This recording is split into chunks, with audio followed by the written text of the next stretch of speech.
This is MC of our story, Logan McLean, the oldest son of a noble family that's basically broke beyond repair. The maids in the house were absolutely terrified of him, and honestly, they had good reason. Just look at the guy's face. Dude looked straight up demon on Viagra. So, one day, Logan decided to visit his father at the castle, but the soldiers straight up blocked him at the gate. No entry.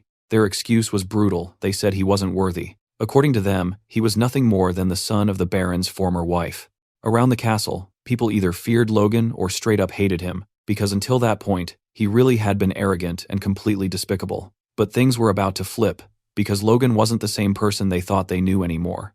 The guard's attitude irritated him badly. So, Logan reached into his outfit, pulled out a pair of gloves, and tossed them directly into the guard's face. Full public humiliation. A move like that meant only one thing: the insult would be paid for with a duel. Logan didn't stop there either. He insulted the guard, saying the real failure here was him, calling him a lifelong mediocre soldier. Domian completely lost it. Overcome with rage and emotion, he accepted the duel against the prince. They headed straight to the dueling arena, agreeing to use wooden swords. But here's the thing, knights can use aura. Even with a wooden sword, a strong knight could easily kill a weak warrior.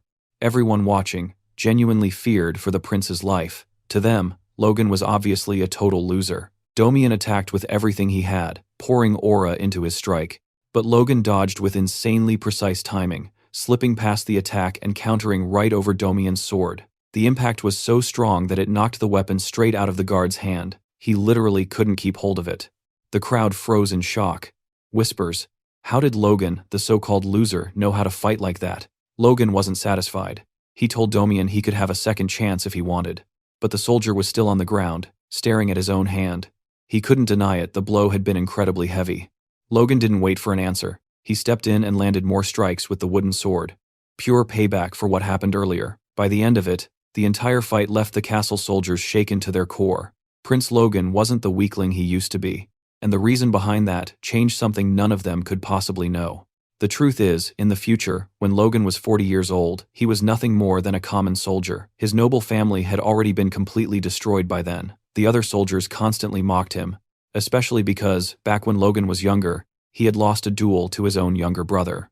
They never understood how someone like him even ended up as a soldier after his entire family was wiped out. Back then, the kingdom had been betrayed, and enemy forces invaded. Every soldier fought bravely, and Logan fought too, but none of it mattered. The kingdom still lost, and in the end, they were all eliminated. That day, Logan died on the battlefield. As his life faded, regret crushed him. He regretted countless things, especially how horrible of a person he had been. More than anything, he wanted to ask his father for forgiveness. Then, suddenly, Logan woke up in his room, completely shaken. He had been injured after taking a blow to the head during the duel against his younger brother. The realization hit him hard. The protagonist couldn't believe it. Was everything he experienced just a nightmare? No, definitely not. He remembered everything too clearly. Logan looked out the window and saw his family's castle, the same place he lived in when he was young. Soon after, his younger brother came to visit him in his room, clearly terrified of how Logan might treat him. The boy was trembling with fear, and it made sense. Logan had always been awful to everyone, especially to him. Logan remembered the last time he treated his brother like absolute garbage, and that moment was exactly why Ronanan never tried to get close to him again. Logan's head throbbed as memories flooded in. Ronanan genuinely cared about his brother, but the servants knew Logan's reputation all too well. Rick, the butler, told the young Master Ronanan to leave the room, but for the first time ever, Logan didn't scream. Instead, he spoke gently and told Ronanan to come closer. The boy froze in shock. So did the butler, Rick, thinking young Master Logan was acting strangely today. Logan wanted to praise Ronanan's strength, but the words wouldn't come out. He knew words alone weren't enough after treating him like trash for so long. Then Logan hugged his brother for the very first time. He asked for forgiveness for everything he had done. He admitted that he had been a terrible brother, and that Rome was truly amazing. No one in the room could hold back their tears at that moment. After talking for a while, Ronanan finally left Logan alone. The protagonist looked out the window again, and knew for sure this wasn't a dream. He had gone back in time, and this time, he was going to do things differently. This time, he would save his family. A maid accidentally walked into the room and immediately apologized. Rick rushed in after her and apologized too on her behalf, explaining that Mary hadn't done it on purpose. The whole situation was irritating. Logan suddenly realized how ridiculous it was that everyone acted this terrified of him, thinking, just how miserable had he been back then? Logan told them it was nothing, and asked them to bring him some paper and pens. Rick and Mary instantly panicked, wondering if the young master was actually going to work now. When they brought what he asked for, Logan thanked them. Rick was stunned to hear that his master really just said, "Thank you."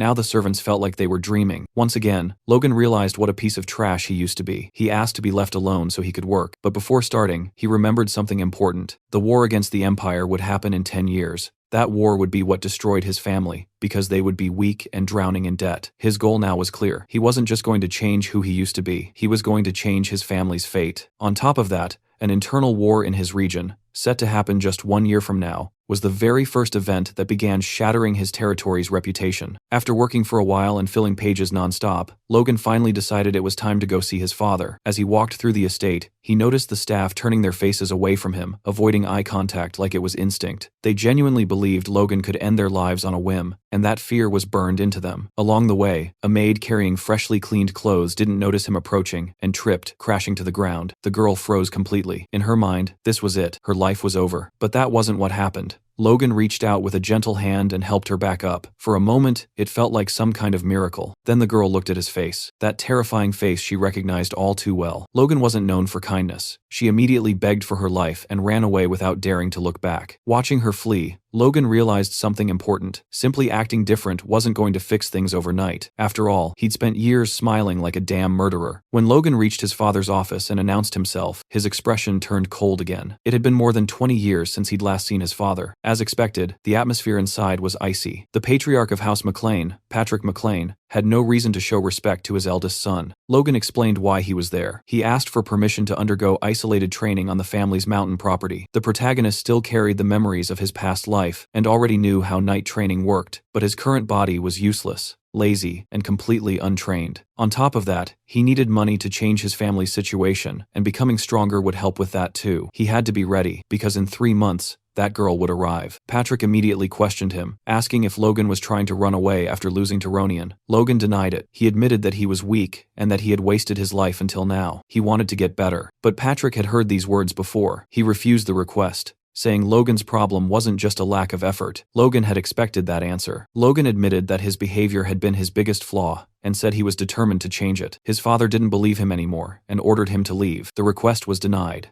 This was the consequence of everything Logan had done. Still, Logan didn't back down. He told his father that he had been foolish and immature until now, and that this training would be his first step toward real change. Even the most bitter father couldn't completely abandon his child. Patrick finally relented and said this would be Logan's last chance. Before letting him go, he asked if Logan really thought 3 months was enough to catch up to Ronian. Logan answered firmly that the training wasn't about defeating Ronian. It was about defeating himself. When Logan left the room, Patrick felt something he hadn't felt toward his son in a very long time. It's respect. And Logan noticed it. Even though his father said nothing out loud, Logan knew that changing himself was worth it. Logan went to the mountains and stayed there for 3 full months. His goal wasn't just to train his body, but to reach something greater. True warriors could defeat even dragons by using the life force stored within their cores. Day after day, Logan trained himself to absolute exhaustion. By the end of those 3 months, he managed to form his core, something he had only accomplished at 40 years old in his previous life. With it, he could push his body beyond its breaking point. On the final day of training, Logan stood before a massive tree and prepared his strongest move. He focused all his aura, channeling it into his sword and muscles. The strike was powerful enough to slice through space itself before cutting the target clean in half. This was the power he had gained at the end of his previous life, and now he could use it at this young age. Even so, the strain on his weak body was enormous. This was a technique meant only as a last resort. Now it was time to go home and start making real changes. The first change was obvious: his clothes. He smelled like a sewer. When Logan returned home and went to show his progress to his father, the guard Domian stopped him at the entrance, saying, only those with direct McLean blood were allowed to pass without authorization. That was the moment Logan realized his authority within the family was slipping away. Right then and there, Logan challenged Domian to a duel. He shocked every guard in the castle by effortlessly defeating a trained soldier. This was the result of his training and combat experience, and it ensured no other guards would try the same stunt. Later, inside his father's office, Logan and Patrick spoke again. Patrick admitted that what he had seen was impressive, acknowledged Logan's awakening, and asked what had happened during his training. Logan realized his father had been watching, something he never expected. He explained that he had simply abandoned his greed and let everything go. As he trained with that mindset, he eventually felt a force filling him from within. Logan reflected that even if it sounded unbelievable, this insight came from his past life. Only after giving up on avenging his family had he become a force user back then, awakening only after 40. Patrick was impressed that such a simple realization had led to such change, and said Logan had truly transformed.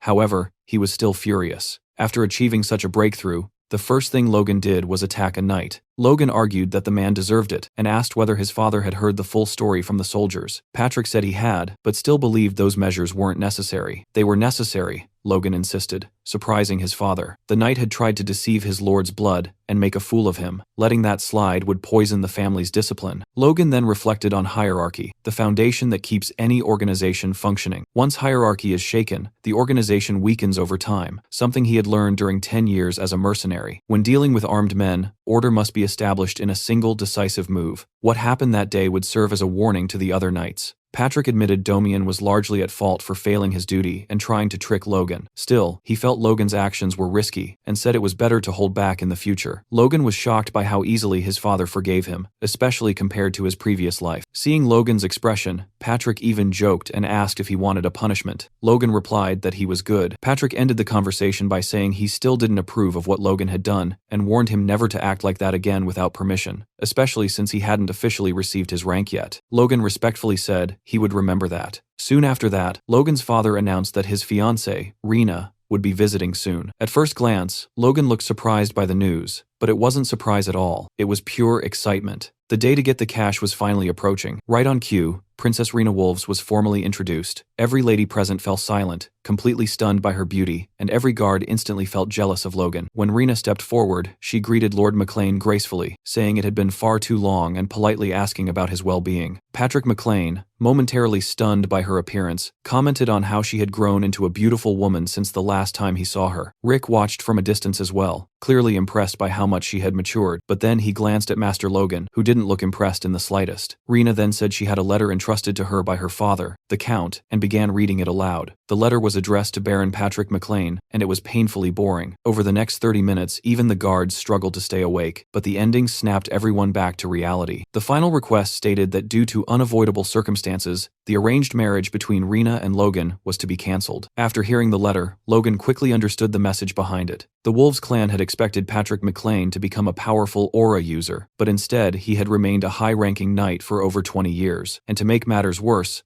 Logan himself was considered a complete loser. Joining the Wolf clan with the McLeans simply made no sense anymore, so they chose to go their separate ways. Patrick was furious. Breaking off the marriage for such vague reasons was nothing but an insult. He understood immediately that the Wolves were trying to humiliate House McLean. Rena denied that, saying she had personally asked to be the messenger because she feared Patrick would misunderstand their intentions. She wanted to clear things up face to face. She spoke about her vivid memories of spending a year at the McLean residence as a child. She recalled the peaceful days, the beautiful surroundings, and the good moments she shared with Logan. Those memories meant a lot to her, and she didn't want to let them go. But she was bound to her family's will and had no choice but to obey her superiors. The only thing she could do was come in person and apologize to Logan and Patrick. Everyone was moved, murmuring that her heart was as beautiful as her face. Everyone except Logan, his stepmother Mary, and Daddy Patrick. Mary bluntly asked Rena what the real reason behind the breakup was. She demanded to know what these so-called unavoidable circumstances actually were. Logan thought about his stepmother, Ronian's biological mother, and how she had always treated him as an enemy because of the succession issue. He hadn't expected her to interfere, but family honor was clearly a different matter. Rena apologized again and avoided the question, claiming she didn't know the real reason. She explained that since she was only meant to marry into another family, her father never discussed important matters with her. Mary grew furious and concluded that this explained why Rena had come to announce the breakup without any clear justification. Rena, visibly terrified, her white dress now stained with her makeup melted by sweat, looked up at the McLeans and announced that to compensate for the inconvenience, the Wolf clan was willing to pay 3 million gold pieces. McLean's financial manager, Dwayne Filsner,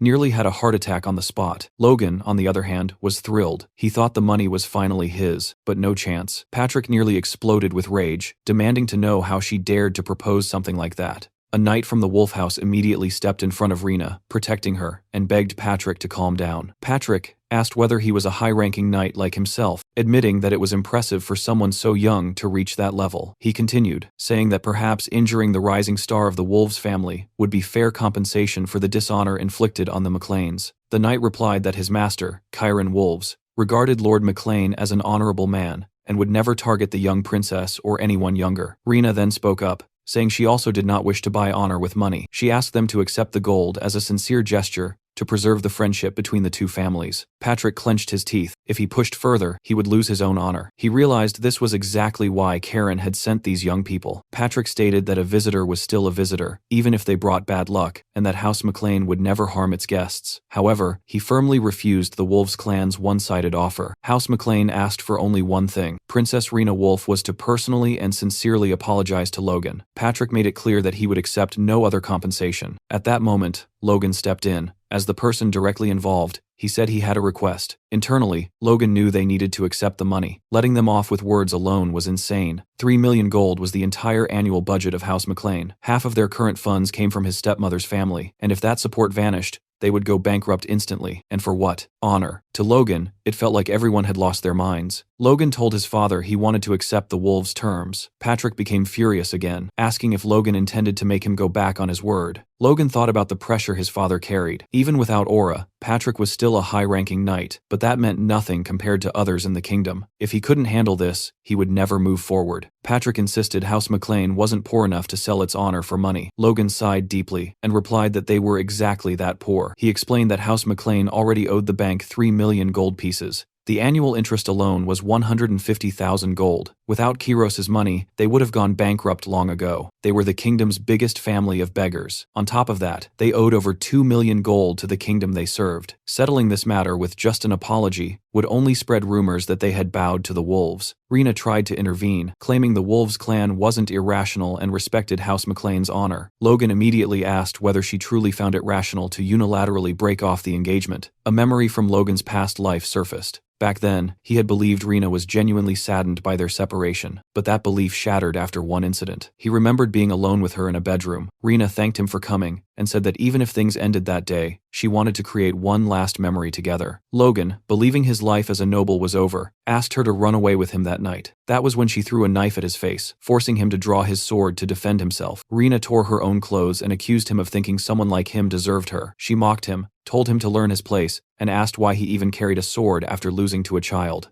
Outside, a thunderstorm raged as she screamed, accusing Logan of trying to assault her. With his sword already drawn, the lie was easy to believe. Logan remembered how he had already been blamed for countless things, to the point where not even his family trusted him. In the end, House McLean had been forced to apologize to the Wolves and pay heavy compensation. Because of Rena, Logan had never been able to trust women again. He thought of her as a street bitch and vowed that this time she wouldn't get away with it. After recalling all this, Logan reconsidered his plan. He had intended to slowly rebuild his reputation by showing everyone he had changed, but the fight with Damien made him realize something crucial. Soldiers ignored disrespect toward him, and rumors about his loss to his brother had spread while he was gone. You couldn't transform the family by winning over people like them. With only 9 months left until the regional war, reputation no longer mattered. Saving his family did. Logan swallowed his pride and told Rena he would accept the Wolves clan's compensation, even if it meant defying his own family. Rena was speechless. Patrick exploded with anger, demanding to know how Logan dared oppose his will. Logan replied calmly that he wasn't satisfied with empty apologies,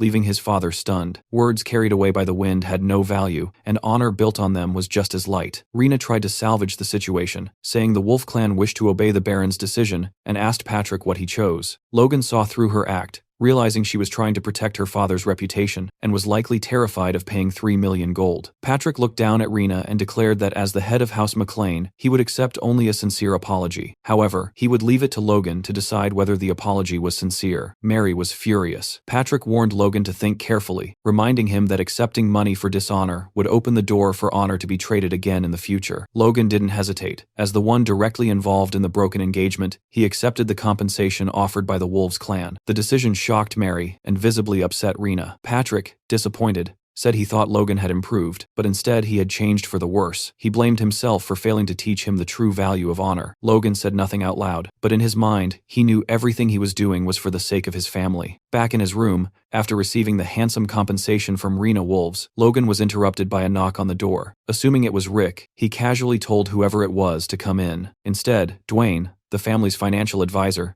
stepped inside. Seeing him there immediately made Logan wonder what this man was plotting. Inside Dwayne's mind, a long train of thoughts unfolded. As House McLean's financial advisor, he had been forced to manage the entire estate with a budget that kept shrinking year after year. On one side were soldiers constantly demanding better weapons, and on the other were servants struggling to secure enough supplies to survive the winter. To fill the financial gaps, Dwayne spent most of his days begging the patriarchs for funds. At times, he genuinely questioned whether he was a financial advisor or just the king of beggars. He often thought that if this wasn't his hometown, he would have resigned long ago. But now, things were finally different. With the 3 million gold, he could finally breathe easy for at least a few years. The only obstacle he saw standing in his way was that idiot. In his mind, Logan would surely have to split the 3 million with him. Dwayne put on a polite smile and told Logan he had only come by to greet him after the impressive showing he made the day before. The way Logan defended himself and refused to yield to unfair external pressure proved he was an incredible apprentice, worthy of becoming the heir of House McLean. As Dwayne praised him, he imagined his flattery had deeply touched Logan. After all, the boy had never been praised before, having only ever caused trouble. Taking his money should be easy, but Logan wasn't impressed in the slightest. Dwayne continued, saying that in times like these, 3 million gold was like rain falling in the middle of a desert. Logan's clever handling of the situation had allowed the family to breathe again. Logan remained completely stone-faced and replied that he didn't see why the family would feel relieved, since the money belonged to him. Hearing that,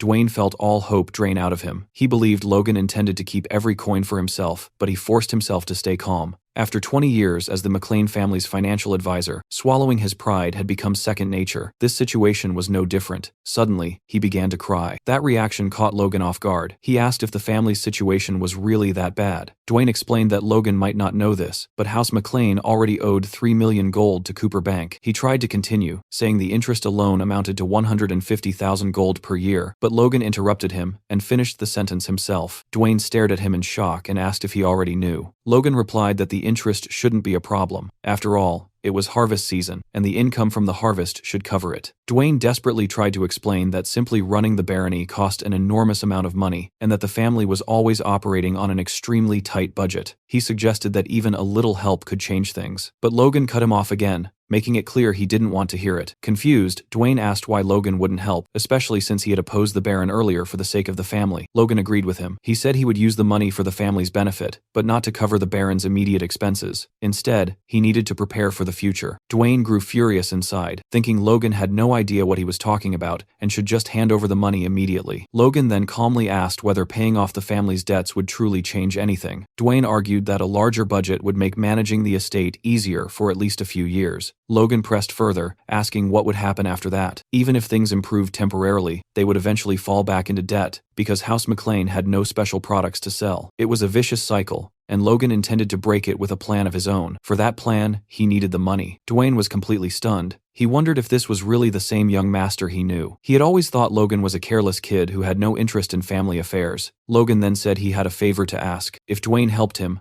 Logan might even share a portion of the money to help cover some family expenses. Dwayne immediately asked what he needed. Logan answered simply, he needed to gather mercenaries. Later, Logan spoke with Rick. It looked like he was preparing to leave again, and Rick immediately demanded to know where the hell he was going. It hadn't even been long since Logan returned from his isolated training. Logan replied that he was leaving to make money. Rick pointed out that Logan already had a substantial amount, but Logan insisted it wasn't enough. He explained that the patriarch would never allow him to leave now, especially with the tension inside the castle. But Logan had no intention of asking for permission. He planned to slip out quietly. Rick was shocked, but Logan didn't care. He knew that if he couldn't change his reputation now, it would never change. That meant gathering power from outside the family. Luckily, he knew exactly what was happening beyond the estate. Just like in his past life, when he had been kicked out of the family, he already knew his first step was to find a certain individual. Rick tried to reason with him, saying he wasn't thinking straight, and that becoming a fugitive at this point would only make things worse. Logan grew irritated by Rick's persistence. Rick asked what Logan planned to do if he simply ran away, and even said that if Logan really intended to leave, he might as well trample all over him first. Logan was already close to doing just that,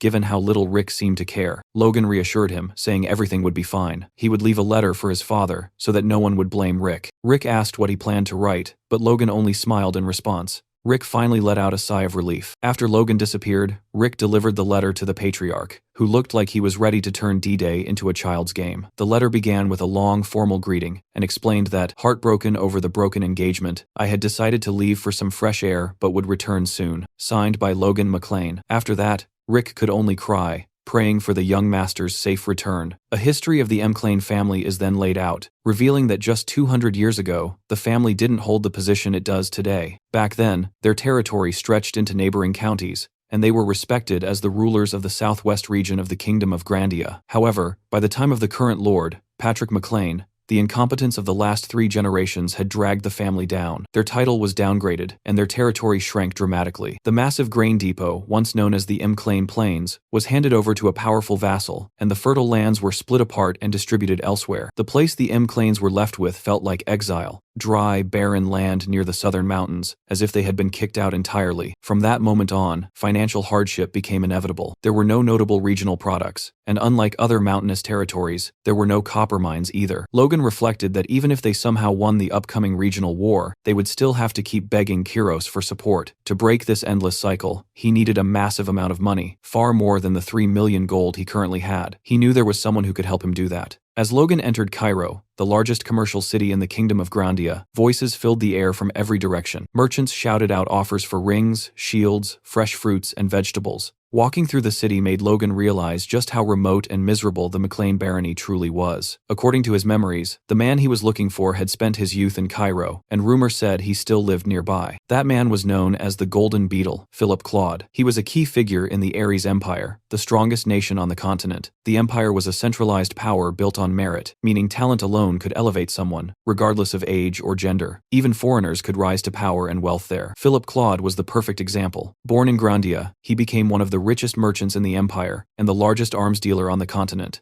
To many, he was branded a traitor to the Kingdom of Grandia. In reality, however, despite being called the Golden Beetle, Philip had quietly supported people from his homeland and used his wealth to help create the miracle of Grandia's sovereignty. As Logan walked through the streets, he noticed a young man standing in the middle of the road and wondered if that could be him. The boy had just been scammed and was staring blankly ahead, clearly wondering how he would survive without a single coin to his name. Logan had heard rumors that Philip's business collapsed due to a scam, but witnessing it firsthand was far worse than he imagined. As the boy seemed to spiral into despair, even contemplating ending it all, Logan approached and tried to start a conversation, asking if he was Philip Claude. Philip confirmed it, though suspiciously, and asked who Logan was. From Logan's red eyes, steady gaze, and worn armor, Philip assumed the young man was dangerous. Logan said he wanted to talk for a moment, but Philip remained wary, questioning how Logan even knew who he was. At that moment, Philip noticed something in Logan's eyes he had seen countless times before: greed. He quickly theorized that this young man, dressed in old armor and appearing at such timing, must be some mercenary thug.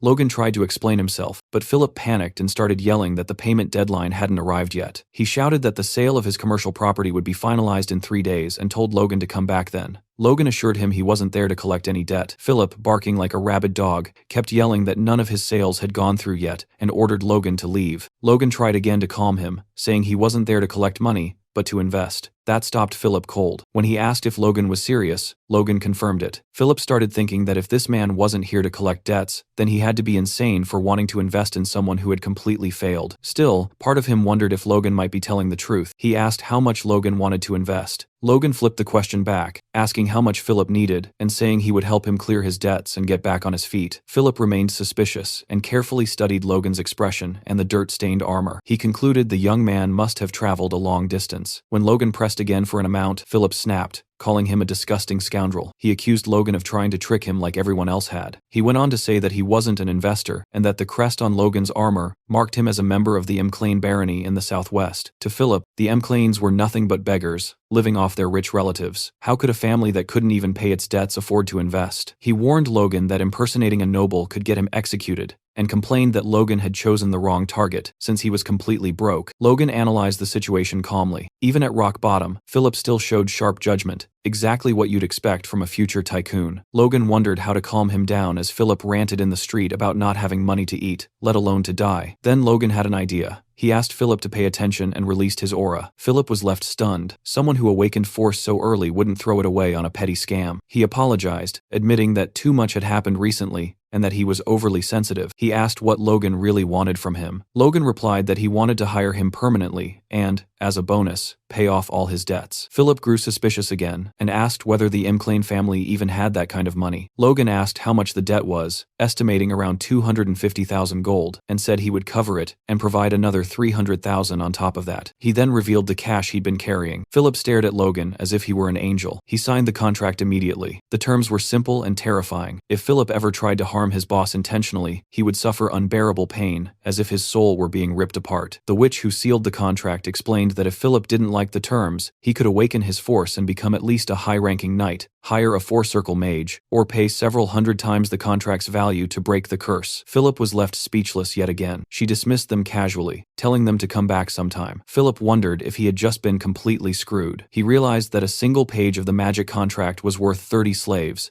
meaning he had just paid a fortune to make Logan his savior. Logan explained that since they barely knew each other, trust didn't exist yet. If he was investing a fortune, he needed a guarantee. Once trust was built, the contract would be removed. He extended his hand. Philip thought the contract was a mess, with no deadlines or conditions, but he had no choice. He shook Logan's hand. When he asked what Logan needed him to do first, Logan replied that they needed to buy monster meat. Philip immediately called him a psychopath. Logan thought the reaction was understandable. Monster blood and flesh were poisonous, and burning them was considered common sense. But in a few years, everything would change. Once word spread that monster blood could be neutralized with common ingredients, food-scarce regions began consuming monsters. That winter, cases of deficiency started disappearing after people consumed Kellogg meat. Even individuals with injuries that caused sterility saw improvement. A year later, the Royal Magic Tower confirmed the findings. The Kellogg monster vanished from the continent as the species was hunted to extinction after it was proven to enhance fertility. With that knowledge, Logan knew he could easily make 3 million gold, maybe far more depending on how much he secured. Walking beside a madman like this, Philip glanced at Logan with disappointment and wondered if it wouldn't be better to just run away. Inside a tavern, Logan and Philip sat down to discuss what their next move should be. Logan casually told Philip that he wanted to purchase monster meat worth 1 million gold coins. Philip nearly lost his mind hearing that and thought Logan had completely gone insane. Logan told him to calm down, confidently assuring him that he would make money even if he spent that much. Philip strongly objected and asked if Logan was absolutely sure about what he was doing. Logan confirmed without hesitation. Philip then asked what the price range per unit was for Kellogg meat. He explained that Kellogg meat was practically worthless at the moment. Most people simply burned it because there were no buyers. If someone at level 0 was sent to retrieve the bodies, it would cost around 200 gold due to kingdom transport fees. That fee was charged per unit. However, if multiple Kellogg's were transported together, the cost would drop significantly. Philip was impressed that Logan had even considered transport fees and admitted that Logan's calculations were correct. He asked if, with that price per unit and a budget of 1 million gold, Logan planned to hire a mercenary guild to conduct a kingdom-wide hunt and buy everything they brought back. Logan confirmed it and asked if Philip saw any issues with that plan. Philip immediately explained that the approach was wrong. Since monster meat was being discarded anyway, Logan should hire a merchant guild instead. Merchants would transport and sell anything as long as there was money involved. Even if it was considered trash, they would gladly bring it. Philip confidently added that once Logan placed the order, they would likely deliver every piece of Kellogg meat in the kingdom, already cut and prepared. Logan was impressed, thinking his investment was already paying off. Half-jokingly and somewhat suspiciously, he called Philip an adorable punk. Philip brushed it off and told Logan not to worry about money anymore. From now on, everything would be handled by him. After all, his own future depended on Logan's success. Logan then handed Philip a list of materials, including ironwood cartridges, springs, and glue, instructing him to buy them in large quantities. Philip once again grew suspicious and asked if Logan was planning to open a toy factory. Logan replied that he had something far better in mind. In reality,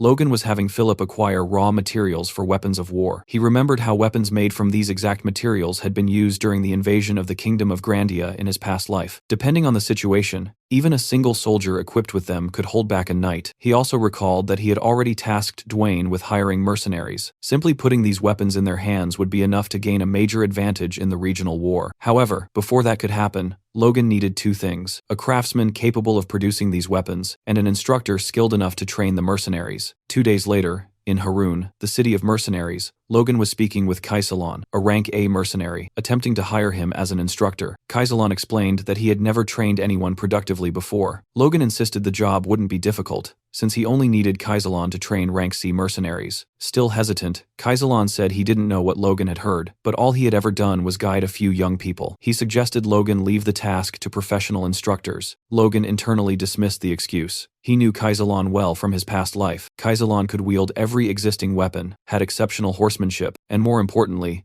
was an outstanding instructor. The mercenary squad Kaisalon trained after retiring from a serious injury had been stronger than any other. Logan offered 4,000 gold coins. Kaisalon refused. Logan raised it to 6,000. Still no. 7,000. Kaisalon continued refusing, claiming money couldn't buy everything. Logan raised it again to 8,000. That was the breaking point. Kaisalon finally accepted, even thanking Logan in advance. As they talked, Logan revealed that he was the firstborn son of Baron McLean, and asked if Kaisalon wasn't curious why he was hiring mercenaries from the countryside. Kaisalon replied that he didn't care, as long as he was paid. Walking through the streets, they witnessed a man whipping a group of people, shouting that if they were late again, he would kill them all. Kaisalon explained that Harun was known as the city of mercenaries and slaves, and that scenes like this were common. The city soon turned into a full slave market. Logan replied that he was familiar with this reality and even considered buying a slave himself. A merchant noticed him, assuming he was a clueless country bumpkin, and called him over, boasting about unbeatable prices. The moment the merchant recognized Kaisalon, his face went pale with fear. Seeing that, Logan relaxed, thinking that hiring Kaisalon had already been worth it. They arrived at a shop with far more guards than the others. Logan immediately realized this was the place. An elderly merchant greeted him and said he assumed Logan knew what he was getting into. Logan replied that he was there to buy a dwarf. The merchant confirmed he had come to the right place and explained that races from other worlds were rare, which was why they were treated carefully. He first showed a pair of elves, boasting about how difficult they were to obtain.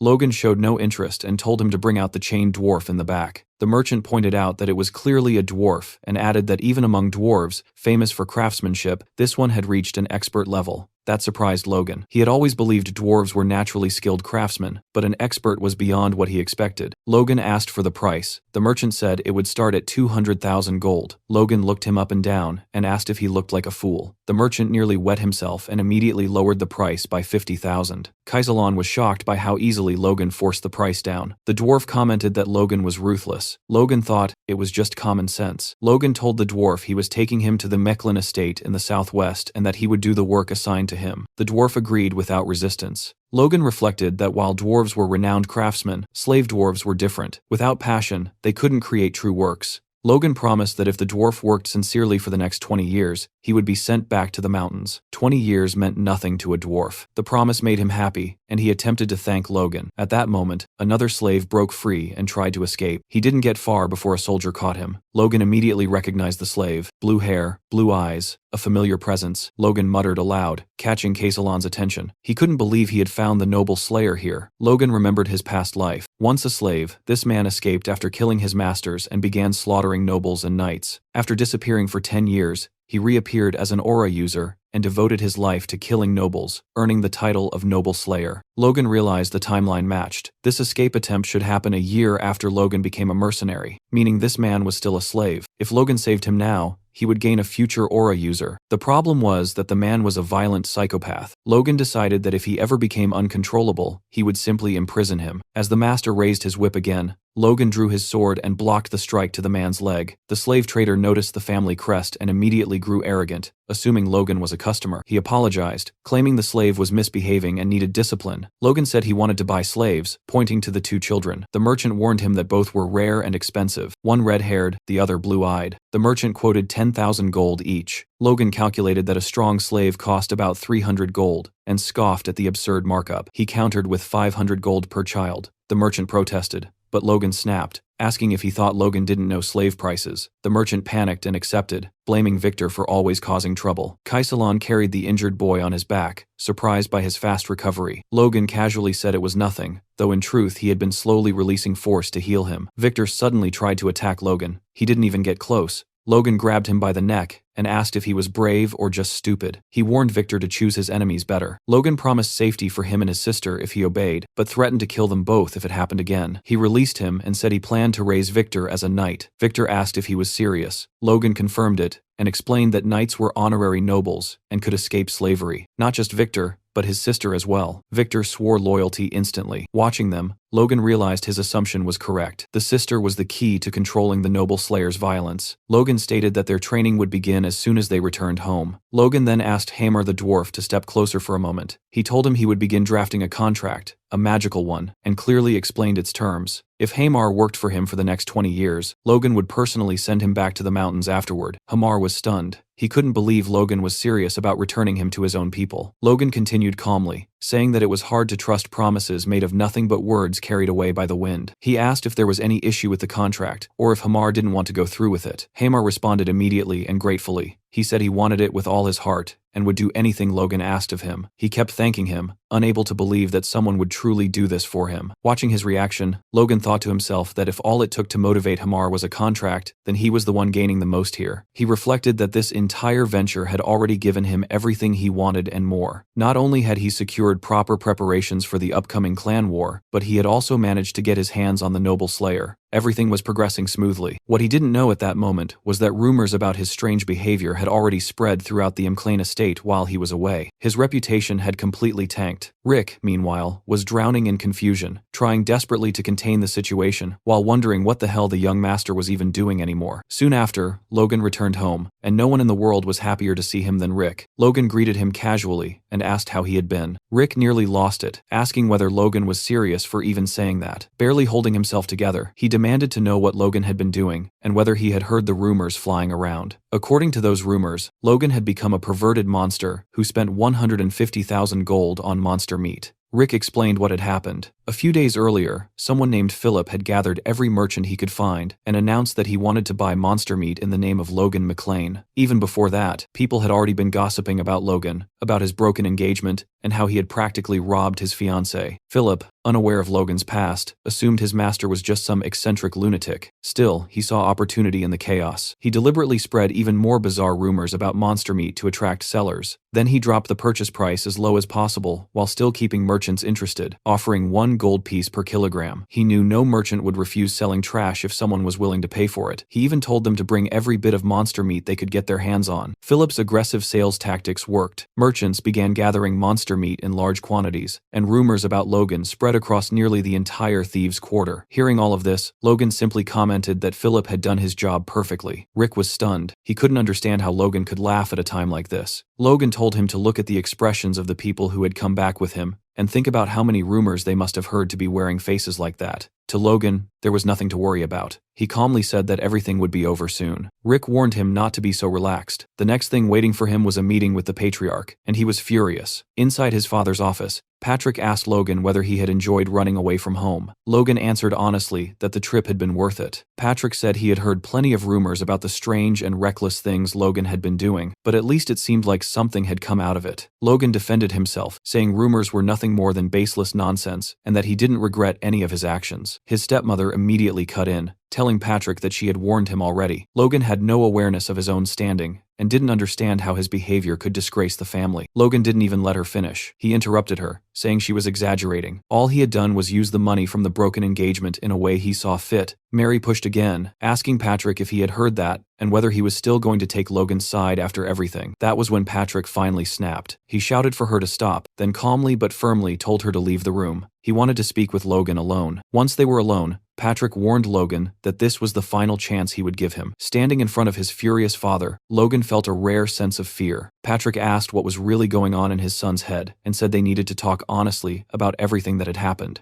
Logan knew his father wouldn't overlook things this time. He replied that even if he explained, Patrick wouldn't understand. Patrick shot back, asking whether Logan was the one who didn't want to be understood. He asked if Logan realized what people were saying about him, that he was violent, cruel, obsessed with money, and even unstable. Patrick asked how much longer he was supposed to keep covering for him, and if the time ever came when he couldn't anymore, he begged Logan to at least warn him. That way, Patrick could tell himself he had done everything possible for the sake of Logan's deceased mother. Logan was stunned. Patrick had never mentioned his mother in his previous life, not even when Logan was cast out. That alone made him think his father hadn't fully given up on him yet. So Logan asked for one more thing. He asked Patrick to give him 1 year. He promised that within that year, he would prove the reasons behind everything he was doing. Once again, he pleaded for one final chance. Later, Patrick was shown alone in his room. replaying the conversation in his mind. He admitted to himself how strange it felt for a father and son to be negotiating favors like strangers. He thought that if Logan failed to prove himself after 1 year, he would have to make a decision, because before being a father, he was the patriarch of House McLean. Patrick looked at a portrait of Logan's mother and apologized to her, saying he didn't understand what was happening to their son. He continued speaking to her image, admitting that he had promised to protect Logan and raise him properly, but in the end, everything had fallen apart because of his own neglect. Walking through the castle corridors, Logan suddenly ran into his younger brother. What he saw made him freeze. Ronian had awakened his force. Ronian commented that Logan guessed it quickly, and added that he had caught up faster than expected. Logan felt genuine happiness, seeing Ronian awaken so early, at only 14 years old. In his past life, Ronian's force had only manifested during the clan war, but this time it had happened far sooner. Ronian told Logan that it was thanks to him. Seeing Logan's confusion, he explained that when Logan returned,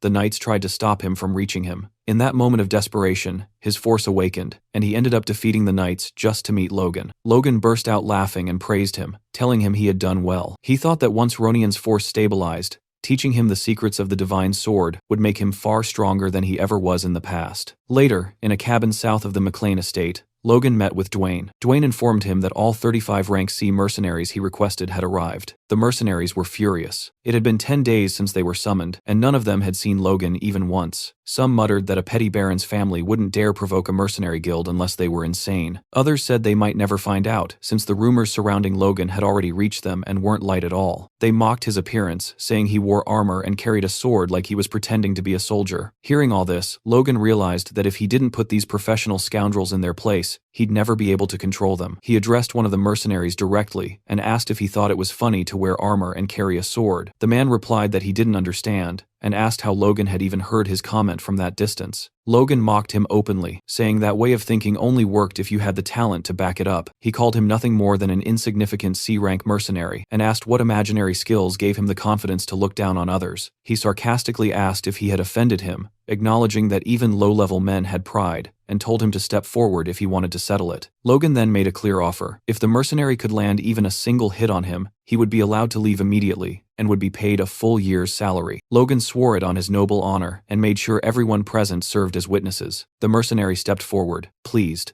saying Logan couldn't take his words back now. He tried to intimidate Logan by sizing him up, but his massive build only drew comments from the crowd. Some wondered if he was already rank B. Others said he might reach it after this job. Logan scoffed, realizing that was exactly where the man's confidence came from. The mercenary told Logan to attack first. Logan replied that he would regret that choice. The mercenary ignored the warning, claiming he had used a sword far longer and didn't need to worry. He even asked if Logan needed any advantages. Logan focused his force and punched him square in the face. The impact stunned everyone. The duel ended instantly, with the mercenary sprawled on the ground and teeth flying through the air. The remaining mercenaries stared in disbelief. Logan simply stretched his shoulder, scoffed, and asked if anyone else felt like running their mouth. They couldn't believe someone his age had already mastered force. It felt absurd. Kaisalon watched quietly, thinking he had always known Logan was different, but never imagined he was this capable. Logan declared that no one would be making comments anymore. He then formally introduced himself as Logan McLean, the one who had summoned them. He explained that many of them were probably wondering why he was spending so much money to hire mercenaries. He told them his plan was to train them into crossbow knights. Dwayne and Kaisalon were both surprised, and the mercenaries didn't know what to make of it. One of them muttered that they would spend most of their time reloading. Kaisalon quietly told Logan that crossbows were inefficient weapons for knights. Logan replied that he already knew that. Confused, Kaisalon asked why he would insist on them anyway. Logan explained that crossbows were far more destructive than bows, but inexperienced users needed over a minute to reload on horseback. Even carrying several loaded crossbows, they would run out of firepower quickly. It was no surprise they were confused. Logan told Kaisalon to train them properly first, even if he thought Logan was just wasting money playing soldier. He assured him the reason would become clear later. As a final statement, Logan said that crossbow cavalry would become a powerful force for House McLean, not just for the upcoming war, but even beyond the conflict with the thieves. Kaisalon still didn't fully understand, but he accepted his master's orders. A few days later, Logan sat alone in his room, staring at a sheet of paper in his hands. Out of the 350 mercenaries they had recruited, only 312 had passed the basic qualification test. After reviewing the numbers, Logan decided it was more than sufficient. Before he could think further, someone interrupted him. It was Hamar, who asked what kind of document Logan had received. Logan explained that it was a schematic for a crossbow he wanted Hamar to build. He added that the design might look crude to a professional craftsman. In his mind, Logan knew this weapon well. He had used it for decades in his previous life, so he drew every structure he could remember. Since Hamar was a master craftsman, Logan believed he could bring it to life. Hamar studied the design and pointed out that the crossbow would need a cartridge mounted at the back to store bolts, reload automatically, and fire 3 shots in succession. He demanded to know who came up with such a ridiculous idea. Logan admitted it was his own, which immediately irritated the dwarf. Still, Hamar admitted the concept itself was brilliant. However, he warned that twisting the string in that structure would cause it to snap, and attaching a wooden box to the back would make it uncomfortable for the shooter. He asked Logan what he planned to do about those issues. Logan casually replied that it wasn't his problem and that Hamar should figure it out himself. That response made the dwarf visibly furious. Logan quickly clarified that he was joking. He agreed that the bolt size needed to be reduced to shrink the cartridge and accepted that it would be a single-shot weapon. Instead, he suggested producing preloaded cartridges that could be swapped after each shot, calling them magazines for simplicity. Hamar was left speechless. He pointed out that even a skilled shooter couldn't fire 2 bolts from a crossbow in under a minute, and that this design felt like a weapon from another era entirely.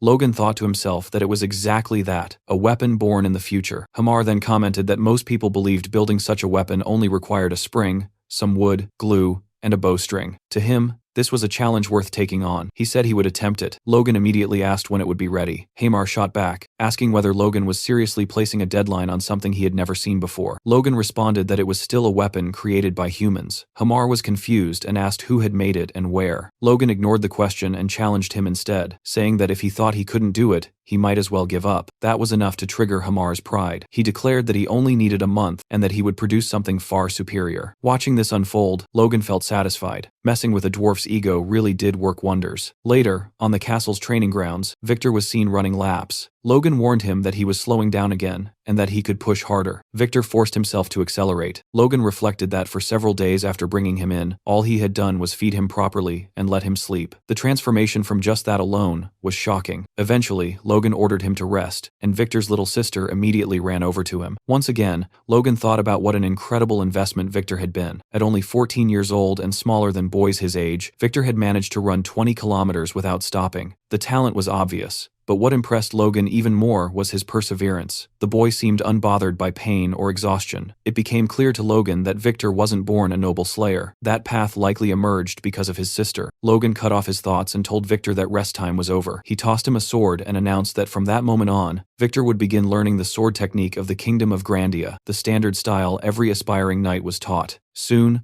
Logan called for Victor's attention and demonstrated the technique himself. He gripped the sword firmly and sliced through the air with power. Victor looked unimpressed. All he wanted was to collapse and sleep. Still, he clenched his teeth. If exhaustion was the price for good food and a proper bed, he would pay it. He mimicked Logan's movements and cut through the air flawlessly. Watching him, Logan was stunned. Victor's execution matched his own perfectly. Not just the motion, but his breathing as well. And Logan had only demonstrated it once. Seeing how effortlessly Victor followed made Logan admit that even Ronian hadn't been this talented at the same age. Logan told Victor that once he built enough stamina and performed the technique perfectly more than 1,000 times in a row, he could call himself a knight. Victor's eyes lit up at the thought. When Logan asked if he believed he could do it, Victor answered eagerly that he could. Logan added that if Victor needed anything for his training, he could ask Rick, who would probably handle most requests. Victor shook his head and said he didn't need anything. Logan pressed him again, but Victor's only request was that Logan take care of his sister. That alone was enough for him. Logan thought it was the perfect answer. As he continued overseeing Victor's training, Logan acknowledged that the boy wasn't ready for war yet, but in the future, he would become a powerful asset to House McLean. He also concluded that the mercenary corps and whatever weapon Hamar managed to create would form a terrifying force together. Even so, Logan reminded himself not to get carried away. Hamar might fail to build a proper crossbow, and even if he succeeded, the mercenaries might not know how to use it effectively. Since he had entrusted so much to others, Logan knew he needed to prepare another plan as well. Sometime later, Logan went to his father's office and requested permission to take part in the knight's training. To his surprise, Patrick agreed. That same night, at the training grounds, Captain Hankley formally introduced Logan to the rest of the knights, making it clear that from that point onward, Logan would be training alongside them. The announcement was not well received. Whispers spread immediately through the ranks. Many of the knights believed Logan was treating the knightly order like a joke, especially after defeating Dominan. As the murmurs grew, Hankley recalled a past conversation with the patriarch. He remembered standing in Patrick's chamber, discussing Logan's entry into the order. Hankly had been strongly against it. He had warned Patrick that the knights would never accept him. Patrick, however, had shut that down quickly. He told Hankly that he wasn't asking for special treatment for his son. In fact, he wanted Logan treated exactly like any other rookie, if not harsher. Back in the present, Hankly thought that despite those words, Logan was still the Lord's son. It would have been much easier if Patrick had asked him to go easy on the boy instead. Logan noticed the captain's unease and reassured him. He said that if he failed even one exercise during the upcoming week, he would quietly step aside and never interfere with Hankly again. The captain was taken aback by that attitude, but eventually agreed. After hearing this, Hankly made a decision. For the next week, the nightly orders training would be pushed to 3 times its usual difficulty. Soon,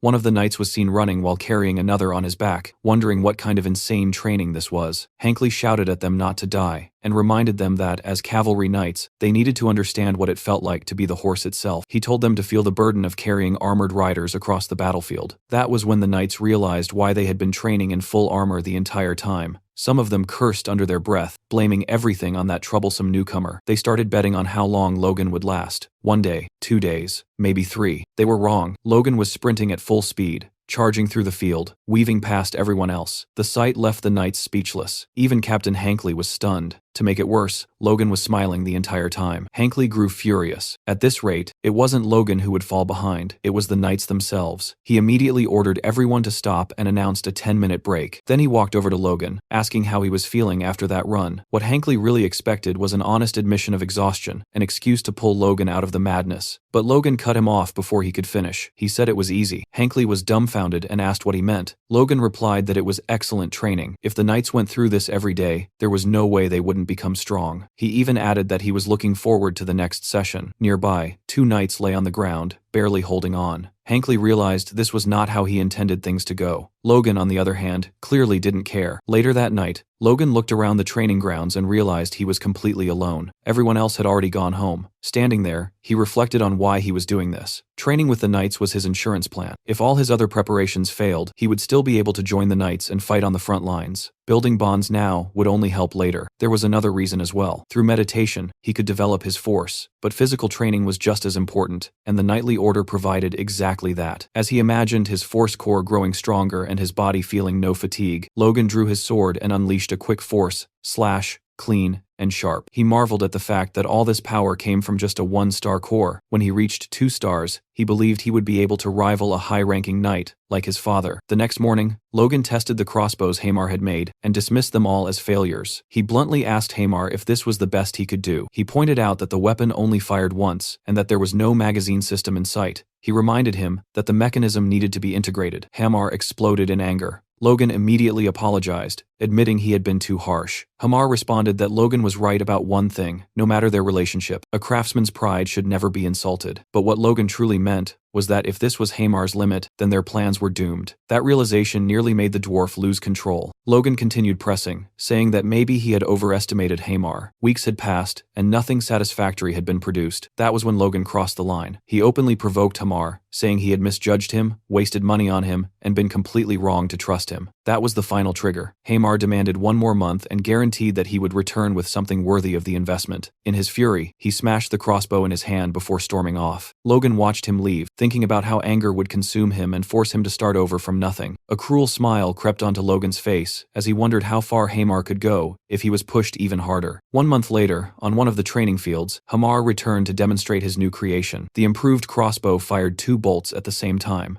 Logan was left speechless. Hamar explained that although it had 1 fewer shot than originally requested, it was easier to wield with 1 hand and allowed magazines to be swapped quickly. What impressed Logan most was the reload speed: 2 seconds. That alone exceeded his expectations. While the weapon had a shorter range and smaller size than the one from Logan's past life, it was far better suited for mounted combat. For cavalry, it was perfect. Logan couldn't believe how far they had come when there were still months left before the war. When Hamar asked if Logan was even paying attention, Logan suddenly lifted him up like a child, praising him loudly, boasting about dwarves, and wishing long life upon Hamar and his people. Hamar panicked, telling him to put him down before someone saw. He reminded Logan that he wasn't a child. Logan set him down and calmly met his eyes, clearly about to ask something. When Hamar asked what it was, Logan's expression shifted back to something unsettling. He said he needed 400 of these crossbows, and he needed them within 2 months. Logan handed the completed crossbows to Kaisalon and the mercenaries for testing. The moment they fired, everyone was stunned. The bolts traveled an incredible distance, and the weapons could fire consecutive shots without delay. Kaisalan examined one closely, completely baffled. A front-loading crossbow with this kind of range, power, and firing speed made no sense. As the realization sank in, Kaisalan imagined what 300 or more mounted soldiers equipped with these weapons could do. Just thinking about it sent a chill down his spine. He told Logan that what he had created was terrifyingly impressive, and finally understood that this had been Logan's intention from the very beginning. Logan confirmed it. He reflected that Hamar had gone through hell to achieve this.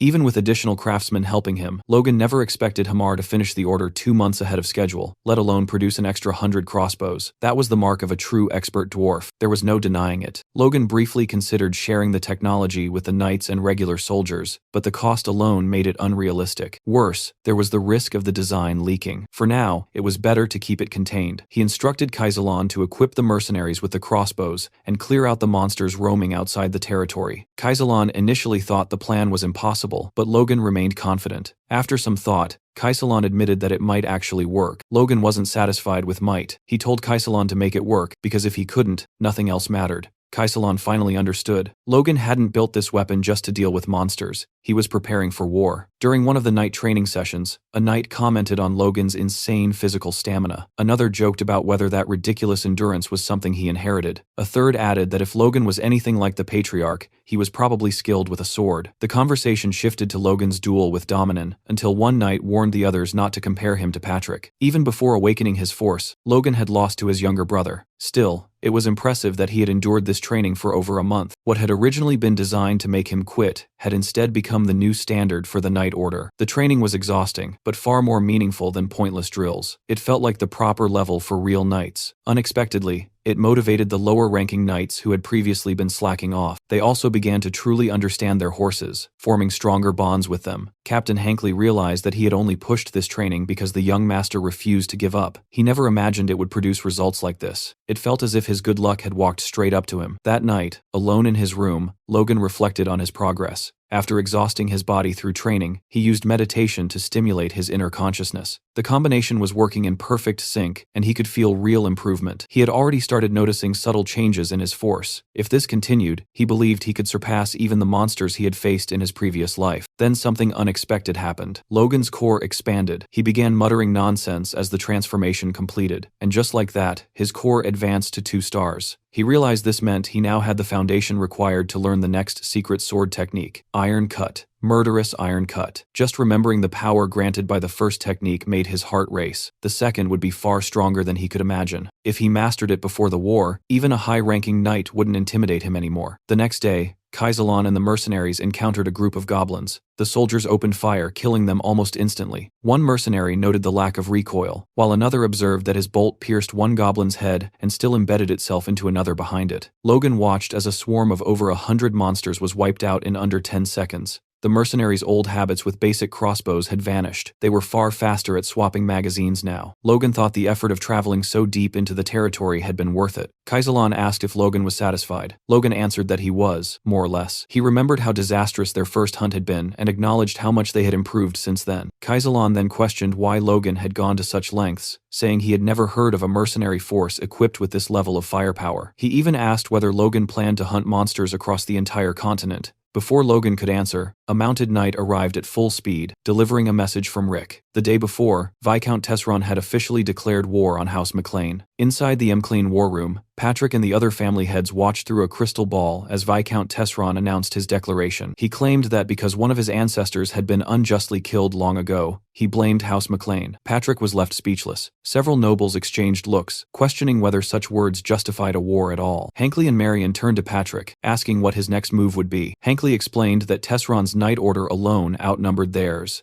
Even with Patrick on the battlefield, their odds were grim. One noble suggested fortifying the city and waiting for reinforcements. Another proposed sending an emissary to negotiate peace. Patrick exploded. He ordered everyone to shut up. He reminded them that even though the royal family's authority had weakened, declaring war without permission made one thing clear. Tesron had planned this from the start. Peace was impossible. Patrick ordered immediate war preparations and demanded a winning strategy, refusing to tolerate dissent. In the heavy silence that followed, a noble asked whether young Master Logan would also fight. Patrick confirmed it. Marion added that Ronian's force had awakened and that he was old enough to take part as well. Realizing Logan wasn't in the castle, Rick hurried to send a messenger to him. When Logan received the news, he was confused. According to his memories from his past life, the war shouldn't have started for another 2 months. Something had accelerated the timeline. The messenger urged him to hurry, explaining that Viscount Tesseron had already launched an attack immediately after declaring war, breaking all customs. Logan needed to reach the battlefield as soon as possible. Kaisalon and the mercenaries declared they were ready to move at a moment's notice. Logan remarked that Kaisalon didn't seem surprised at all. Kaisalon replied that mercenaries welcomed war. If none existed, they would create one, and now that they had such powerful weapons, it was only natural they wanted to use them. Logan looked at his troops and thought they were dangerously confident. Still, he didn't stop them. Their confidence wasn't unfounded. They had trained relentlessly for months and slaughtered monster hordes with overwhelming force. Logan stated that it didn't matter when the war began. All that mattered was winning. Believing they now had sufficient combat strength, Logan ordered his forces to march toward the McLean Plains, convinced that this war would end in victory. Back in the barony, the war erupted earlier than anyone expected. Just 1 day after the declaration, Tesseron and his army appeared at the McLean estate. Their numbers exceeded even the vassals' worst expectations. Captain Hankley reported that Tesseron's army consisted of 100 knights, over 1,000 regular soldiers, and nearly 10,000 conscripts. It was a full-scale war. Patrick thought Tesseron had lost his mind. Not only was he fielding superhuman knights, but he was also throwing conscripts into what should have been a limited domestic feud. Patrick questioned what could drive Viscount Tesseron to such extremes. Then things worsened. Hankley reported that House Kairos had issued a warning stating they would not send reinforcements. Patrick and Mary were left speechless. Mary argued it had to be a mistake, insisting that she and Dwayne had checked everything to prevent this exact outcome. With no other choice, Patrick ordered Hankley to gather every man capable of wielding a weapon. They would respond with full force. Patrick reflected bitterly on how Kairos,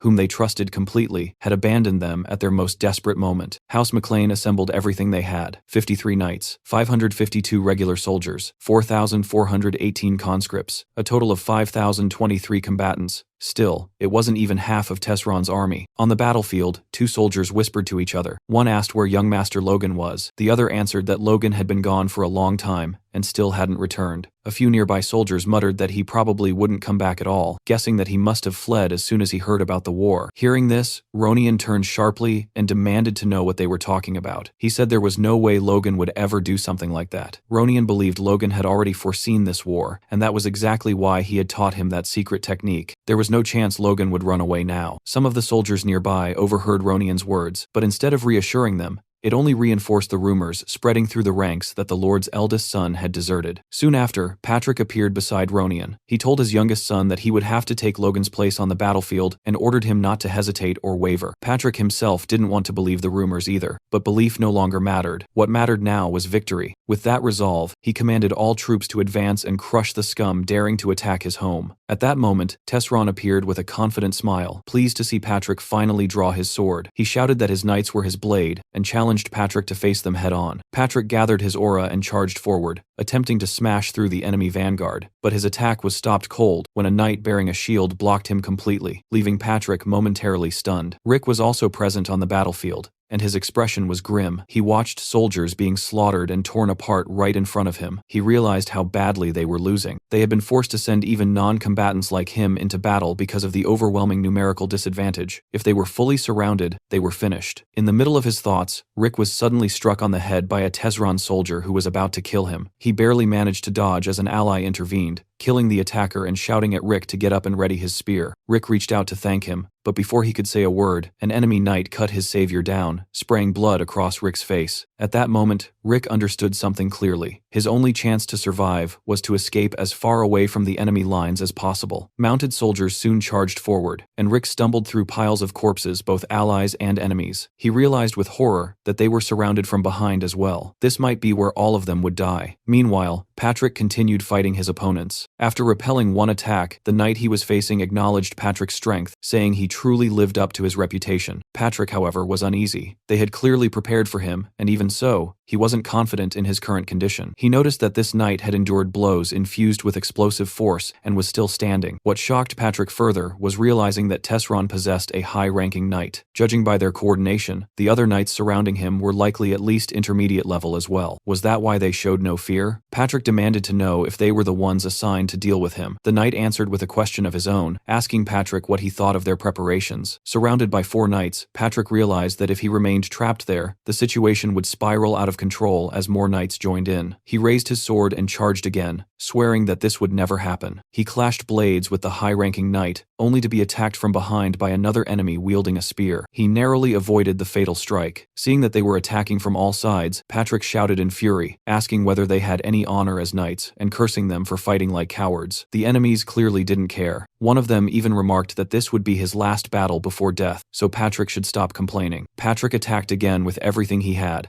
colliding swords with one of his enemies. This time, luck abandoned him. A spear pierced into his back, tearing through his stomach and leaving him gravely wounded. He realized the truth then. While the high-ranking knight kept him occupied, the others struck whenever they pleased. It was a perfect trap. There was no escape. As the enemy closed in, Patrick bitterly thought that Logan had made the right choice by fleeing. At the very least, he hoped Logan would survive and carry on the McLean legacy. From a distance, Tesron watched the battle unfold with satisfaction. He congratulated himself on keeping his high-ranking knight hidden until now. Once Patrick fell, taking McLean Castle would be easy. Just as he prepared to issue his next command, he heard something unexpected behind him. The sound of cavalry. A servant rushed over, reporting that a mounted unit was approaching from the rear. Around 300 riders, possibly more. Tesron paused, wondering if the McLeans had hidden troops he didn't know about. The servant hesitated, then added that something was strange. The approaching cavalry wasn't carrying lances. Their only weapons were small crossbows. Tesron burst out laughing. He mocked the report, asking if those were the tiny crossbows hunters used. He ordered the rear guard and archers to wipe them out immediately, dismissing them as nothing more than fifth-rate soldiers. Before he could finish speaking, a bolt tore straight through the servant's head. Tesron froze inside his armor. Logan had entered the battlefield, and he was furious. He gave the order to fire. Instantly, a storm of bolts rained down on Tesron's forces. The mercenaries' projectiles punched through armor, shields, and flesh alike. Hundreds fell in mere seconds. One soldier realized that anyone who failed to raise a shield in time was already dead, and that he himself would have joined them if he had reacted a moment later. Tesron's archers scrambled to return fire, but their arrows fell harmlessly short. Their bows couldn't reach Logan's troops. Another volley followed, cutting down even more of Tesron's soldiers. Watching the rear collapse in seconds, Tesron couldn't understand what was happening. There was no magic involved, just those cursed crossbows. Questioning, what kind of weapon had the McLeans created? Enraged,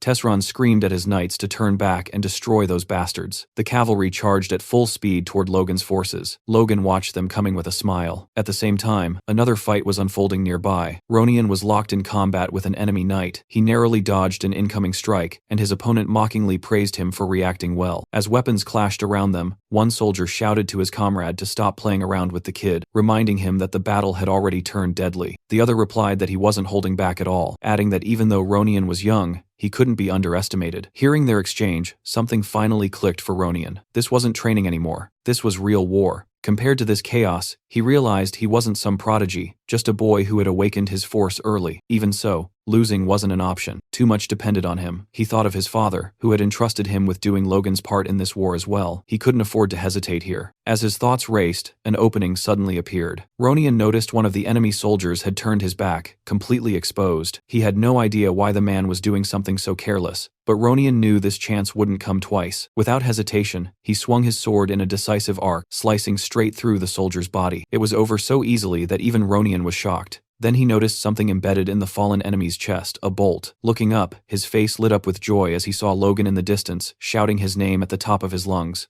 But that moment of relief was brief. More enemy knights were charging furiously from behind Ronian's position, rushing toward Logan under the Viscount's command. Logan watched their movement and immediately recognized the kite shield formation they had adopted. It was a strong defensive tactic, but it wouldn't be enough. This was where his real plan came into play. Logan calmly ordered his mercenaries to aim their crossbows diagonally toward the ground. The command confused them once again. Then Logan flashed that unsettling psychotic smile and gave the real order: fire at the horses. He wasn't holding back anymore. Dirty tricks were fair game if it meant winning. The mercenaries reacted instantly, grinning with the same bloodthirsty excitement as Logan. A hail of bolts tore into the cavalry's mounts. Horses screamed and collapsed, throwing riders violently to the ground and shattering the charge in seconds. Logan felt relief knowing he had arrived in time to support Ronian. But the battle wasn't over. His father was still in danger. Remembering his vow to save his family in this life, Logan knew that victory meant nothing if Patrick fell. He issued a quick command to Kaisalon and immediately rushed toward his father. Kaisalon panicked. This wasn't part of the plan. Victory was already within reach, and Logan was risking everything by charging ahead alone. Even if Logan was stronger, running into a mid-ranking knight could turn the tide. Still, Kaisalon pulled himself together and ordered Gerald to provide covering fire. As Logan cut through the enemy lines, Patrick was still locked in a brutal duel with the high-ranking knight, and the situation looked grim. The knight mocked him, saying he couldn't believe Patrick would recklessly charge forward knowing he'd be impaled. At the last second, Patrick twisted away and leapt back, barely creating enough space to breathe. As he observed the enemy's movements, something felt off. They were fighting with desperation, pushing themselves beyond reason, practically throwing their lives away. That didn't make sense. They had the advantage. Why were they acting like cornered animals? Before he could think further, Patrick deflected 2 incoming lances in quick succession. Then, out of nowhere, Logan appeared in front of him. In the blink of an eye, Logan cut down 2 mid-level knights, leaving Patrick completely stunned. Patrick remembered seeing Logan enter the battlefield with a mercenary force far behind enemy lines. There was no way he should have reached this spot so quickly. As Patrick turned his head, the sight behind him froze his thoughts entirely. The ground was littered with corpses, an ocean of bodies stretching across the field. Patrick wanted to ask how Logan had become this strong, but now wasn't the time. Nothing made sense anyway. Instead, he asked the only question that mattered: did Logan's arrival mean they were winning? Logan simply nodded. Hearing that, Patrick placed a hand on his son's shoulder and told him he had done well. The high-ranking knight stared at Logan in disbelief. A 20-year-old boy from a remote barony had just taken down 2 mid-level knights effortlessly. At that age, the knight himself had been destroying his body just to qualify as a knight. None of that mattered now. He resolved to kill Logan on the spot. He barked orders at his fallen comrades, telling them to regroup. Patrick, watching this, realized something critical. Logan was strong enough to handle most mid-level knights. If Logan took care of them while he focused on the high-ranking knight, they might still win this battle. But Logan had other plans. He stepped in front of Patrick and extended his arm, declaring that he would face the high-ranking knight alone. Patrick immediately objected, warning him it was too dangerous. He acknowledged Logan's growth, but reminded him this enemy was high rank. Patrick didn't finish his sentence. Logan punched him hard in the stomach, knocking him flat onto the ground. Logan bluntly stated that in his current condition,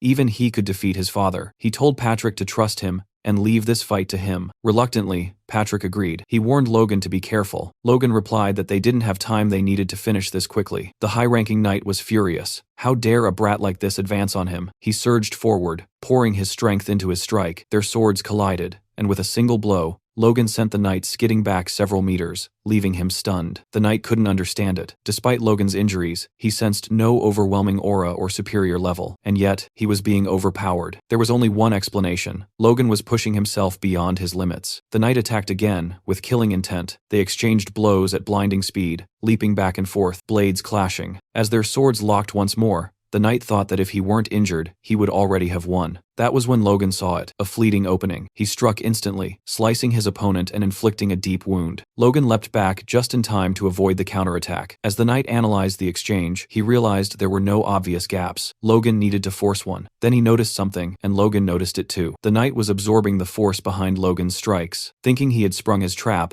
the knight declared that Logan had fallen right into it and prepared to finish him. Logan appeared off balance. The killing blow was about to land, but it never did. Logan regained his footing instantly, leaving the knight questioning whether his own movements had slowed. Logan's aura surged as he prepared his sacred technique. The knight felt it immediately and knew he had to retreat. Too late. Logan unleashed a devastating wave of cutting energy. The attack erased the high-ranking knight in a single strike. The battlefield fell silent. Logan roared that he, Logan McLean, had slain the enemy general of Tesseron's army. Panic spread through Tesseron's ranks. Soldiers stared in disbelief. A high-ranking knight had fallen. With the Viscount's banner nowhere in sight, morale collapsed. Weapons clattered to the ground as soldiers begged to surrender. Rick began chanting Logan's name, praying for his master's safety. One by one, the voices joined him, until the battlefield echoed with it. The Viscount was already fleeing the battlefield, his mind spiraling as he tried to understand where everything had gone wrong. 3 full years of preparation had amounted to nothing. He had sought support from other nobles, gathered 100 knights, and yet everything collapsed because of that damned red-haired boy and his strange weapons. Thinking quickly, Tesseron decided that survival came first. If he could just make it back to his own territory, he might escape with his life. When he reached his castle, he shouted for the guards to open the gates. The soldiers were stunned to see him return so suddenly. Before the gates could fully open, another guard spotted movement in the distance and shouted a warning. Knights were approaching, and Logan was leading them. Tesseron froze in place at the sight. Logan dismounted calmly and remarked that the Viscount had been pretty quick to run. Then, standing directly before the gates of Tesseron's territory, Logan raised his voice so everyone could hear and declared that Tesseron had already lost the war. He ordered the garrison to open the gates and welcome the true victor. From atop the walls, the soldiers hesitated. Some wondered if it was true, if that was why their lord had rushed back in such a panic. Before doubt could spread further, a general barked at them, demanding to know whether they planned to cower just because the enemy spoke boldly. The men snapped back to attention. The general pointed out that there were only a little over 300 enemies outside. As Logan charged his aura again, the general insisted that such a small force could never take the castle in a siege. The soldiers guarding the gate were confused about what Logan was doing until he leapt over the wall, soaring dozens of meters into the air. Landing inside, he calmly told the general to open the gates unless everyone there wanted to die. Otherwise, he would kill them himself and open the gates personally. Inside the palace, Tesseron was frantically stuffing gold coins and valuables into bags, thinking that at the very least, he should escape with some wealth. Suddenly, Logan's voice rang out behind him, announcing that he had finally caught up. Tesseron stumbled backward in terror and demanded to know how Logan had gotten inside. Logan replied coldly that Tesseron's own servants had betrayed him before he even needed to draw his sword, which spoke volumes about the Viscount's reputation as a ruler. Furious, Tesseron cursed his servants for their betrayal. Then fear overtook him again. He dropped to a pleading tone, declaring his surrender and promising reparations according to feudal conventions. He begged Logan to spare his life and the lives of his family. Logan scoffed and asked him what right he had to speak of conventions. He looked down at Tesseron and reminded him that he had declared war without warning and invaded everything in a single day. Logan's fury was unmistakable, a vein bulging on his forehead as he questioned whether Tesseron had any conscience at all. Tesseron tried one last appeal, arguing that noble honor and feudal law guaranteed the safety of prisoners. Logan agreed on one condition. He said he would uphold the honor and customs of his own house, House McLean. Therefore, Tesseron's life would be spared, and he would be allowed to take a limited amount of wealth and leave. Tesseron was about to thank him when Logan interrupted. He said that if Patrick had been standing there, he truly would have done all of that. Patrick was an honorable man, one who might even accept unconditional surrender. As Logan spoke, he noticed a diamond-studded dagger resting inside a chest. He picked it up, admiring its craftsmanship. Tesseron quickly insisted Logan keep it, saying it was made by the finest craftsman in the kingdom. Logan refused, and told Tesseron to take it with him. Then, without warning, Logan drove the dagger straight into Tesseron's chest. As Tesseron collapsed, he accused Logan of lying, shouting that he had promised to spare his life. Logan replied calmly that he never made such a promise, he had only described what his father would have done. Unfortunately for Tesseron, Logan was nothing like him. Tesseron tried to mutter something about noble honor, but Logan cut him off, asking if he had any idea how many people had died because of his greed. He ordered him to end his filthy life right there. Tesseron fell dead to the floor. Looking down at the corpse, Logan thought that Tesseron should be grateful for such a quick death. He clenched his fist, still stained with blood, and exhaled slowly. The crisis was finally over. All that remained were the finishing touches. He loudly announced that Viscount Raymond Tesseron had taken his own life. That would be enough. Moments later, Kaisalon entered and informed Logan that he should inspect the castle's underground prison. A few days later, outside the walls of Tesseron's castle, Logan stood with his father. Patrick explained that he had come as soon as he recovered from his injuries. He asked about Tesseron's suicide. Logan confirmed it, remarking that Tesseron must have been driven to despair. Patrick wasn't convinced. He stepped closer and bluntly asked whether Logan had killed Tesseron himself. The two locked eyes in a tense stare, as if a fight might break out. Logan finally admitted the truth. Yes, he had eliminated Tesseron deliberately. He explained that sometimes they needed to take matters into their own hands, and that leaving Tesseron's bloodline alive would only invite future disasters. Patrick studied his son for a long moment. Then he praised him, saying Logan was a grown man now and must have had his reasons. He added that no matter what anyone said, Logan was the key figure in this war, and thanked him sincerely. Hearing this filled Logan with happiness. He looked at his father and smiled wide and genuine. Patrick, blushing and fumbling his words, told him he had done a good job. Then he shared even more news. Logan would be officially named the heir of House McLean. Logan smiled again, then shook his head and refused. Patrick was stunned and demanded to know why. Was Logan worried about his reputation? Patrick assured him that his achievements in the war were more than enough to silence all criticism. But that wasn't the reason. Logan explained that Ronian was far more suitable to inherit the family. The McLeans were a family of knights, and Ronian had awakened his force at only 14, 4 years earlier than Logan himself. There was no telling how strong he would become as an adult. Patrick was left speechless. He argued that strength alone didn't decide who should lead a noble house. Logan agreed that under normal beliefs, that was true. But if Ronian earned the title of the continent's youngest force user, as he had in Logan's previous life, there would be no objections at all. More importantly, Logan had no personal interest in becoming Baron. He didn't want to waste time tied to that role. As the older brother, Logan said he wanted to give Ronian the chance he deserved. He asked Patrick to delay choosing a successor until Ronian came of age. Patrick admitted he never imagined Logan cared so deeply for his brother, but agreed to his request. The decision would be postponed for 5 years, until Ronian became an adult. Logan thanked his father. Still, Patrick insisted on granting him another reward. They would return to the mansion to calculate the spoils of war, which would likely reach several 100,000 gold pieces. But judging by Logan's expression, he already had something else in mind. Suddenly, a guard shouted for the gates to be opened. The McLean Knights had returned. The townspeople immediately gathered, murmuring in disbelief. They couldn't believe the army had come back in barely a week and that the war had supposedly ended in just a single day. Two men began discussing it, one of them wondering aloud how such a thing was even possible. He asked if the McLean Knights had always been this powerful. The other man lowered his voice and asked if he had heard the rumors that everything happened because of the young master, Logan McLean. He said that according to the soldiers who had returned first, Logan's mercenary troops completely reversed the battle. They appeared behind the enemy as if they had predicted everything in advance. Another man added that the enemies had been wiped out by some strange new weapon, and that Logan himself had even defeated a high-ranking knight. A young woman asked if the young master had always been such an extraordinary person. Someone else replied that he always thought Logan was just fooling around before. Slowly, the crowd began to piece things together. Maybe the monster meat he had bought earlier wasn't meaningless after all. Maybe the boy had always been preparing something far bigger. Some even whispered that Logan might have been acting the whole time. The thought sent chills through them. They began praising him,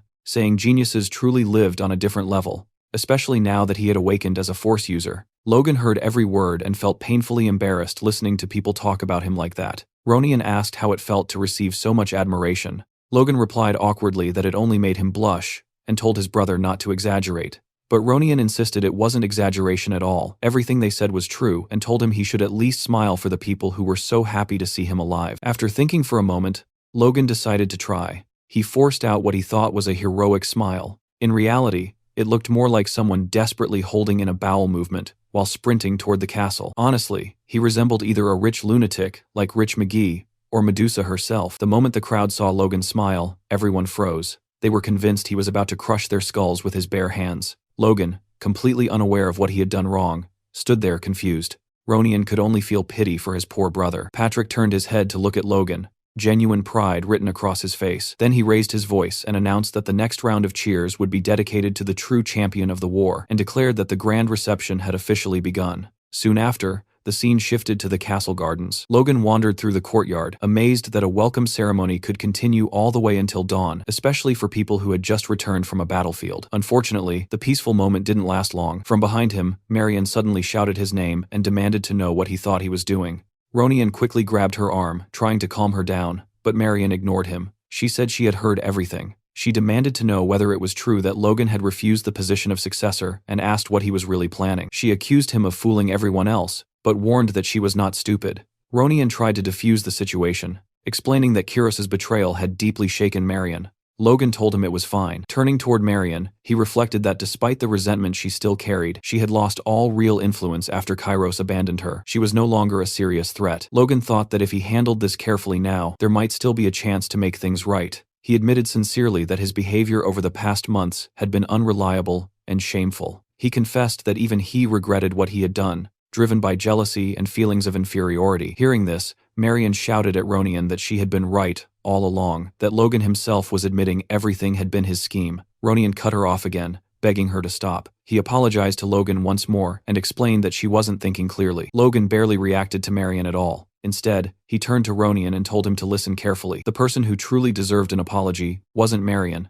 it was Ronian. Ronian was startled and asked what he meant. Logan explained that ever since returning, he had been apologizing without really saying what for. The regrets and cowardice he had carried for years weren't easy to face. Ronian demanded to know what exactly he was talking about. Logan finally confessed the truth. He said that for years, he had secretly despised Ronian. He admitted that he had tried to hide his own weakness by resenting his younger brother. Those pitiful years filled him with shame. Now, he truly regretted them. He bowed deeply and asked Ronian to forgive him sincerely. Ronian stared at him in silence. Logan, still bowing, thought bitterly that good deeds never erased past sins and that he had been foolish to hope otherwise. Then Ronian finally spoke. He said it was okay. Logan froze in shock. Ronian continued, explaining that he believed if he treated Logan kindly, even when Logan was cold one day, the brother he remembered would come back. Then he smiled at him. It was the kind of smile that could make even a grown man cry. Logan felt warmth flood his chest. He wondered why he had hesitated for so many years to do something so simple. Turning to Marion again, Logan told her sincerely that he truly cared about Ronian and genuinely hoped his brother would become the successor. He admitted that asking for her trust right away was unreasonable, so instead he asked her to watch him closely. From now on, everything he did would be for the sake of the family. As Marion walked away, Logan thought quietly that for now this apology would have to be enough. The very next day, deep inside a forest, Logan and Hamar were walking side by side. Hamar grumbled, asking where in the world they were headed right after returning from war. Logan calmly replied that he had rested enough already, and that it was time to start working again. Hamar muttered under his breath that he was only nervous because of the task ahead, thinking about how he would finally enjoy the rewards this time. Logan assured him confidently that this job would definitely be enjoyable. Hamar hesitated, convinced that Logan had absolutely no idea what he was talking about. Soon, they stopped in an open clearing and stared into the distance. Hamar suddenly froze in shock. It turned out that Logan planned to open a mine there. Earlier, during the discussion about the barony of Tesron, Patrick had explained what Logan wanted as his reward from the war. Instead of land, titles, or wealth, Logan had requested permission to explore the hill near the Tesron border. Patrick had laughed and said calling it a hill was generous. It was practically a barren wasteland with nothing valuable in sight. He asked why Logan insisted on that specific location. Logan only smirked and replied that there might be gold hidden beneath the ground. The truth behind Tesron's sudden war only came out a year later. It turned out Tesron had secretly been exporting gold from a hill located in former Meclane territory that he had seized. That single gold mine alone had elevated Tesron far beyond the status of an ordinary count's family. That prosperity lasted until Ronian later wiped out the entire family in revenge. Back in the underground prison of the Tesron barony, Kaisalon had mentioned that there were several strange prisoners worth inspecting. One of them claimed he had committed no crime. He said he had only accepted a request from the Count to transport gold from the mine they were hired to work in. Despite that, the Viscount had imprisoned them anyway. Logan pressed a hand to his face, stunned by Tesron's stupidity. He couldn't believe the man had locked up 5 highly valuable mining specialists. One of the prisoners asked nervously if Logan was angry on their behalf. In reality, Logan's merchant instincts had awakened. He realized he had just stumbled upon an enormous and unexpected business opportunity. The old prisoner studied Logan suspiciously, wondering what kind of person he was.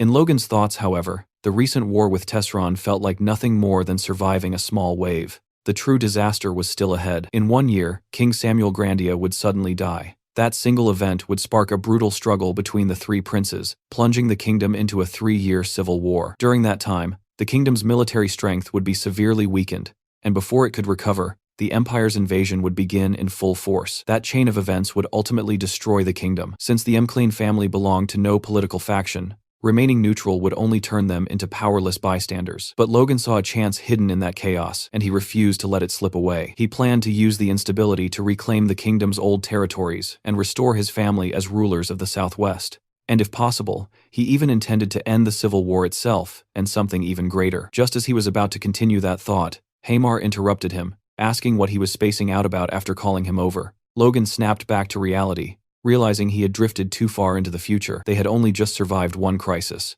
For now, he needed to focus on building power as fast as possible. But dreams like that would sound insane to anyone else. No matter what happened, he had to fund everything with his own money. That barren hill would become the golden goose that financed all his ambitions. Logan informed his servants that there was gold buried inside the hill, and that he intended to dig and establish a mine. He asked them for an estimated cost. The servants were stunned into silence. Hamar thought it was just another one of Logan's insane ideas. The old supervisor said Tesron had paid them generously, so he agreed to the inspection immediately. But opening a gold mine felt excessive. He cautiously asked Logan if he was truly certain there was gold there. Logan nodded and said he had seen it with his own eyes. The old man asked how that was even possible. Logan replied that it had been part of a secret operation, and for safety reasons, only the 6 people present would participate in the drilling. Hearing that, the old man grew uneasy, suspecting Logan might be planning to dispose of them afterward. He argued that 6 people could never handle such work and accused Logan of exaggerating. He almost said that even with a dwarf involved, it would be impossible, but stopped himself and silently prayed that Hamar could somehow manage it. Hamar locked eyes with Logan and calmly said that he should prepare to die, sleep less, and give up any hope of a normal life if he accepted this task. Seeing that expression, the old man felt his soul leave his body. Logan, however, was satisfied. As expected of Hamar, he truly had the mindset of a lifelong craftsman. Logan said that now both Hamar and the old man were officially ready to begin, and once again asked for the financial estimate. The old man explained that they first needed to drill test shafts to estimate the size of the gold deposit, but the initial investment alone would require 5 million gold pieces. Hamar added that safely developing the mine would take a long time. Just the preparation phase would need 6 months, followed by another 6 months for full extraction. Logan nodded. It was exactly as he had expected, huge costs and long delays. But this mine had made Tesron wealthier than most Count families. He had no choice but to seize this opportunity. He thought that if he could already sell the monster meat, he would have enough funds by now. But its effects wouldn't be recognized for another 6 months. Then, a realization struck him. Maybe he didn't need to wait. If he could neutralize the poison in the monster meat, he could sell it immediately as medicine. After all, he had detoxified countless poisons during his years as a mercenary. Creating an antidote should be possible. If he perfected the formula and sold it, he would become unimaginably rich. A week later, in the southwest McLean village, Rick brought Logan the medicine he had prepared, using crushed night herb, web herbs, and drip grass. Logan immediately told him not to call it fake medicine, explaining that it was simply a neutralizing agent. Then he asked where the monster meat was stored. Rick replied that it had been placed in the village warehouse exactly as Logan requested. Hearing this, Logan said that was perfect and announced they would apply the medicine directly to the meat. Rick panicked instantly and asked if he truly had to go with him. Logan confirmed that of course he did, but Rick looked far from thrilled and warned that he had never been there before and had no idea what kind of horror awaited them inside. Logan grew annoyed, wondering why Rick had suddenly become so dramatic.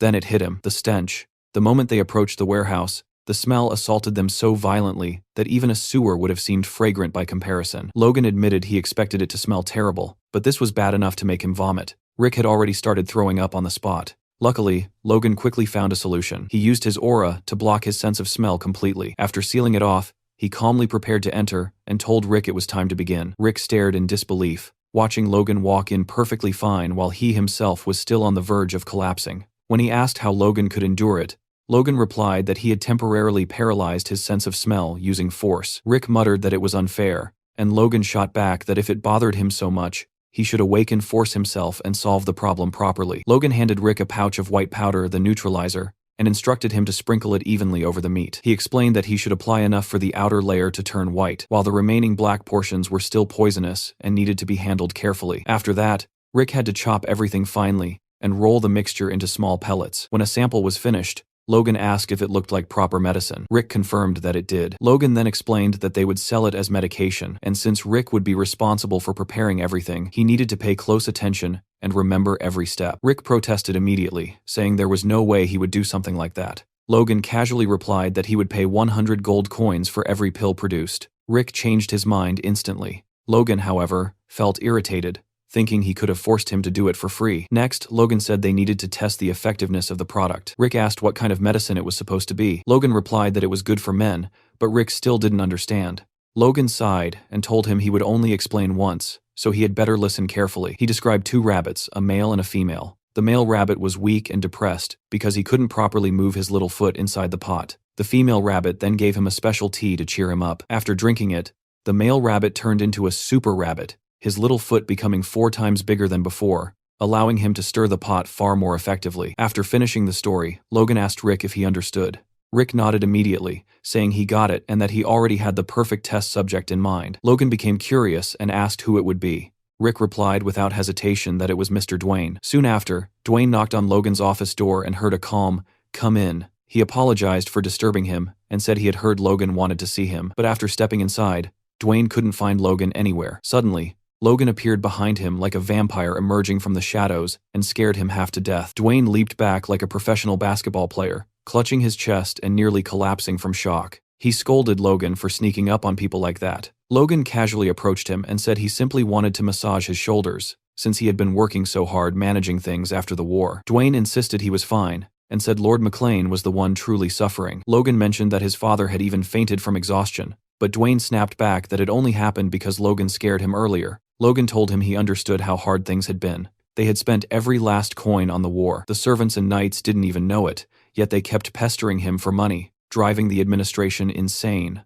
He said he must have misunderstood Logan all this time, and never expected him to care so much about the administrators, but he didn't finish the sentence. Logan cut him off abruptly, and asked if that stress was the reason for his problems in bed. Dwayne froze. He turned pale as stone and lunged toward the door, trying to escape. Logan calmly told him to at least hear him out, and placed the medicine in his hand. He explained that it was a patented product from Philip Cale's merchantry, with guaranteed results after just one pill, silently admitting to himself that he had never actually tested it personally. Dwayne hesitated, stared at the pill, then reluctantly swallowed it. Sometime later, Dwayne was seen sprinting through the castle corridors at full speed, shouting Logan and Rick's names. The two turned around as Rick heard the frantic voice, while Logan already knew exactly what was happening. Dwayne had come back for more. Rick tried to scold him for running in the halls, but Dwayne ignored everything and immediately asked Logan how much he wanted for the pills. The poor man looked ready to kill for them. Seeing this, Logan flashed a predatory smile and declared the medicine a complete success. Rick grumbled angrily about being ignored again, while Logan told Dwayne to hold out his hand. Panting heavily, sweating, and barely able to stand,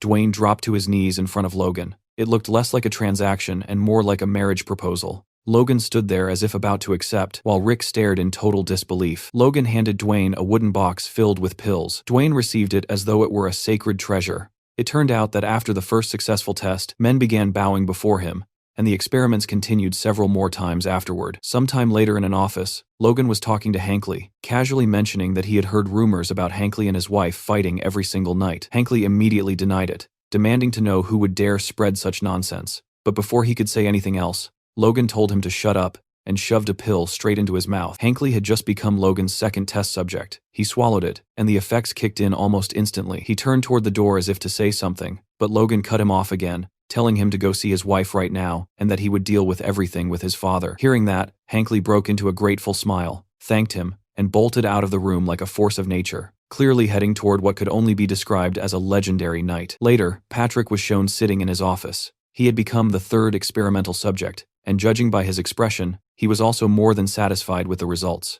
Looking in the direction of his father's room, Logan thought to himself that he almost felt bad for Ronian. At this rate, his brother might be getting another little sibling soon, meaning he wouldn't be the youngest anymore. Watching all this chaos unfold, Rick finally snapped and angrily asked Logan why he never let him test the pill too. After all, he was the one who had worked the hardest on everything. Logan stared at him blankly, glanced down at Rick's lower half, turned his back, and started walking away. Rick shouted after him, asking what the hell that weird look was supposed to mean. Logan stopped without turning around, and replied that Rick wouldn't even get the chance to use the pill anyway, so giving it to him would just be a waste. He even told him not to follow because he stank. At this point, it was painfully obvious Logan was enjoying torturing the poor guy. Later on, Logan was seen speaking with Philip through a magic orb. Philip admitted that if the medicine really worked as well as Logan claimed, the demand would be massive. He asked how much Logan planned to charge for it. Logan replied that it would be 100 gold per pill and 10,000 gold for a box of 10. Philip hesitated at the price and asked if Logan seriously thought the nobles in the capital were idiots, warning that he could get into serious trouble charging that much.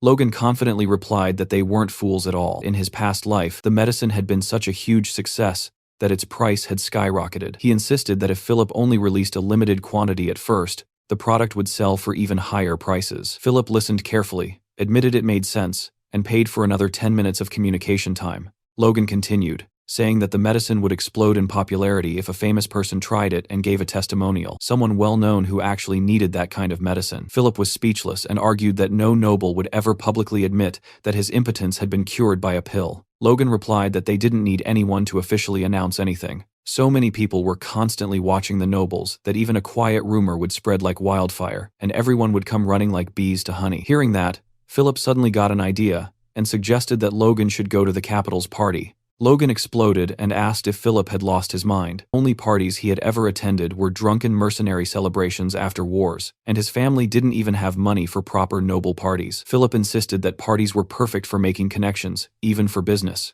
He admitted it would take time and that Logan obviously couldn't sell the medicine directly at the party, but the idea sparked something in Logan's mind. Philip quickly asked if Logan was really thinking of doing something that reckless, warning that his family would be shunned by high society. Logan replied that nothing like that would happen if he didn't actually sell anything there. He then told Philip about a great informant in the capital and asked him to find the guy and gather all the information he would need. Philip hesitated, asking what informant he was talking about and what crazy plan he was cooking up this time. Logan simply said that he would be heading to Gran soon and would explain everything once he arrived. Hearing that gave Philip a very bad feeling. A week later, Logan arrived in Gran, the capital city of the Kingdom of Grandia. Philip stared at him in disbelief that he had actually come and asked how he managed to get his family's permission. A noble's son traveling to the capital to sell aphrodisiacs was not something you saw every day. Logan assured him that he hadn't told his family the truth, although bringing 3,000 boxes without a single servant was proving to be a real problem. He thought to himself that his father had let him go much more easily than expected,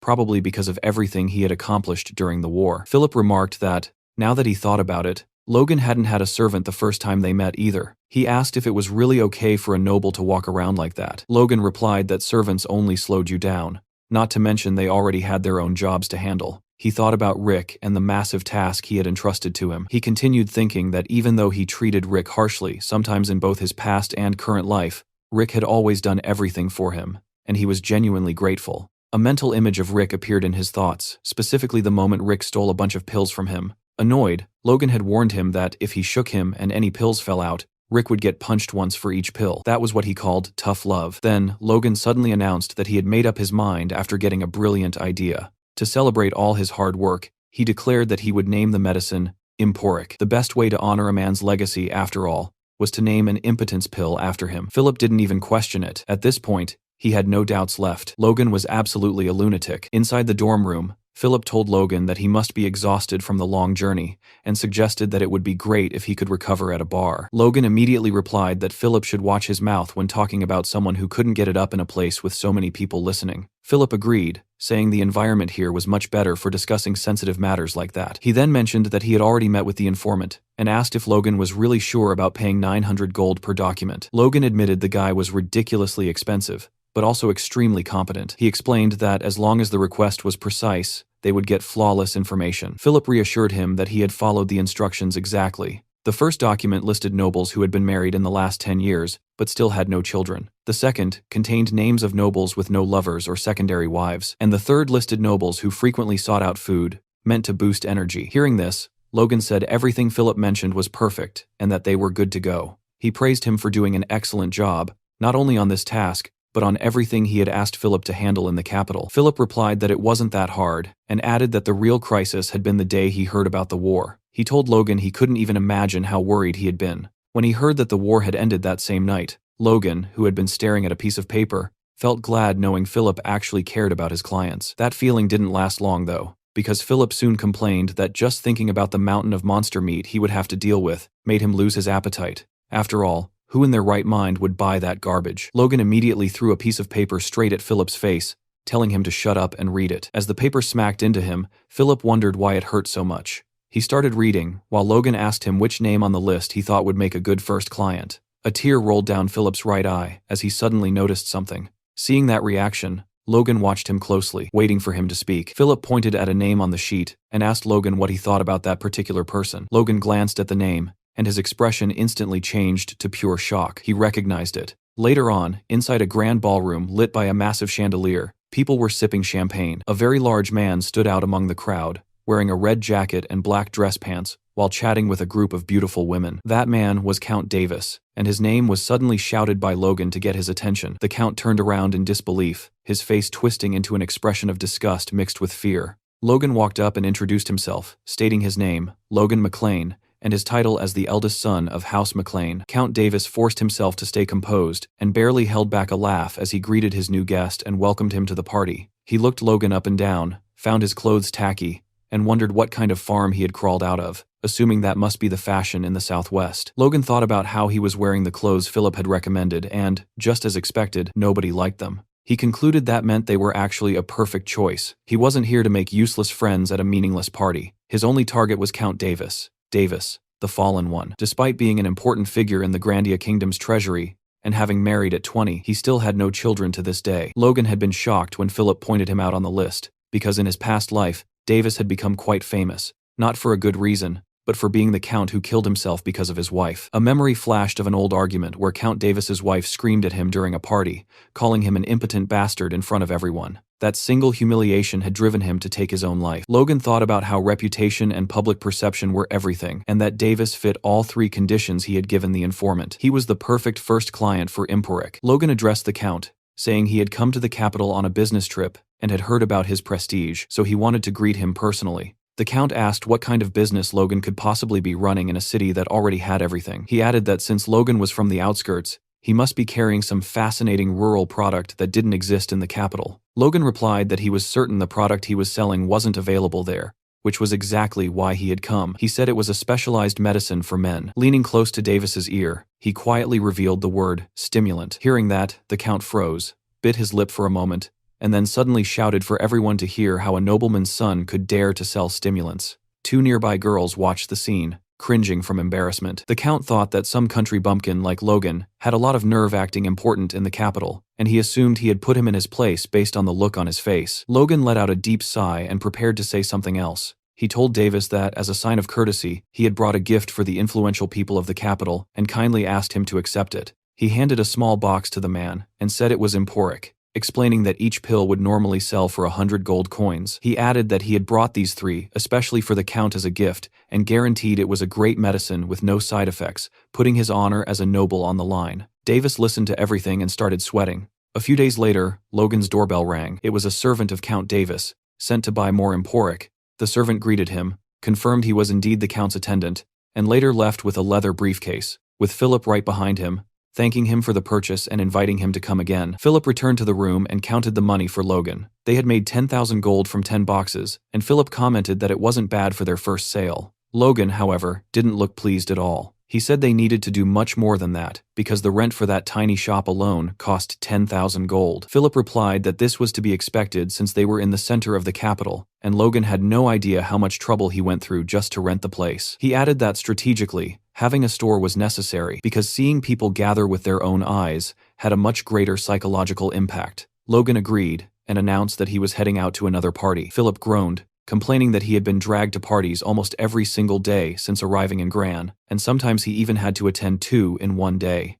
Logan explained that having Count Davis as the first client wasn't enough. He needed to promote the store to as many people on that list as possible. A week later, Count Davis's servant was walking down the street, still unable to believe the Count had asked him to buy that medicine again, especially after seeing that no health foods had ever worked for him in the past. When he reached the shop, he was completely stunned. A massive line of men stretched down the block, all waiting to buy the medicine. He observed the crowd and wondered what was going on until it suddenly hit him. He recognized every single one of them. One was Viscount Talon's chamberlain, and the man in front of him was Count Hamel's butler. He adjusted his hat to hide as much of his face as possible, thinking this would generate unnecessary gossip. He decided he'd better just buy the medicine and leave. As soon as he did, Philip stepped out of the store to address the crowd. He apologized and announced that unfortunately, the stock prepared for today was already sold out. Hearing that, the servants waiting to buy medicine for their masters were horrified. One of them went up to Philip and asked what he meant by sold out, since no one had said anything earlier. Philip apologized again and explained that emporic was insanely popular, but production couldn't keep up, so sales were limited to 50 boxes per day. Two guys grew tense immediately and started begging Philip to sell them some, saying their masters wouldn't be forgiving if they returned empty-handed. While all this was happening, another noble passed by with his servant and noticed the commotion. He sent his servant to check what was going on. From behind a corner of a nearby building, Logan watched everything with satisfaction. He thought that by limiting the supply, customers would feel even more desperate to buy, and seeing the crowd would spark the curiosity of other nobles. Everything was unfolding exactly as he had planned. Philip shouted for everyone to hear that the day's stock was gone and told them to come back tomorrow. The next day, he sold out again. The same thing happened on the third day, leaving the nobles wondering how many days in a row this madness would continue. Logan commented that it was incredible, saying daily sales had been booming for over a month now, and today they had sold out the moment they opened. He added that, at this rate, making 4.5 million gold in a single month might not be so impossible after all. Hearing this, Logan sarcastically asked who would have guessed the capital had so many impotent nobles. He said they had tripled the price since mid-year, yet people were still willing to pay even more, which made him worry about the kingdom's future. After saying that, he stared at Philip with a serious look. Then, all of a sudden, he broke into a maniacal grin like someone who had just found his next victim and started laughing loudly. His voice echoed out of the shop, making people on the street turn their heads. In the end, he was just ridiculously happy. He grabbed Philip by the neck and started messing up his hair, calling him an admirable brat and praising him for doing a great job. Philip, meanwhile, was turning purple from lack of air. He bowed deeply and thanked Logan for all his effort. Logan looked down at him and said it was good that Philip recognized his own work, and starting next week, he would receive 1% of the total sales as his personal cut. Philip suddenly started shouting that he would do his best, and even tried to kiss Logan. All of this happened while a mysterious figure watched from the street, his wrinkled face hidden beneath a hood, and his beard glowing blonde in the light. Later, inside a sorcery shop, Logan was using the communication line and suddenly shouted from the back of the room that it would be at least 10 tons of gold per year, which instantly made everyone nearby turn their heads toward him. He froze mid-sentence, staring straight at the door. then asked the person on the other end if they were serious. That person was Hamar, who calmly confirmed the information. Hamar explained that according to the miners, there was a very high chance the gold nuggets were located in a deeper layer of the hill. Logan stared at the communication orb like a complete madman, clenching his teeth and fists so hard they trembled. Even with a rough estimate, 10 tons of gold translated into around 100 million gold coins. To him, this was the ultimate jackpot, the biggest lottery win he could ever imagine. Hamar added that the mining costs were no joke, and asked Logan if he could actually afford it, since just starting the operation would cost about 5 million gold. Logan assured Hamar that he already had everything he needed. He told him to wait and said he would gather all the money and workers as fast as possible. Hamar didn't look too worried and simply asked Logan to go easy on the workers. Later that night, in the middle of the city, Logan walked through the streets while thinking about how the initial investment for the mine would be around 5 million gold. If he kept selling as he was earning roughly 4.5 million gold per month. Come to think of it, even if he only sold for 2 months, he would still have money left over, since he still had about 700 boxes of medicine in stock. He started thinking about going back home to get more merchandise and beginning the mental development stuff, but something suddenly caught his attention and snapped him out of his trance. Logan looked toward a shop and sensed that someone was inside. In an instant, he rushed over, thinking it might be robbers. He violently kicked the door open, sending it slamming into the wall, and began searching the place from top to bottom, but the room looked completely empty. Logan drew his sword, wondering if the culprits had somehow vanished, then reminded himself there was only one door. They had to still be inside. Just as that thought crossed his mind, a shadow zipped past him. He realized it too late and slashed at the cloaked figure, but missed. He shouted, demanding to know who was there. When he turned around, no one was in sight. He stood still with his sword pointed at nothing, his heart pounding. Impossible, he thought. He was absolutely sure he had felt someone there. Then that feeling came again. He looked up, guessing the thief might be on the roof. Without hesitating, he leaped upward. Aiming at the cloaked figure, he raised his sword, ready to stab. But the culprit moved at the last second. Logan faced the figure on the rooftop, sword in hand. He demanded to know the man's identity, but got no answer. Instead, the figure simply vanished without leaving a trace. Logan was completely stunned by what had just happened. He kept thinking about how there was no sign of any presence, even though the guy had been right in front of him moments ago. He looked down at his own hand and realized he was holding a piece of the man's cloak. He stared at it, wondering what the hell had just happened.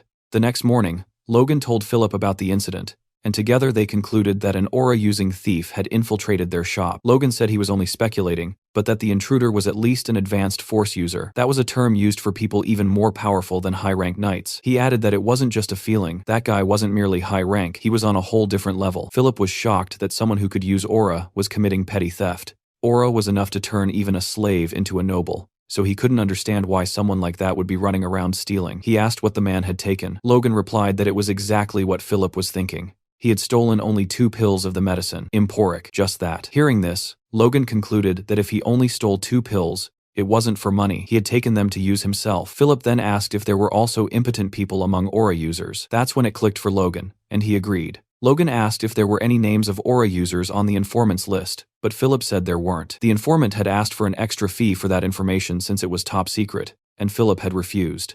But after thinking about it again, Philip said maybe there was one person who came to mind. An aura user in the capital who had no descendants. A muscular, well-dressed, noble with blonde hair and a beard, was walking down the street with his wife, watching some children play. His face looked gentle, and his light blue eyes were filled with longing as he stared at them. He was startled when his wife asked what he was looking at. He turned and told her he was just admiring the scenery outside, sweating nervously. She clearly didn't buy that lame excuse, and asked if he was staring at the children again. He tried to convince her he was only enjoying the view and wasn't thinking about anything silly. Then he hugged his wife and said they should go home. She kind of ignored that and instead told him she was very happy to have met him, asking if he knew that. The man looked at her with happiness in his eyes and a small smile tugging at his mustache. He hugged her even tighter and said he felt the same. This man was Felix Esperanza, the kingdom's greatest swordsman. It turned out that the deep sadness and regret in his heart started with an injustice he suffered when he was young. While fighting for the country, he had been wounded right between the legs. At the time, it was just considered a wound of honor for a knight who fell in battle,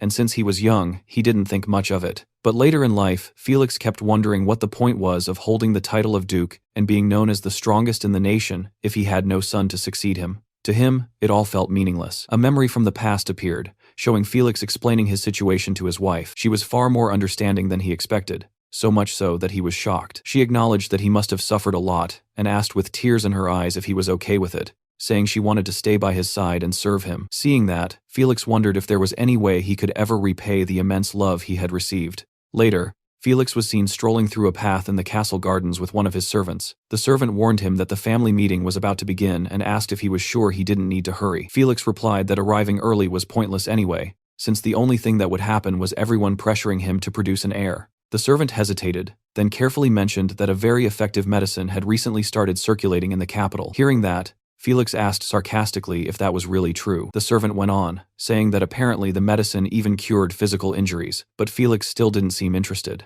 The servant insisted, explaining that he knew Felix didn't believe in these things, but there were many reports of people who had amazing results. Hearing this, Felix lowered his head, ashamed to admit to himself that he had already tried the medicine, and on top of that, he had stolen it. Even though his wife's tears still weighed on him, he couldn't believe he had stooped so low as theft, a disgrace to the discipline he had always upheld. Worse, after taking the medicine, absolutely nothing had happened. So he told Louise, his servant, not to believe everything he heard. He began convincing himself that he was right, that the story about the medicine working was just a fake rumor, and that there was no way it could fix something, even Aura couldn't. He thought he should have given up already. At the gates of the estate, Logan was talking to a guard who told him he couldn't let him meet Felix without an appointment. Logan calmly asked the guard to simply tell Felix his name, saying he was sure Felix would want to meet him as soon as he knew who was asking. Earlier, Logan and Philip had talked about this, and Philip had been shocked, asking if Logan was really planning to visit the Duke in person. Logan had nodded, and Philip started teasing him, asking if he was going to chase down the strongest man in the kingdom, just to ask whether he stole something, or if he was impotent. Philip freaked out and asked if that was seriously Logan's plan, but Logan calmly asked if Philip was imitating him. Philip told him he should act like nothing had happened, otherwise he'd get into trouble for no reason, warning that if things went south, they were screwed.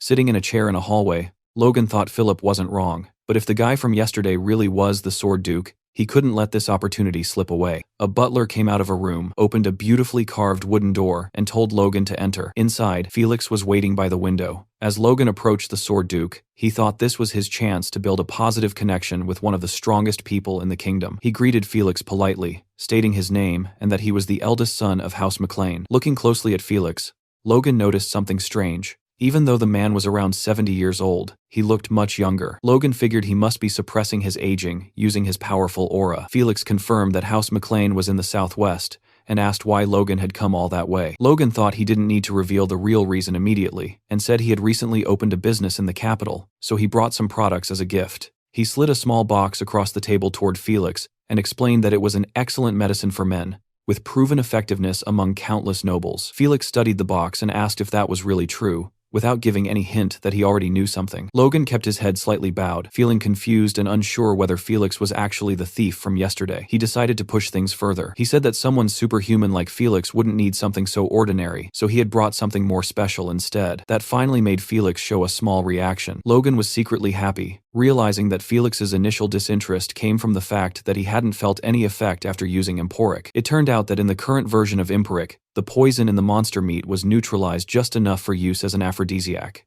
But that mild poison had no effect on the body of a superhuman like Felix, so Logan had concentrated that poison again and again, creating a far more potent concentrate. He told Felix it was a limited edition version of Emporic, and that finally sparked the man's interest. In reality, it was simply 50 Emporic pills compressed into one. Logan guaranteed the effect, explaining that the excruciating pain alone could kill a normal human, but for an aura user, it was a completely different story. Logan told Felix that if the pill satisfied him, he would be glad to hear from him and would prepare another batch in whatever quantity Felix wanted, ensuring complete discretion. The next day, Felix looked radiant, clear proof that the pill had worked. He then told Logan he would grant him any favor within his power. Logan nearly exploded with happiness inside, but forced himself to stay calm, and said he didn't understand what Felix meant. Felix explained that an aura user is a master who controls both body and life energy, so he could be sure of the treatment's effectiveness. The medicine worked perfectly not just the first time, but over about 30 uses. The effect accumulated until he fully recovered. That heavy longing and pain in his chest were finally fading away. Felix looked at Logan and said he couldn't believe Logan had been so considerate as to bring him a gift without even mentioning his earlier blunder. He also commented that Logan's sword skills that day had been unbelievable for someone his age. Because of that, he was certain Logan was exactly the kind of person you'd expect to have such a miraculous medicine. Poor Felix. He'd been stuck in a dry spell for so long that he'd basically gone insane. He admitted he might have spoken too soon, and revealed that he now saw the possibility of being cured of a chronic illness, thanks to Logan's gift. so he wanted to repay him properly. He asked again what Logan desired. Logan stared down at the floor with a cold expression and replied that in that case he wanted any book on swordsmanship. Felix searched his library and brought him a book, warning that training only by following what was written inside could hurt his body, but that it was still worth reading. After that, Logan thanked him and asked for one more favor to write a letter as proof that he had taken the book. Felix said that would be no problem at all. Logan thought that now he had what he needed, and commented that it was a shame he was only taking one swordsmanship book when the Duke was willing to give him anything. But his real goal was different. Just as he finished that thought, Felix said he had been thinking about it, and that something didn't feel right. Logan asked what he meant, and Felix replied that he would personally teach him a sword technique, which left Logan completely speechless. The kingdom's greatest swordsman was offering to train him. Felix continued, saying he understood Logan's desire to stay humble, but giving him just a low-level sword book wouldn't put his mind at ease. Logan thought that even though he already had the secrets of the divine sword, he'd be crazy to refuse when the strongest man in the kingdom was offering something like this. Ecstatic, he thanked Felix for the opportunity, thinking he had just hit the jackpot once again. In the training grounds, Felix and the young man stood facing each other. Felix remarked that judging the talent of outstanding youths was one of an old man's simple pleasures, so he told Logan to focus, because he wouldn't be holding back at all. Logan steadied his stance and prepared himself. Felix told him to draw his sword, but Logan found himself frozen in place, overwhelmed by the master's aura. A massive pressure crashed down on him, making it impossible for him to even touch his weapon. This was the terrifying power of a high-level aura user. Logan wondered if all of them could do this, imagining how terrifying it would be if paralyzing the body was common among such people. If that were the case, every fight would turn into nothing more than a contest of whose aura was stronger. He quickly realized this wasn't just brute force, but some kind of refined technique. Finally, he managed to draw his sword just a little. He thought he needed to use his force to sharpen his senses, instead of reinforcing his body, and then analyze that strange energy pressing down on him. Every time he tried to move, Felix's force spread outward from its original point. Logan couldn't understand how something like that was even possible, but he knew he had to deal with it somehow. He figured that the moment Felix was about to disperse his force, he had to move half a step faster than that. With that thought, Logan assumed a proper fighting stance, his sword now fully drawn. Felix looked at him and calmly said he was talented. Logan was sweating heavily, barely managing to stay upright as Felix told him to pay close attention. Felix seemed to be gathering his aura at the tip of his blade, clearly preparing an attack. As Logan struggled against the crushing presence, fear locked his body in place. When he looked up, he finally understood what he was facing. Felix's blade of force. He stared straight ahead, knowing the attack was coming, but there was a serious problem. Felix's aura was simply too strong for him to handle. He felt as if the Duke's force was invading his body, scrambling his senses, while the energy around that red blade kept growing more intense. Desperation filled his mind as he wondered if there was anything he could even do. Then suddenly, he realized something. His own force was neutralizing the Duke's. Turning inward, he knew he couldn't dodge the attack in time, but maybe there was another way. Logan summoned the force inside his body and molded it into a protective circle around himself. Seeing that, Felix was stunned, wondering if Logan was really planning to block his attack using force. Immediately after, the master swordsman shifted into an aggressive stance, his blade pulled behind his back and charged with energy, ready to strike Logan down. He stepped forward and leaped at the young man, with a murderous glare. Logan braced himself in a defensive posture, his sword held in front of him and wrapped in his protective aura, while a shiver of fear ran down his spine. As expected, Felix's blow slammed into him head-on and sent him flying backward. Logan crashed into the wall, and even his sword seemed to suffer damage. Felix, meanwhile, didn't even look winded. He stood there calmly, staring at Logan with a cold, unreadable gaze. Using his shattered sword as support, Logan tried to stand up, but his body was trembling. His blade was broken into pieces, and all he could think about was what had just happened. Felix turned toward him and asked if he really thought he would teach him something Logan couldn't eventually figure out on his own. He then revealed that he had seen everything, and pointed out that without even realizing it, Logan had gone completely serious at the end. With a proud look on his face, Felix praised him, amazed that Logan had faced the attack head-on, thinking that some people were simply born to stand out. As Logan finally passed out, Felix commented that it would be entertaining to watch him grow even stronger. A little later, Felix's butler asked Logan if he was leaving already, adding that the Duke had invited him to stay until he fully recovered. Logan replied that it was fine, and that thanks to the potion Felix had given him, he felt completely okay. Hearing that, the butler said he would walk him to the door. Outside, he wished Logan a safe journey, and Logan thanked him. After that, Logan quickly walked away, vanishing from the butler's sight, leaving him wondering how Logan had disappeared so fast. Turning a corner, Logan kept moving while limping slightly from the pain of Felix's attack. It hurt like hell, but he wasn't about to waste such a valuable potion on a minor injury. He couldn't believe the Duke had given him a superior-grade potion, something practically impossible to find, as if it were nothing. Logan thought that his own power had already evolved enough to heal internal wounds by itself, but the damage Felix had caused would be much harder to deal with. In the end, he looked at the potion and muttered that either way, he had gained far more than he had lost. Then Logan took out a note Felix had given him, with the coordinates for the mansion's communication channel. Felix had told him that if Logan ever had any problems, he could just get in touch. Logan felt genuinely happy, thinking about how Felix had actually come to view him favorably. To him, it felt like Felix was practically treating him like a disciple, and that relationship would definitely be useful in the future. Just as that thought crossed his mind, Philip suddenly appeared from behind, scaring Logan badly. Logan turned his head and asked what Philip was doing there, and Philip replied that he had been waiting at a distance for Logan to come out. The moment Logan showed up, Philip asked why he looked so pale. Worried, he practically shouted at him, asking if Logan had done or said something rude to anger the Duke. Logan replied that it was the complete opposite, and that he had just had a small swordsmanship lesson with the noble. Suddenly, he coughed and blood sprayed from his mouth, terrifying Philip.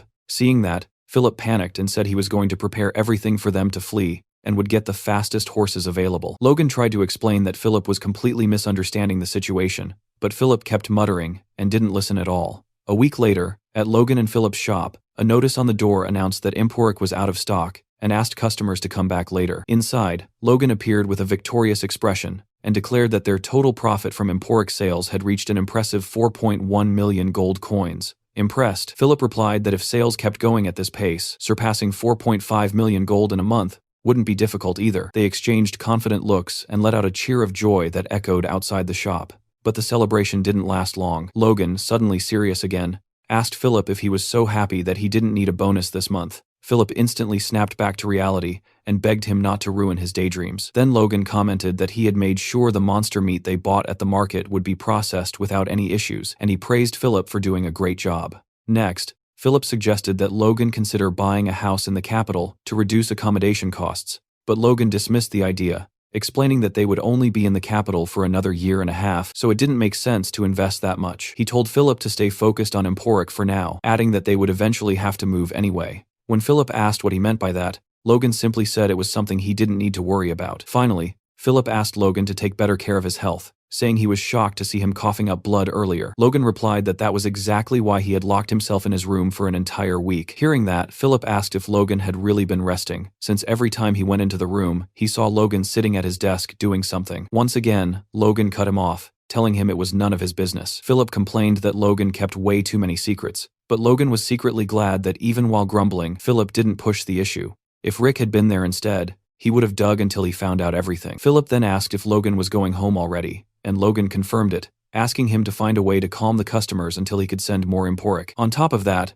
Logan said he had one more thing to tell him. He instructed Philip to send food rations worth 100,000 gold coins per month to both the Tesseron and M'Clane estates. Hearing that, Philip was stunned, and asked if Logan planned to feed the entire region with that much food. Logan cut him off, saying that was enough muttering, and that they needed to do this for a whole year, so Philip should start looking for a supplier. Philip realized Logan was completely serious, and commented that he never imagined Logan valued his people so much, but that wasn't quite true. As he prepared to leave, Logan thought that it wasn't about valuing them, it was something he absolutely had to do. It would take at least a year to solve the food shortage in M'Clane. He knew the people's labor was a crucial part of his plan, so he couldn't let them starve. Logan got ready to leave and casually told Philip he had work to do, so he was heading out. Philip didn't even bother asking for details, already knowing it was just another one of Logan's secrets. Elsewhere, a group of poor people were huddled together on the cold floor of what looked like a warehouse, using whatever scraps of cloth they could find to keep themselves warm. One guy, his face bleeding, just stared down at the floor in silence, completely broken. Meanwhile, Logan was inside a magic shop, handing a piece of paper to a sorcerer. The wizard glanced at the list and asked if Logan seriously intended to track down all the people written there. He hesitated, explaining that with only names and a few traits, the task would mean searching the entire continent. Logan didn't even flinch, and calmly asked if he could do the job or not, adding that he would pay very generously. The sorcerer looked at the paper again, clearly unsure, then after a short pause reluctantly agreed. As Logan left, he thought that just as expected, it wouldn't be easy to find them. After all, even the names he had might be fake. Still, he had no other choice. He needed to gather every independent superhuman he could find, no matter the cost.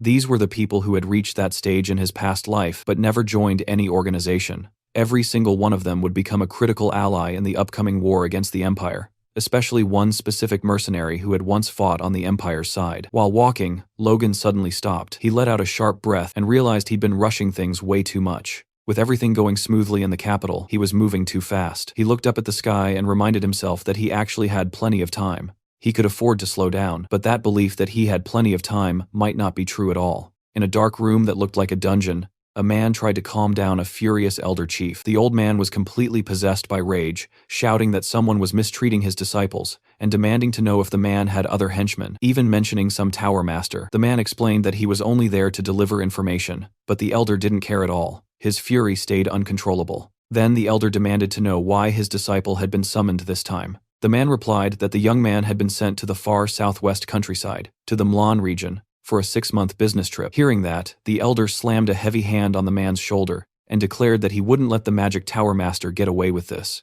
This time, he insisted, the matter would be settled once and for all. Next, the scene shifts to the massive and imposing Earth Magic Tower in the Kingdom of Grandia. Inside, a man approached a desk where another man was fast asleep. He greeted him, and the sleepy attendant blinked and looked up. The moment he recognized the visitor, he stood up cheerfully and welcomed him. Curious about who this young man was, the employee silently wondered what Logan's deal was. At first, he assumed he was a noble, but seeing him now in a cheap suit made him start doubting that. The attendant figured there was no way he was there to meet a high-ranking mage and hoped Logan would just buy some basic scrolls. Smiling politely, he listened as Logan asked for 150 scrolls of destruction magic, which instantly caught him off guard. Even so, he kept his face cold. Then, Logan pulled out his Cooper bank account certificate and asked the attendant to take a look. As the man began counting the funds, his disbelief only grew. The total came to a ridiculous 4 million gold, leaving him completely stunned. He looked down, visibly shaken, then stammered and offered to personally escort Logan to the upper floor. Logan listened calmly. Destruction magic was a 4th circle, area of effect spell capable of bringing down stone walls.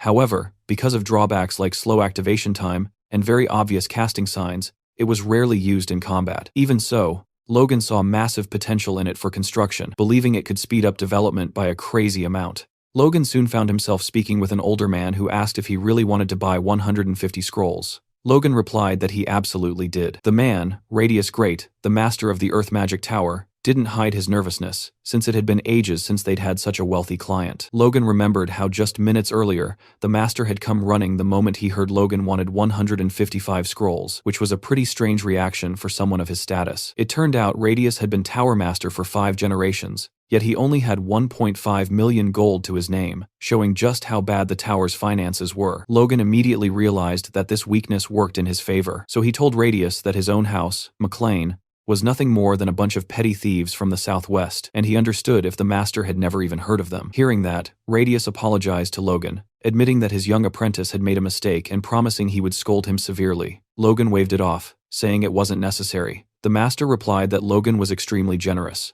All the while, the guy at the counter was internally freaking out. The master, however, looked irritated, thinking he had almost lost such an easy catch like Logan. Even with Logan insisting, Radius fell into silent thought. In these peaceful times, earth magic was more useful for farming and construction. He couldn't understand which noble would spend so much money on expensive scrolls for something so trivial. Frustrated, he thought about the fools gossiping that the magic tower had weakened since he became master. On top of that, it seemed he had burned through the tower's budget way too fast. After sizing things up, he decided it was lucky Logan looked like an easy target. He resolved to handle the young man carefully and squeeze as much money out of him as possible. With that in mind, Radius told Logan that, to be honest, there might be a problem fulfilling his request. Curious, Logan asked what the issue was. The master explained that making a 4th circle scroll required supervision by at least a 5th circle mage, and unfortunately, the tower was short on experienced staff. Logan didn't even look bothered. He just stared at Radius and bluntly asked what he planned to do about it. Radius was caught off guard. That wasn't the reaction he expected. But he kept going, explaining that the unit cost to produce each scroll was extremely high. Hearing that, Logan calmly stood up and said it was a shame nothing could be done. He headed toward the door, telling the master that his original plan was to buy 150 scrolls every single month, but if the tower couldn't handle that quantity, he'd take his business to the royal family's magic tower instead. Radius panicked. He jumped in front of Logan and blocked his path, desperately asking if Logan seriously planned to buy 150 scrolls every month. Logan confirmed it, adding that over the next 6 months, he'd need a total of 900 scrolls. The master looked like he'd just reached heaven, staring at Logan as if he were an angel sent by the gods. Logan then casually pointed out that if producing 150 scrolls at once was already hard for them, a 6-month order would be an even bigger nightmare. As Logan turned to leave again, Radius did something dramatic. He threw himself to the floor and grabbed Logan's boot, shouting that they would handle the order. Logan asked if he really thought that was possible. Radius replied that it was 100% feasible. While dusting off Logan's shoes with his robe, he continued, saying each scroll cost 10,000 gold, meaning 150 scrolls would come to 1.5 million gold. Radius's eyes were shining with greed as he quickly realized that with Logan's planned purchases, he could earn over 9 million gold in the next 6 months. After finishing his little performance, he stood up and proposed an alternative. He suggested that hiring mages might be a better option. Confused, Logan asked which mages he was talking about. Normally, mediocre mages were preferred for dirty work, so he couldn't understand why the master would offer to lend him mages, which would be even more expensive. Logan thought that with a 4th circle mage, he could match the output of 300 scrolls per month and asked if they had any 4th circle mages willing to work on a construction site. Radius clarified that there had been a misunderstanding. Not even he had the authority to casually command a 4th circle mage. Instead, he offered to send 2 to 9 N circle mages and 1 to 3 RD circle mages. He explained that these mages were disciples with a lot of teamwork experience. In exchange, he asked Logan to reduce the number of scrolls. Logan considered the offer carefully, thinking it might actually be a good deal. Sending a team of mages could be more efficient. Still, he hesitated, wondering what kind of people these construction-specialized mages would really be. Sometime later, a group of exhausted, ragged young men appeared in front of Logan. They looked like they had just crawled back from a war zone, and he was genuinely shocked by how bad their condition was. The warrior struggled to find the right words to say. Right at that moment, the Tower Master cut in and told the group they could return to their quarters. The men ran off immediately, visibly scared, leaving Logan standing there a bit lost. Annoyed, he turned to the master and commented that those guys looked like they were about to collapse. The master agreed, but assured him they were the youngest people with the most construction experience in the entire Magic Tower, real experts in the field.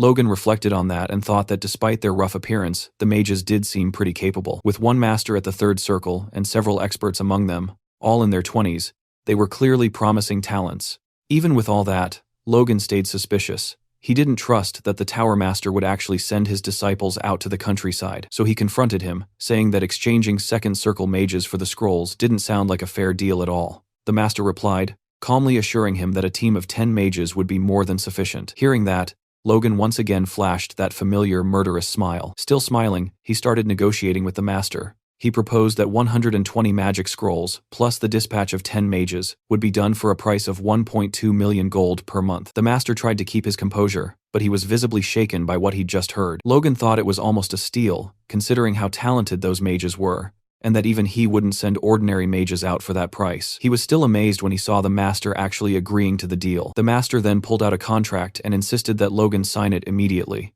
Logan looked down at the paper, wondering how anyone in their right mind could agree to those terms, and in the rush, the ink hadn't even dried properly yet. Logan felt like something was off. Suddenly, the big elder chief Clayton burst through the door behind him, with 2 disciples desperately trying to hold him back. The elder chief shouted at the master, saying he'd heard everything he was doing with the disciples and that they were going to have a little chat right there and then. Clayton, a 5th circle mage, was absolutely furious and confronted the master, demanding to know if he was planning to send his disciple on yet another mission. The master replied that everything he did was for the good of the tower. Clayton shot back, asking why only his disciples were always assigned to the most difficult tasks, pointing out that the master wasn't sending just anyone, but the young people who had literally just returned from other missions. The master retorted that the young were capable of enduring hardship. Clayton accused him of mistreating the disciples ever since he himself had become an elder last year. The master dismissed the complaint, saying Clayton had lost his mind. As Logan watched the whole scene play out, he started to understand the power dynamics. Clayton reaching the 5th circle at such a young age clearly made him a threat to the Tower Master, who was taking out his frustrations on the younger disciples. Despite all the tension, Logan stayed calm, quietly satisfied that this internal conflict was playing straight into his hands. The Tower Master then turned to Clayton and coldly declared that if he wasn't willing to follow orders, he didn't care about their fate at all. He told Clayton and his disciples to leave right now if they wanted, and the elder asked if he was serious. Hearing that ultimatum, Clayton began to channel his magic, clearly preparing for a fight. Even with a clash about to explode, the master stayed impassive and asked Clayton if he really wanted to go through with it. While Clayton was charging his magic, the ground around the two of them started shaking. One of the disciples realized how dangerous this was and shouted that they needed to stop those two. Clayton then yelled at the Tower Master to get ready. The master just stood there, watching Clayton take a fighting stance. And then, out of nowhere, Logan slammed his hand down on the table with force. Everyone's attention snapped to him. He looked completely unfazed by the chaos around him. Both of them were speechless at what Logan had just done, and the young disciples were also in disbelief. Logan calmly showed them the piece of paper he had just stamped. It was the contract he was supposed to sign with the Tower Master, now fully finalized. He then simply told the 10 people waiting in the room to follow him. After that, he addressed both Clayton and the Tower Master. He told them to sort their mess out themselves and warned that the contract would still be valid even if the Tower Master got replaced, so there would be no problem with the business either way. The Tower Master admitted how pathetic they both must have looked in front of a guest and told Logan he would send the scrolls as soon as they were ready. But Clayton cut him off, saying he wasn't finished talking to him yet. The Master snapped back, asking if he was trying to force the official contract of the Earth Magic Tower right there, and scolded him, telling him to know his place. Clayton then shot back that if that was the case, then his decision was final. He would follow his disciples too. Both Logan and the Tower Master were completely dumbfounded by Clayton's attitude. The Master exclaimed that Clayton had to be insane. An elder following his disciples to a construction site was unheard of. Logan immediately shouted that he never hired a Fifth Circle mage. Clayton replied that he didn't want to be paid separately, and that he just planned to cooperate to help his disciples and finish the job faster. Hearing that, Logan bowed respectfully before the elder and promised to serve him with full devotion. Clayton then simply asked Logan to delay his disciples' departure by 1 day so they could recover before heading out again. Logan agreed to the request and told the Tower Master to meet him tomorrow at noon at the West Gate. The next day, a carriage rolled out through the Magic Tower's gate. Logan was already outside, leaning casually against the wall with a backpack slung over his shoulder, waiting for Clayton and the others. While standing there, he reflected on how yesterday's contract had turned into an absolute jackpot. Hiring a Fifth Circle mage through a normal contract would have cost at least 1,000,000 gold pieces, and yet he had gotten way more than that, for far less. The young man thought about how badly he wanted to return to his territory as fast as possible. He still needed to send more impulry to the capital and take care of a bunch of other things. His thoughts were cut off when someone suddenly shouted his name. Someone was calling for him. It turned out to be Rena, who admitted it had been a long time since they last saw each other. Logan greeted her casually by name, but Rena immediately cut him off, saying they weren't close enough for that kind of intimacy. Realizing the situation had just gotten awkward, Logan caught the hint and corrected himself right away, treating her more formally as the Princess of the Wolves, agreeing that it really had been a long time since they last met. He even added that she was being rude as always. Rena looked down at him from her luxurious carriage, hiding half her face behind a fan. She said there were rumors going around in the capital, and that she'd heard Logan was getting involved in some pretty shady business. Then she asked if the McLean family wasn't going through a tough time. Deep down, what she actually wanted to know was if his family had finally gone broke. Logan kept his cool, and replied with maximum politeness that, as Rena should know, he was very ambitious about making money,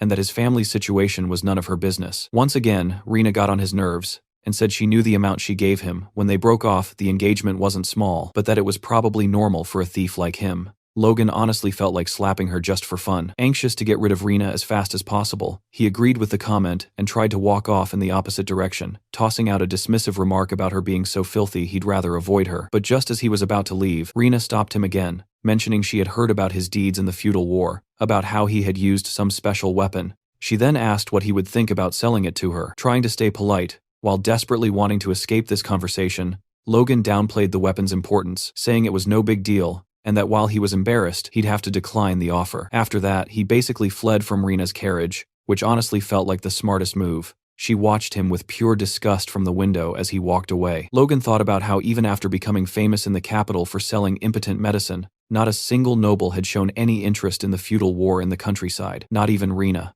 If anything, the wolves were way too involved in this. He reflected that the structure of the crossbow he built was very simple, so he only hoped to use it a few more times before the plans fell into the wrong hands and everyone started manufacturing it. Right then, a voice interrupted his thoughts. It was Clayton with his disciples. He said he expected to find Logan at the West Gate and asked what he was doing coming over to their side instead. Logan started physically pushing Clayton and the others in the direction he wanted to go and told them he had run into someone annoying earlier. Suddenly, 3 carriages came tearing through the woods. Logan was riding with Clayton in one of them, along with one of his disciples. Clayton looked like an angry parrot, huffing non-stop. He turned his head toward Logan and commented that the carriage was spacious enough for 5 or 6 people, and that the coachman seemed very experienced. He concluded that Logan had spent a lot of money to make them comfortable. Then Clayton's mood soured, saying Logan didn't need to bother with all that pomp, and that he had wasted money for nothing. Meanwhile, the disciple tried to calm him down, but it didn't really work. Hearing all this, Logan looked at Clayton and thought it wouldn't be the first time a mage had shown exaggerated pride, so he told Clayton that he was honored to serve such powerful mages and that everything he did was just the bare minimum. After all, he had basically hired a fifth circle mage for free, so flattering him wasn't a problem at all. Clayton didn't respond, he just stared out the window, keeping his grumpy attitude. After night fell, Logan and the others set up camp. Logan commented that it was too late to travel any further, so they would rest there and continue their journey tomorrow. After that, Logan lit a fire and started meditating, when suddenly a man with a knife appeared, ready to attack. The man threw the knife at Logan, who sensed the danger and ducked his head to dodge it. Without even interrupting his meditation, Logan calmly asked who was there. One of the men stepped out of the shadows and praised his dodge. Logan stood up as the man continued, saying he had heard all the rumors about him in the capital, and asked if Logan wasn't the guy who made a fortune selling some weird drug. Logan realized he was surrounded by 5 guys and figured they were probably robbers. He let out an annoyed huff and said he just wanted to practice what he had learned through meditation. But honestly, this was the perfect opportunity. Since they had interrupted him, he drew his sword and warned the bandits that they were about to become his training partners. One of the bandits mocked him, laughing and jeering. Logan didn't even react. Without hesitation, Logan slit the bandit's throat in one clean motion, silencing his laughter instantly. 2 of the others stared at their fallen comrade, completely unable to understand how Logan had moved so fast, and one of them called him a bastard. Another bandit jumped in to attack. Logan took an aggressive stance. The moment the bandit got close, ready to plunge his knife into him, Logan dodged and sliced his belly in a single swift motion, sending him flying through the air. The guy crashed into a tree and seemed to have passed out. 2 men were already down, leaving only 3. One of the bandits realized there was no way they could beat Logan and shouted for the others to run. That's when he noticed he couldn't move his legs at all. At that moment, Logan started charging his aura, and the way he held his sword looked strangely familiar. He was copying Felix's movements. Logan forced enough mana into his sword to replicate the attack Felix had taught him. The aura blade was ready. He planted his foot on the ground and cut through the air with absurd force. The strike hit 2 of the opponents squarely, knocking them down instantly. Then something weird happened. He suddenly lost the aura he had managed to conjure, which left him confused for a second. Logan figured this ability must be hard to maintain for long. He looked at the last bandit, who had fallen to the ground, absolutely terrified. Logan smiled. He had managed to use the move at its maximum level thanks to Felix. While Logan was distracted, the last bandit started crawling away, trying to escape. Logan thought about how focusing and compressing the force through the new authority had created that aura earlier. Along with the pressure blade he learned from the Duke, Felix had also shown him the force blade, which was a weaker version of the attack. But Logan knew it was impossible to imitate that at his current level. His cheeks flushed as he muttered that he couldn't believe he had actually managed to use the force blade, even if only for a brief moment. Then he noticed the last bandit still trying to escape, and turned his head in that direction. Logan stared at him while the man cried. Realizing just how screwed he was, Logan prepared to attack again, which terrified the poor guy even more. Walking toward him, Logan explained to himself that using the force coming from the sword to dominate the enemy created the ability known as the pressure blade. And just as he was about to stab the last bandit, Logan flashed that predatory smile again. He said this ability should be enough to use in a real fight. After killing him, he glanced at the bodies around and wondered if he had overdone it a little. Suddenly, a voice came from behind him, taking Logan completely by surprise, saying he had witnessed everything. The speaker was Clayton, and he looked furious. Logan turned toward him, confused about why he was angry, wondering if Clayton thought he had gone too far even though those guys were robbers. If Clayton decided not to work with him anymore, Logan would be in serious trouble. But that wasn't what happened. Clayton stared at the young man, and, to Logan's shock, praised his skills, saying he was incredible. Logan stood there, stunned and speechless for a moment. Still grumpy as ever, Clayton added that even though he didn't understand much about force users, what he had just seen wasn't normal for someone Logan's age. Logan thanked him for the compliment, saying he was being too generous, and realized Clayton wasn't actually angry, it was just his face. Clayton and Logan walked together through the forest, and an awkward silence hung between them. Logan glanced sideways, thinking about how he had purposely moved away from the camp to avoid exposing his powers. He wondered if Clayton had followed him all this way just to find him. Breaking the silence, Clayton commented that his disciples were struggling because they didn't have the best teacher, and that was why he was trying to teach them as much as he could. Logan reassured him that he was already doing a good job, and asked why Clayton felt the need to share this with him. Hearing that, Clayton stopped walking, turned his head toward Logan, and warned that even after they reached Logan's territory, he wanted his disciples to take breaks and have chances to train with him. Clayton then said he would work as much as necessary to make sure they got this opportunity, and asked if they could have an understanding. Logan agreed immediately. Logan looked down and noticed something strange. He saw mana flowing up from the ground behind Clayton, wondering where it was going. It turned out the mana was flowing toward the tent where the mages were sleeping. Once again, Clayton looked at Logan and asked if they had a deal, while Logan kept wondering why Clayton would go to such extreme lengths to share his mana with his disciples. Logan acknowledged that Clayton was taking great care of them. Clayton replied that as a teacher, he had to do the bare minimum. Logan questioned if fighting the Tower Master for them wasn't doing more than the minimum, but Clayton shot back that the Tower Master was the one who picked the fight. The next day, the flags of the McLean estate waved proudly in the wind. Inside his father's office, Logan was talking with Patrick, who had clearly heard about his son's travels, and asked if he had gained much experience during his time in the capital. Logan replied that everything he learned there had been insanely helpful. Patrick nodded and said that, in that case, it was fine, then asked if his son had anything else to report. Hearing that, Logan thought he probably could have approached the topic in a smoother way. He casually mentioned that his business in the capital was thriving. That single sentence left Patrick completely speechless. Standing up from behind his desk, Patrick asked what business he was even talking about. Logan explained that he had been selling the medicine he had given him before. Patrick looked like he was about to faint and asked if Logan had really gone all the way to the capital just to sell a stimulant. Putting a hand on his forehead, Patrick reminded him that even though he had promised not to interfere, this was still a massive shock. Then he told Logan to be more careful with the family's reputation next time. Logan quickly promised he would, feeling relieved that Patrick was taking it way better than he had expected. Then he added that he had also befriended the Sword Duke. Hearing that, Patrick froze and immediately asked if he meant Felix Esperanza. Then Patrick suddenly got furious and demanded to know if Logan had also sold the medicine to Felix. With a calm smile, Logan replied that he had done exactly that. Enraged, Patrick shouted, asking how far Logan planned to drag the family's reputation through the mud. Completely unfazed, Logan pulled out a book Felix had given him and said that in return, he had received a valuable intermediate-level sword technique. Patrick, now calmer, took the book from Logan's hands and read the title out loud, Iron Blood Sword. He commented that it was a genuine intermediate sword technique, guaranteed by the Sword Duke himself. But Logan knew that wasn't entirely true, since he was the one who had written that title. He reflected on how, in his past life, an imperial merchant had unearthed the Iron Blood Sword from ancient ruins. It had been considered one of the best intermediate sword techniques of its time. At first, the merchant had only copied and sold it to a select few,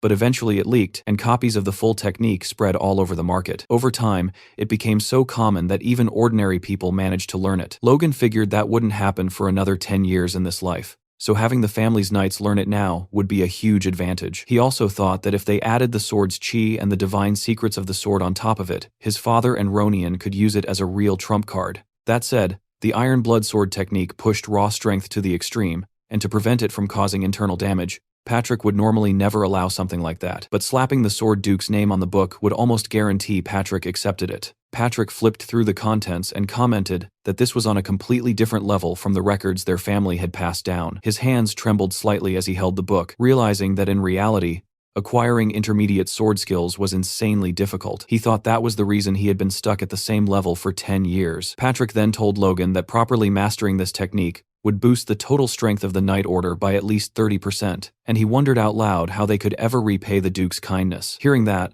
Logan thought it was perfect timing because he actually had a proposal. Patrick should also master the technique and show it to Felix. But before Logan could even finish his sentence, Patrick suddenly rushed out of the room. He threw a seal at Logan and said that mastering the technique was now his top priority, leaving Logan in charge of everything until he succeeded. That was the exact moment Logan realized how serious this was. Patrick had just handed him the family crest, the symbol of temporary authority. Patrick shot through the door, yelling at Logan to help Dwayne with the family's responsibilities. He promised he'd return as soon as he mastered the technique perfectly, thanked him in a rush, and disappeared before Logan could bring up any of the things he still wanted to discuss. There Logan stood in his father's office, holding the family crest and looking completely lost. He stared down at the seal, not even sure where to begin, realizing that having this thing meant he could now act freely. Logan silently swore that he would finish everything he wanted to do before Patrick came back. Dwayne burst into the room almost immediately. The idea hadn't even fully sunk in yet, and Dwayne was already shouting that he had heard about all of Logan's exploits in the capital. Dwayne quickly got down to business and started begging for money. Suspicious, Logan asked if he hadn't already received funds from the battle with Tesseron. Dwayne shouted in frustration, explaining that those funds were nowhere near enough to maintain the two fortresses. The war had caused a massive labor shortage, and production was going to drop hard this year. To make things worse, the Kiros had also cut off all aid. Desperate, Dwayne dropped to his knees and begged Logan for money, saying he had heard about the fortune Logan made in the capital. But Logan just smiled and said he was sorry. He had already spent all the cash. Hearing that, Dwayne couldn't believe it and asked where on earth Logan had managed to burn through all that money so fast. Logan just looked down at him, smiling without saying a word. Dwayne looked up and told him to stop messing around, but Logan stayed calm, staring right back at him. Seeing that, Dwayne started sweating. He asked if Logan was serious, and Logan nodded. Dwayne bowed again, totally desperate, and asked where he had even spent that much money. Logan replied that he had spent 1.2 million gold on scrolls and magic mages and had also bought construction materials and food. In other words, there was nothing left. Dwayne repeated what Logan had just said in disbelief, and muttered that buying a little food and handing it out wouldn't make any real difference. That's when Logan dropped the real bomb. He said he had spent 1 million gold just on food. Dwayne wasn't sure he had heard that right and asked him to repeat it. Logan did, saying that he would be distributing 1 million gold worth of food every month for a full year to the people. Hearing that, Dwayne started shouting, asking if Logan had eaten something that made him go insane. Logan thought that was a pretty normal reaction. After all, him becoming a war hero wasn't suddenly going to change Dwayne's opinion of him. Logan calmly told him that he was completely sane and asked if the food he bought was enough. Dwayne confirmed that it was, and then asked what Logan planned to do with the construction materials and scrolls, wondering if he was about to start some massive project. Logan replied simply that they were going to build a dam. 2 weeks later, a notice started circulating all around the city with a blunt message. The feudal lord was summoning everyone for compulsory labor, those from Manhwa Fortress to gather at the west gate of the city, and those from Storm Fortress at the east gate. Seeing this, a man from Tesseron Fortress snapped that they had finally hit their limit and that the nobles were exploiting them without mercy. A man from Manhwa Fortress added that forcing them into labor right at the peak of harvest season was pure madness. Another voice joined in, saying they had barely survived the battle, only for the feudal lord to now try and crush them anyway. Furious, they started questioning whether the message even gave them a choice: die while fleeing, waste away working, or just starve to death. In the end, they realized every road led to the same ugly ending. Determined, they grabbed pitchforks and whatever tools they could find. Ready to confront the feudal lord in open rebellion, the whole crowd gathered in front of the McLean estate, and a young man turned to an older one and quietly asked if they were really going to go through with this. The older man answered firmly that the lords were treating them like dogs, while they themselves could barely survive on grass. He looked at the crowd and declared that this time, picking a fight was worth it. A bead of sweat rolled down the young man's forehead as he nodded and agreed, saying he'd rather take the chance and fight back. Right then, the castle gates opened. Driven by sheer determination, the people took their positions. When the gates opened fully, the silhouettes of several knights appeared. One of the knights shouted for his comrades to get ready for the distribution. The crowd, which had been leaning toward a fight just moments ago, calmed down and started wondering what the noble meant by distribution. "I were fivels of lows." The elder stepped forward, warning everyone that it was all a trick. At that exact moment, a man placed a sack in front of him. The knight explained that by order of young Master Logan, anyone who participated in the forced labor would receive a month's worth of grain. He told everyone to line up at the gate so the distribution could begin. Hearing that, the crowd dropped their weapons and rushed to form a line. The old man clutched the sack tightly, staring silently at the ground. He trembled for a moment, then lifted his head and shouted for all to hear, "Hail Logan McLean!" The people turned toward him as he repeated the cry. Smiles spread across their faces as they agreed with the old man, and soon everyone began hailing Logan. Meanwhile, high up on the estate walls, Logan and Dwayne were talking. Dwayne asked if it had really been necessary to issue a compulsory order just to gather the people, since they could have simply made a request. Logan replied that if he had done it that way, not even a quarter of them would have shown up. After all, no one there trusted the nobles. He explained that nobles saw their people as property, but life as a mercenary had taught him that for common folk, between good nobles and bad nobles, there's really only one difference: which one takes more. Logan told Dwayne that even his own father thought more of the knights than the people, believing knights were the true strength of a nation. That was why, even without money, Patrick still maintained an order of 50 knights. That was exactly why Logan had forced them to gather like this, so they would truly believe. Logan then turned to Dwayne and asked why he was staring at him. Dwayne replied that he was just surprised, saying the young master had been surprising him a lot lately. Logan told Dwayne he was being silly, and that since Dwayne listened to him and trusted him so much, he could go ahead and start the construction. Dwayne got annoyed hearing that again and asked Logan to think it over one more time, saying it made no sense to spend 2 million gold on that construction. He then asked if it was even possible to build it in the first place. Logan replied that Dwayne was starting to sound just like Hamar and Clayton. He said he had already revealed his plan to the two of them, and both had been left speechless at the idea of building a dam. During dinner, they had asked if his intention was to divert the water and build gates. Logan confirmed it, insisting that the project be executed exactly as planned. He explained that the McLean territory was surrounded by mountains, which made the land unproductive. He added that the mountains to the north were blocking the Ludder River from flowing south. To transform the region, he had instructed Hamar and Clayton to carve a massive hole through those mountains, so the river water could pass through. Hamar, clearly annoyed, replied that it would be easier to believe if Logan had just asked them to tear down the entire mountain. Logan explained that instead, they would build a tunnel connecting directly to the Ludder River, about 30 meters in diameter at the mouth, and that it would function as a gate. He added that this method was used in the western part of the continent, where they called it a dam. In reality, Logan knew that explanation wasn't completely true. It was a flood control method that would only become popular in the Empire about 20 years later. He also didn't fully understand all the principles behind it, but with a Master Dwarf and a Fifth Circle Mage at his disposal, Logan believed the project could actually work. If those two led the project, he could transform the western wastelands of Maclean into fertile plains. Clayton was about to comment on the plan, but Hamar cut him off, insisting that choosing the right spot was crucial. He explained that soil composition was fundamental and that they needed to consider water levels to prevent the tunnel from collapsing. They would have to build an arched structure and ask the mages for help. After hearing all that, Clayton turned to Hamar and asked if Logan's idea was really feasible. Hamar, surprised that he had said all that out loud, could hardly believe it himself. Hearing everything, Logan held his wine glass and confidently acknowledged that the plan was possible. That made both Clayton and Hamar start sweating. Hamar, trying to backpedal, began to say that he was already busy with other tasks, including the new mining operation. But before he could finish, Logan interrupted him, explaining that was exactly why he had prepared magic scrolls and mages. Logan then told Hamar that he would leave the task of finding the right mountain to him. Hearing that, Hamar replied somewhat reluctantly that he had suspected something when Logan suddenly decided to take him out for a massive meal. Watching all of this, Clayton wondered if everything that was happening was really okay. At the construction site, Clayton took his position and began concentrating his magic. From a safe distance, two workers watched nervously. One of them brushed it off, telling the other that with Logan there, they'd be fine. Omar then shouted to Clayton, saying he could start whenever he was ready. Clayton pressed his magic-infused hand against the mountain, and with a sudden surge of power, the surface shattered into millions of pieces. The people instantly scattered to avoid the flying debris. Seeing the chaos, Hamar rushed over and pushed Clayton aside, reminding him that he had told him to take it easy. Logan, watching the whole thing, started explaining that besides physical strength, there was another power humans could use: mana. In his past life, Logan could barely feel mana at all, but now he could see everything clearly. He was blown away by the power of the earth flowing from the mana circle in Clayton's heart, weaving intricate patterns that stimulated and broke apart the stone wall. Impressed, Logan realized that the development of his force core had supercharged his senses to an absurd level. Clayton turned toward him with a small smile and told the young man to pay attention to the next trick, saying this was just the beginning.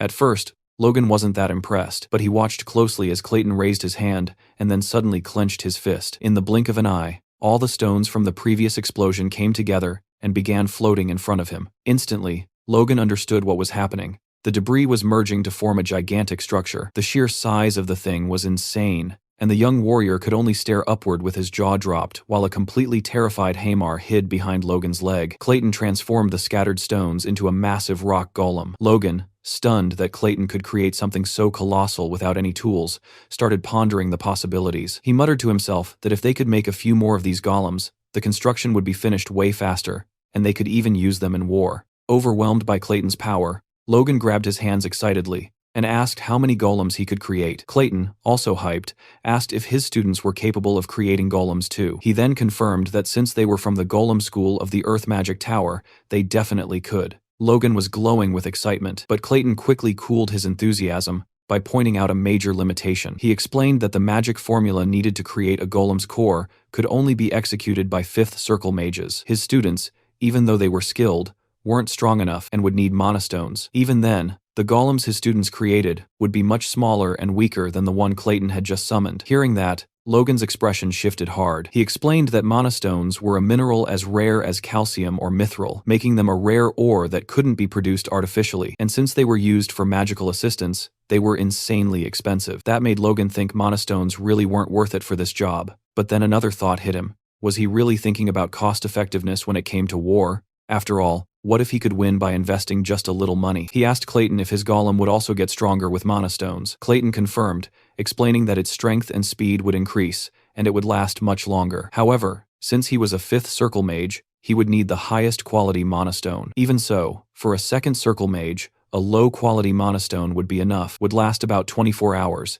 and would still be much stronger than an adult man. Hearing this, Logan thought a low-quality mana stone must cost about the same as a gold piece. Their cost-effectiveness didn't justify the expense for this project, but for a short war like the last one, they could produce way bigger results. Dwayne arrived at the construction site, and the moment he saw the giant golem punching into the mountain, he completely freaked out. Logan tried to calm him down, explaining that the golem was digging a tunnel as part of the plan, but fear took over, and he couldn't even hear him. Without listening to Logan, he panicked and ran off, shouting that he needed to warn the patriarch. Logan turned to Hamar, telling him to take the workers and start building the water channel. He said there was no need to leave anyone to work on the tunnel, since the golem could handle it alone. Hamar nodded and started giving orders to the workers. Meanwhile, Logan reflected on how he now had 3 construction projects running at the same time, feeling both excited and locked in. First, the tunnel for the dam. Second, the water channel. And third, the mine, for which he already had the drilling results. Because of that, he had sent workers there before anywhere else. The young man thought that ever since returning from the capital, he'd been so busy with the dam that he hadn't been able to keep an eye on the mine. For that reason, he decided he was going to visit it tomorrow. The next day, Logan saw people constantly going in and out of the mine, with Hamar stuck in the middle of everything, looking especially irritated.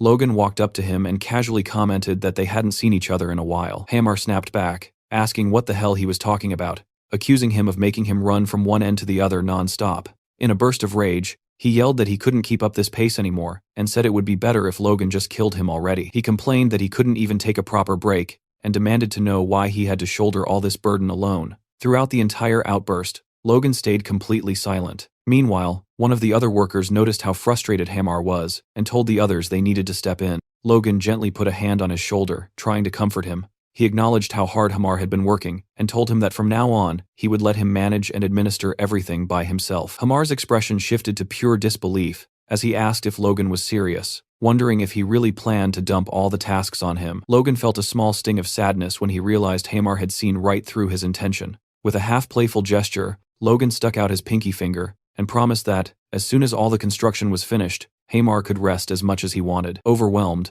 Hamar tried to push the young man's hand away, but Logan held onto his finger firmly, almost making the poor dwarf cry out in pain as he threatened to break it. Hamar, still sitting on the ground and annoyed, watched Logan turn his back and casually comb his hair, saying he was just trying to be funny. Then Logan looked toward the mine, thinking it would be exploited much faster than last time. Even though he wasn't completely sure about the dam yet, he hoped it would work out. It was the only way his plans could succeed. Logan then activated a communication channel to speak with Philip. His buddy told him that the construction materials would be delivered without any issues, and also mentioned that he had closed a deal for the wood, which would bring in an extra 100,000 gold per month. That news instantly lit up Logan's face. Philip didn't hide his excitement either, and told Logan that once they finished building the mine and clearing the land, the territory would be totally transformed, and that he'd love to see it in person one day. Logan stared at the orb for a moment, thoughtful, before replying that Philip should visit next year. Curious, Philip asked why, then quickly added that he probably wouldn't get an answer anyway. So he switched topics and revealed that rumors were spreading in the capital about a problem with the royal family. Philip asked what that problem could be, and Logan replied that he had heard about it at the Sword Duke's house, but didn't know the details, only that it seemed serious. He advised Philip to try to dig up more information. Inside his head, Logan drifted into memories from his past life, remembering that the following winter, the king would suddenly die, which would trigger a civil war. Still, he knew the information he had might not be perfectly accurate. If the king's death really was sudden, things would follow the same pattern as before. Otherwise, the timing could shift. Logan understood he couldn't start preparing seriously until he confirmed what was really happening. His main priority was getting the McLean family ready. So Logan instructed Philip to allocate the remaining budget into an emergency fund, and to buy as many weapons and armor as possible, specifically enough to equip 500 men. Hearing that, Philip started sweating, saying this wasn't going to be easy at all. He questioned why Logan needed so much equipment when the McLeans only had around 100 knights. Logan explained that the gear wasn't for the knights, but for the soldiers. That answer made Philip furious. He asked if Logan had completely lost his mind, arguing that no one fully armed their soldiers, because it was a total waste of money. But Logan refused to listen to the complaints. In his thoughts, he reasoned that even if his actions looked strange, they were driven by necessity. The last war had caused a lot of deaths, which hurt production badly. To avoid that happening again, he needed to minimize enlistment as much as possible, while at the same time boosting the strength of both his knights and his soldiers. Arming the soldiers was a key part of that strategy. Logan then asked Philip if his judgment had ever failed before. Reluctantly, Philip admitted that it hadn't. Logan smirked, and told him that in that case, they should move forward exactly as planned. Philip said he understood, and that he'd discreetly try to find out more about the rumors. With that, Logan said the next step was securing funds through the mine, stabilizing the food supply with the dam, and upgrading the soldiers' weaponry. The basic preparations for a massive leap forward were coming together smoothly. Sometime later, a massive pile of papers sat on Logan's desk, completely overwhelming him. Dwayne stood beside him, pointing at specific documents and directing his attention, telling him to read this one, sign the other, and keep going like that, before adding that he'd bring the next batch soon. While Logan was reading one of the papers, Dwayne pointed out that he had once again signed a document without properly checking it, questioning whether he planned to keep being this careless. It was clear that Logan really needed to get a grip on handling the territory's affairs. Right then, the door burst open. Kaisalan rushed in, looking sick with worry, and said that Hamar was trapped in a mine that had just collapsed. The news sent a chill straight down Logan's spine. He jumped out of his chair and demanded to know what had happened. Kaisalan explained that one of the tunnels had given way, and that more than 50 meters of it had caved in. There was no way to tell where Hamar was. Worried, Logan immediately asked if they had found Hamar yet. Dwayne cut in, asking since when their territory even had a mine. But Logan completely ignored him. Hearing that the collapse spanned over 50 meters, the young man bolted out of the room, shouting that they couldn't waste any time and had to head straight to the mine. Dwayne was left behind, totally clueless, yelling about where this whole mine story even came from. Logan arrived at the mine on horseback and immediately asked the workers which tunnel had collapsed. One of them pointed to the middle tunnel, explaining it was the deepest and darkest one. But Logan didn't listen for a second and rushed straight in. Inside, he used his aura to see in the darkness, and what he saw seriously disturbed him. Huge boulders were blocking the passage, and a few people were desperately trying to move them. The ancient form that oversaw the mine noticed Logan's presence. Logan ordered the workers to step back. He touched one of the stones and filled it with mana. He could feel the presence of 10 trapped people, one of them carrying the same energy as Hamar. He told the foreman that they had escaped the worst of it, but there were still many victims. The foreman, completely confused, asked how he could possibly know that. Logan ignored the question and asked how long it would take to clear the rocks. The foreman estimated at least 3 days, and that instantly made Logan anxious. He knew the longer they took, the slimmer the chances of survival for the people trapped inside. Outside, Logan asked Clayton and his apprentices for help. He begged them to rescue Hamar and the trapped workers, promising they'd be rewarded handsomely. Clayton realized Logan was talking about the place where Hamar had been working. He decided to help, but made it clear it wasn't for the money. It was because people were hurt. Logan thanked him and promised to return the favor. Clayton thought it was strange that Logan, who had always been so secretive about the mine, was suddenly giving up its location just to save a slave and a few workers. He used his magic to support the tunnel, and his disciples used mana stones to summon golems. Holding their crystals, the disciples threw the stones at the rubble, and the rocks transformed into stone golems that immediately started clearing the debris. The miners were terrified. They weren't used to seeing magic that powerful. Logan was stunned by their efficiency, watching them clear several meters of rubble in just seconds. Clayton urged them to move faster, and Logan didn't just stand there watching. He joined the workers and mages, carrying rocks and helping with the removal himself. Clayton was shocked to see Logan, a noble, working so hard to save commoners and a dwarf. For him, it was a scene he had never witnessed before. Then, the master of the mine shouted that he'd found Hamar, injured and partially buried. Seeing that, Logan was terrified. But then he realized that despite the scare, the injuries were minor, and everyone was okay. A huge wave of relief washed over him, and he thanked the gods that everyone had escaped with only a few scratches. Later, in the infirmary, Logan asked Hamar what had happened. Hamar admitted he had dozed off because he'd been overworking himself lately. Logan was upset, but Hamar tried to reassure him, saying he'd be back to work in no time. Logan cut him off and told him to rest for as long as he needed. Hamar was shocked by Logan's concern and shouted that he was going to rest even if the world caught fire or aliens showed up. Leaving the infirmary, Logan was impressed that the rescue had taken only 2 hours. His thoughts were interrupted by Clayton, who suddenly appeared and said that Logan's mind was something wonderful. Logan wondered if the mage had figured out his mind was full of gold and whether he'd keep it a secret. He explained to Clayton that the mine was crucial to his plans and that he had no one else to replace Hamar. Besides, if he couldn't protect his people, he'd have no one left. Clayton was intrigued by his answer and asked if Logan wanted a magic tower in his territory. The young man was stunned. Clayton explained that it was time to get rid of the old tower master, and Logan's lands were perfect for a small magic tower. Logan was ecstatic and said it would be an honor. He asked if Clayton's apprentices would come and what the cost would be. Clayton replied that his disciples would definitely come and that he didn't need much money. He trusted Logan's character and abilities. Logan was completely amazed. Hamar, who had overheard the conversation, asked Clayton if he'd hit his head, but Logan just told his friend to get back to bed. A week later, Hamar reported to Logan, saying he was fully recovered and heading back to the mine to make up for lost time. Logan wished him good luck. As soon as Hamar left, Dwayne showed up looking absolutely terrifying. He demanded to know why Logan had kept the mine a secret and for how long he'd been developing it. Logan simply apologized and said he had forgotten. Frustrated, Dwayne asked how he could possibly forget something so important. Instead of answering properly, Logan broke into a huge grin and revealed the truth. It was a gold mine. Dwayne refused to believe it and told his young master to stop being a wise guy. There was no way people like them could have a gold mine, and he asked what Logan was even talking about.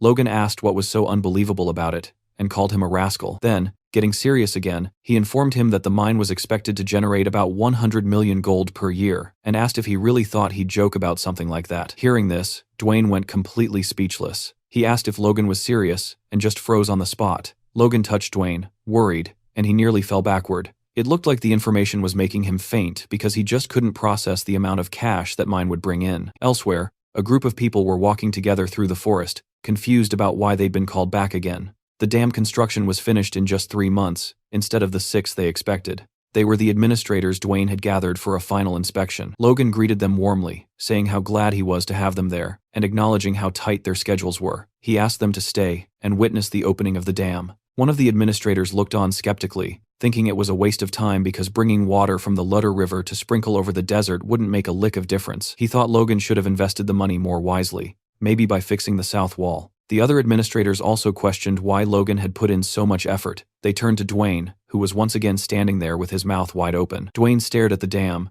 realizing it wasn't built just to water some wasteland. It was actually connected directly to the underground channels of the Ludder River. If they could supply water continuously through those channels, the vast wasteland could truly become fertile land. Logan looked around and saw that everyone was gathered, the workers, the mages, and the administrators. He turned to Clayton and gave the signal. Clayton, without a second's hesitation, got ready to start the process. Hamar grumbled, complaining that they had worked their butts off so the workers themselves could open and close the floodgates. But Logan explained that the first time had to be something huge. He wanted to show everyone on the Maclane property what they had built with their own hands. An image of the dam appeared, showing some golems positioned in front of the floodgates, ready to lift them. The administrators were speechless at first, but they got used to it pretty quickly. Then Clayton shouted loud enough for everyone to hear, giving the order for the golems to open the gates. They stretched their hands toward the gates and began to lift. Logan smiled, satisfied. But something weird happened. The golems were struggling to lift the gates. With a killer smile, Clayton looked at Hamar, muttering and asking what the hell he was doing. But Hamar looked just as confused since he had already given orders for the workers to open the gates. Seeing the situation, Logan started to sweat and had a flashback of a conversation with Clayton where he'd warned him that lifting the gates would be too much for the golems. Apparently, the golem's strength was mostly for show, and it would take about 100 workers turning the pulleys to open the gates. Thinking fast, Logan told Clayton to order the golems to knock down the gates. Hamar and Clayton were flabbergasted, and Clayton asked if he was serious. Logan just told him to do as he said since they could rebuild the gates later. After hesitating for a few seconds, Clayton did what Logan asked, and the golems started punching the gates. The construction crew couldn't believe what they were seeing since their hard work had just been finished. Suddenly, the gate gave way, and the water came rushing down with insane force, dragging the golems with it. Everyone was confused, but Logan just grinned from ear to ear, totally thrilled. The townspeople, who had worked so hard on the construction, couldn't hold back their tears at the sight of the water, finally understanding what it truly meant. In that moment, Logan thought this would solve their food problem during the Civil War. They could start planting next spring. Even Dwayne was happy and jumped on Logan's back, scaring the daylights out of him,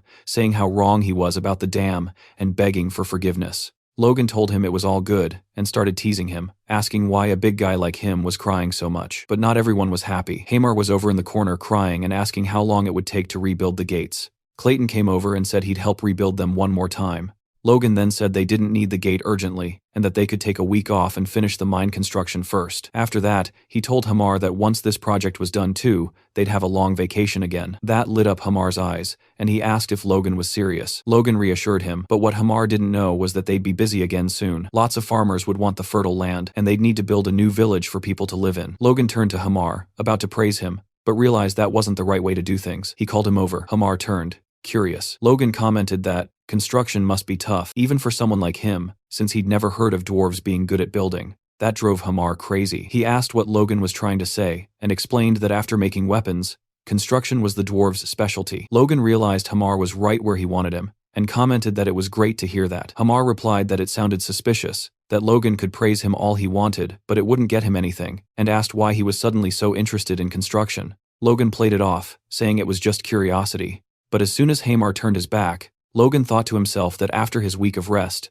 the thrilling experience of home building would begin, and then he wouldn't be laughing. He was actually scared to run into him at night. As soon as the chat with Hammer was over, Logan stepped up and addressed the crowd at the inauguration. He repeated the promise he had made earlier. First, that everyone would be allowed to farm the McLean Plains. Second, that they would receive leasing rights proportional to their work, and that taxes would be capped at only 30%. Then he glanced at the vassals, thinking that by announcing it this way, not even they could oppose it. In fact, they all looked radiant, realizing that the territory might finally be changing for real. 4 weeks later, Logan was back in his office with Rick, reviewing a plan sent by Hamar, who had already finished the village layout and even a model house. Logan commented that he knew he'd chosen the right person for the job, and Rick agreed, saying Hamar was amazing. Logan thought about how he never imagined Hamar would accept the task when he first approached him a few weeks ago. Hamar had planned the streets in a cross pattern and placed houses of the same size, complete with wells, community bathrooms, and sewers.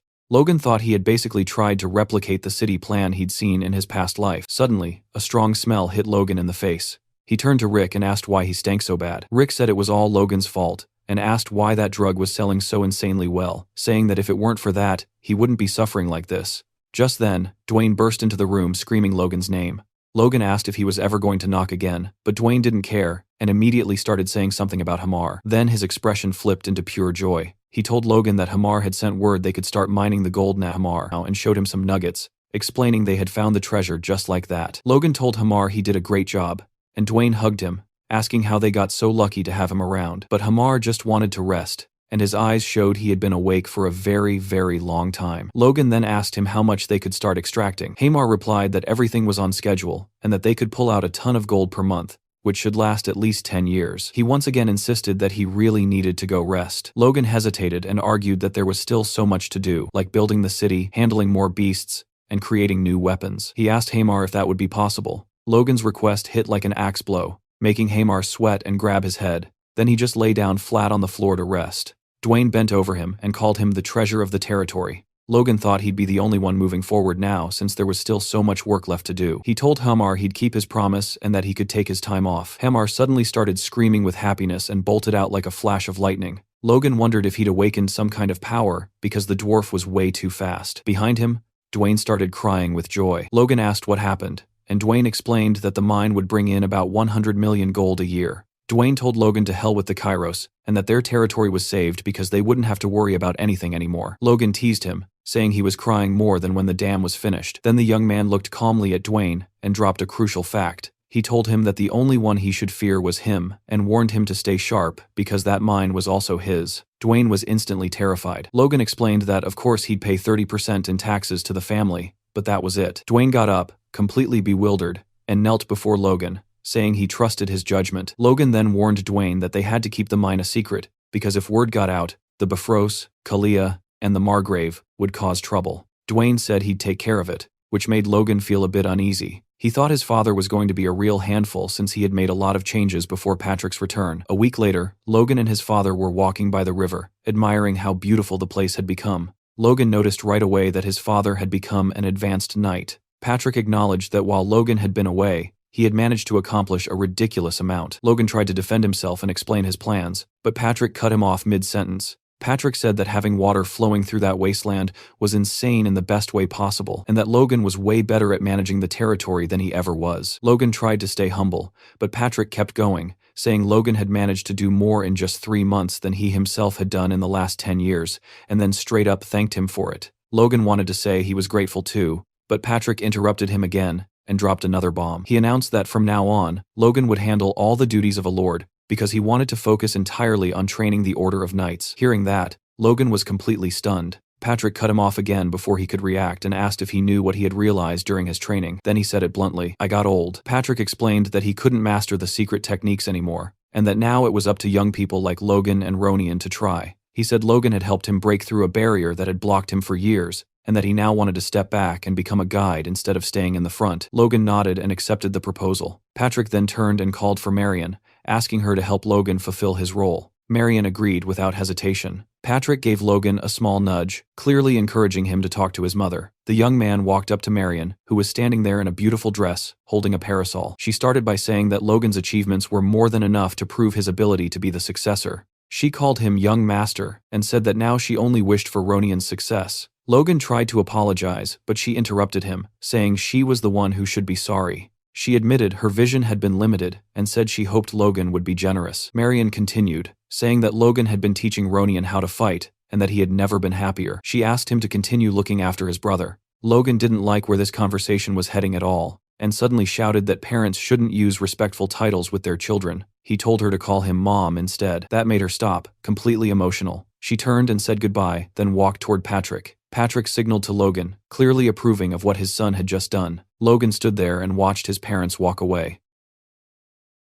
Later on, Logan and Patrick were talking again. Logan explained that as soon as the city was fully ready, they would start clearing the brush to prepare the land for farming. Patrick looked a little concerned and asked whether the residents would really move that easily. Logan replied confidently that they would, because anyone who moved to the new city would get priority rights, and the new houses would be much better than what they currently had. He also informed Patrick that he had already asked Dwayne to start recruiting soldiers, and Patrick agreed, saying he would personally train those who showed potential to become knights. Patrick praised Logan's work, but then said there was still one problem. He turned around and stopped in front of the Knights of the Order, calling them lost causes. He asked since when they had two separate knight orders. Logan immediately recognized them as the knights who had deserted from Tesseron. They were acting like they were on opposing sides. Patrick commented that while he and Logan had been killing themselves training, the knights were busy fighting like children, and he admitted that it was his fault for being negligent. The knights shouted back, saying that wasn't true, and demanded that Captain Hinckley take them away. Hinckley turned his head toward Patrick and asked cheerfully whether he had become an advanced level knight. Patrick answered that he was going to straighten them out. Then,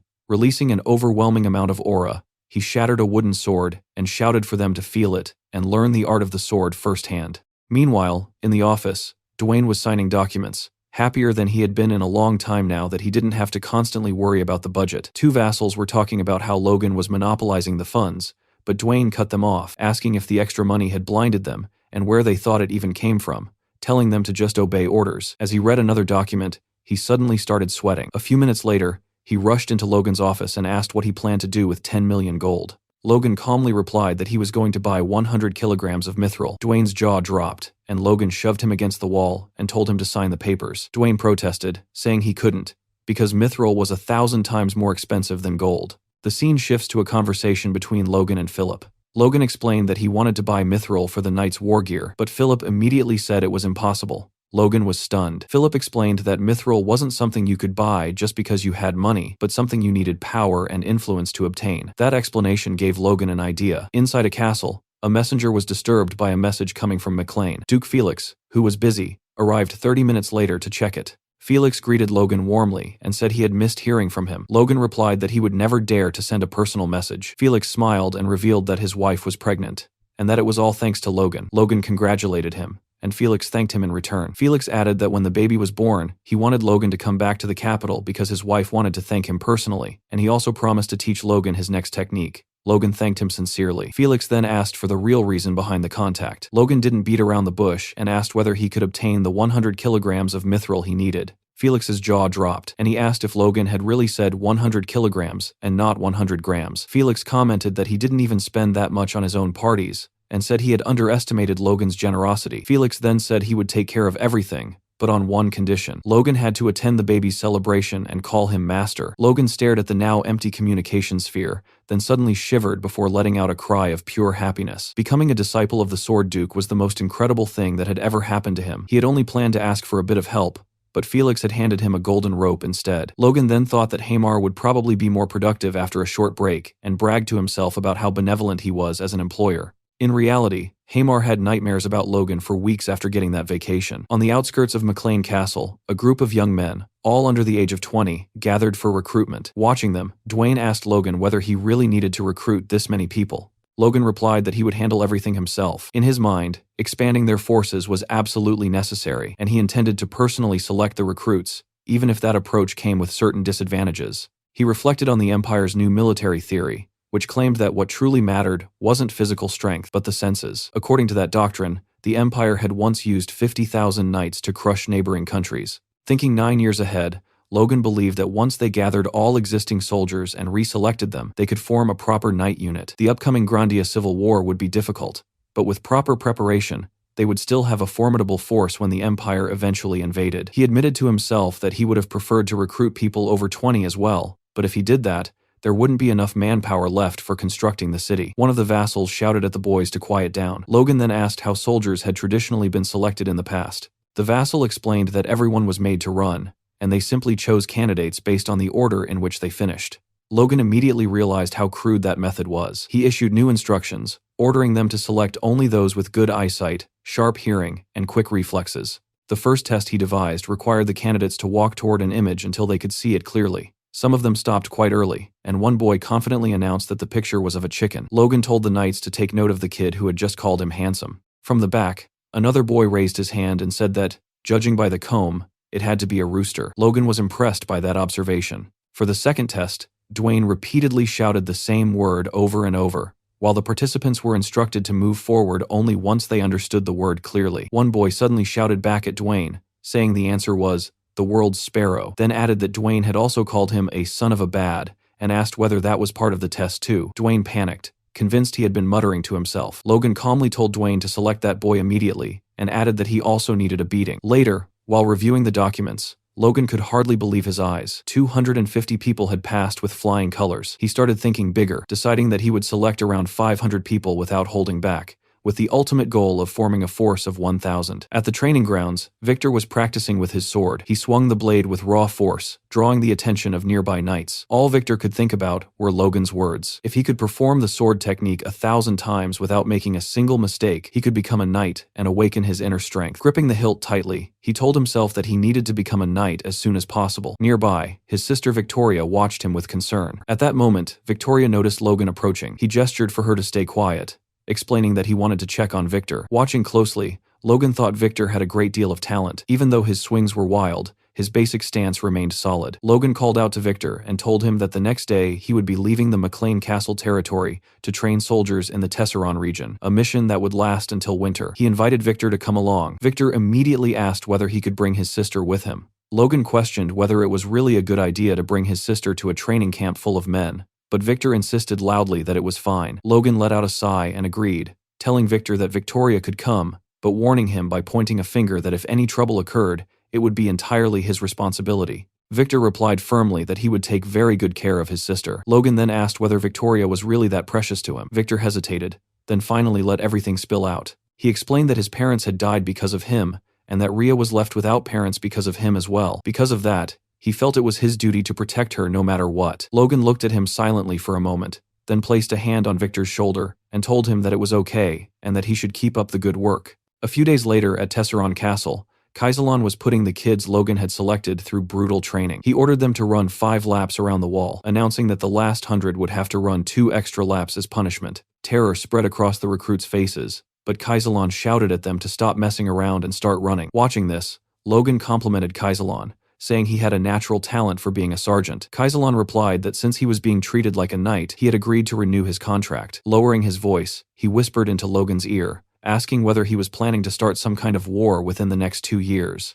Logan simply smiled without answering, but Kaisalon already knew that war was inevitable. Their attention was suddenly pulled away when one of the recruits shouted that someone was a monster. They were talking about Victor, who was running far ahead of everyone else and leading the race. The others were stunned. One of them asked what Victor was made of, and another replied that Victor was Logan's slave. Hearing that, the first boy felt his fighting spirit ignite and started running again, shouting that he wouldn't lose to Victor. Kaisalon immediately noticed what Logan often called the winner effect. Logan commented that he didn't expect exceptional physical abilities from the recruits, but the will to never give up was enough. He believed Victor would naturally absorb strength from this role, and that his awakening would come soon, turning him into the greatest motivator among the soldiers. After the run, the kids were taken to the barracks, where long tables filled with food awaited them. They ate heartily and thanked Logan for the meal. Rhea was also there, helping serve food. The boys were completely mesmerized by her beauty, and one of them even called her an angel. Victor noticed their gazes immediately and released a threatening aura. Pointing at them, he warned them to look away before he gouged their eyes out. The boys fell silent instantly. However, one apprentice sitting behind Victor continued staring at Rhea with a lecherous expression. Later that night, Victor burst out of the barracks with a piece of bread still in his hand. He had asked an older woman where Rhea had gone, and she told him that Rhea had taken the back door to throw out the trash. Anxiety flooded Victor's mind. Rhea shouldn't have been alone at night. Hearing strange noises from a nearby alley, he rushed toward the sound. What he saw froze him in place. The apprentice with the lecherous stare was trying to take advantage of Rhea. Tears streamed down her face. The rookie tried to stammer an excuse, but Victor was already moving. He drove a powerful knee into the man's face, shattering his nose and slamming him to the ground. Standing protectively in front of Rhea, Victor prepared to strike again. The apprentice spat blood and called Victor a bastard, demanding to know how a mere slave dared to touch him. Victor answered with another brutal blow, nearly knocking him unconscious. Rhea frozen in place, as Victor grabbed the man by the hair and began beating him relentlessly, snarling for him to die. Around the corner, another apprentice witnessed the scene and ran to get help. Victor saw nothing but red. Each punch brought back memories of the night he and Rhea lost their parents. Suddenly, a voice shouted from behind, snapping him out of his rage. Victor turned and saw Logan standing there. Logan ordered him to get a grip and look around. A maid quickly arrived and gently led Rhea away. Kaisalon struggled to process the chaos unfolding before him. Logan calmly pointed at the lifeless body on the ground and told Kaisalon to handle it. Victor lowered his head, waiting for punishment, and apologized. Logan asked whether he regretted his actions. Victor answered that he didn't, but he apologized for killing one of Logan's soldiers without permission.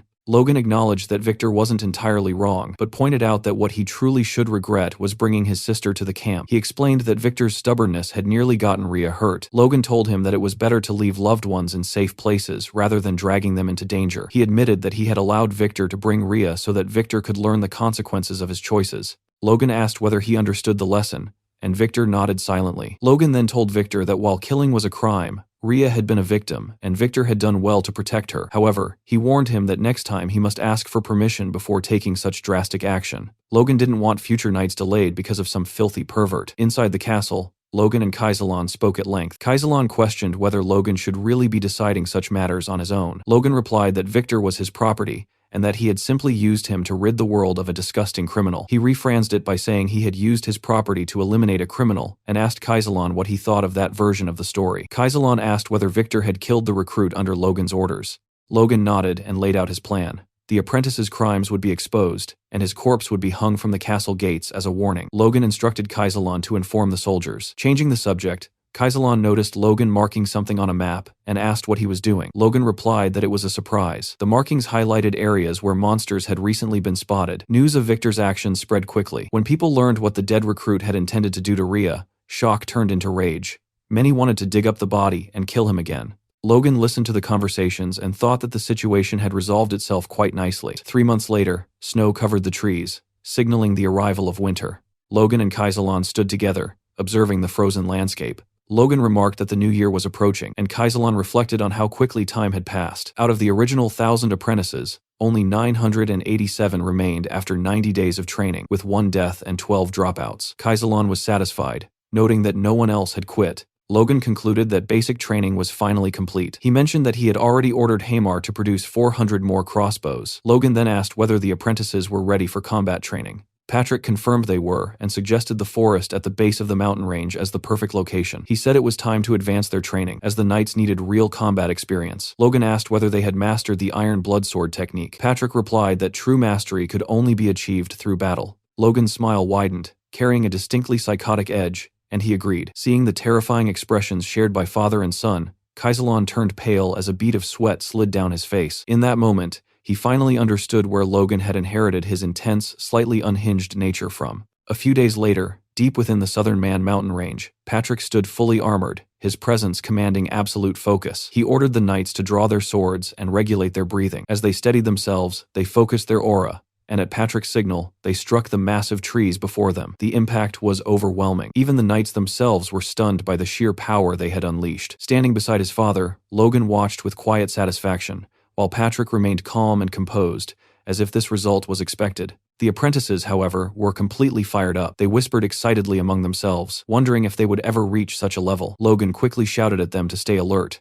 reminding everyone that this wasn't an ordinary forest, but a monster-infested one. Almost on cue, goblins began crawling out from the shadows. The knights didn't hesitate for even a second. They charged forward, cutting through the goblins with ruthless precision, striking like a raging storm. Completely overwhelmed, the goblins panicked and tried to flee. Logan had already anticipated that. He immediately ordered the troops to prepare their crossbows. At his command, a rain of bolts fell across the battlefield, wiping out any goblin that attempted to escape. The cavalry laughed loudly, mocking the fear they once had of such creatures. That confidence didn't last long. A massive, terrifying paw slammed into view, instantly killing the laughter. The knights tensed as a pack of wolves charged forward, but these weren't ordinary beasts. They were horned wolves. The knights quickly formed a defensive line. In the blink of an eye, one of the wolves clamped its jaws around a knight's sword, shocking everyone. The situation became tense immediately. Kaisalon reacted fast, ordering the cavalry to fire their crossbows again. Arrows tore through the air and struck the wolves, drawing out agonizing screams. But the bolts shattered on impact, completely ineffective. One soldier trembled as he shouted that the arrows weren't working. Logan yelled for everyone to hold formation. The order was clear. Not a single wolf was allowed to break through. Victor leaped forward, determined to test himself. His strike was powerful enough to send a wolf flying several meters back, but before he could react, a blood-curdling scream rang out behind him. Turning around, he saw a wolf biting into a recruit's leg, while another apprentice stood frozen in terror. A blazing strike cut through the battlefield as Logan unleashed his fury, killing the wolf in a single blow. He shouted at the terrified apprentice to snap out of it and get the wounded to safety. The recruit obeyed instantly and ran. Logan observed the battlefield and realized his suspicion had been right. Most of the apprentices weren't ready for chaotic combat. However, those who ranked within the top 100 in the census test were clearly different. One apprentice, cornered, noticed another wolf creeping in from behind. Before it could strike, Victor appeared out of nowhere and slit the beast's throat. He looked down at his blood-soaked blade, a faint smile forming on his face. The other apprentices stared at him in shock. Watching this, Logan realized that Victor had finally broken past his limits. The fight was nearing its end. Patrick personally brought down the final wolf. Logan asked the captain if that was all of them, and the captain confirmed it. Patrick remarked that it had already been a month and a half since combat training began, yet clearing all these locations had taken far longer than expected. The captain agreed, explaining that discovering 3 cities infested with thousands of monsters was no small matter. If those monsters had invaded the castle all at once, the damage would have been catastrophic. He silently thanked fate that they had discovered the threats in time. Logan continued coordinating the knights and soldiers, urging them to endure just a little longer. He ordered them to finish cutting down a massive tree trunk and transport it to the construction site. The knights complained, grumbling about fighting monsters and chopping trees non-stop without a single break. Logan ignored them completely and commented on how ridiculous it was that such valuable trees had been left untouched just because monsters lived nearby. With his usual killer smile, he thought the situation was perfect. He was training soldiers and gathering construction materials at the same time. Patrick observed everything quietly and thought that Logan seemed more interested in harvesting wood than in the training itself. Logan, meanwhile, wondered if awakening true strength required something beyond technique, perhaps a sixth sense or a raw survival instinct. If everything went according to plan during the Grandia Civil War, they could rapidly reinforce their forces before the inevitable conflict with the Empire. Hamar noticed the strange smile on Logan's face and asked what was so amusing. Logan ignored the question and shifted the topic, saying that once they gathered enough wood, construction of McLean Town could finally move forward. He asked Hamar if he could complete the project on time. Hamar nodded confidently, explaining that with the mage's support and the workers' motivation, it was entirely doable. Logan wondered if Hamar had always been this dependable, and quietly credited it to the vacation he had forced on him. Just as Hamar's confidence peaked, Logan casually reminded him of another task, the magic tower. At that moment, Clayton cast a spell, raising a massive wall of earth from the ground. The workers stared in stunned silence. Logan snapped them out of it, telling them to stop gawking and start collecting the soil as planned. He then approached Clayton and thanked him for honoring his requests. Clayton waved it off, saying that with an annual support fund of 10 million gold, it hardly mattered whether the place was just a small town. If things went smoothly,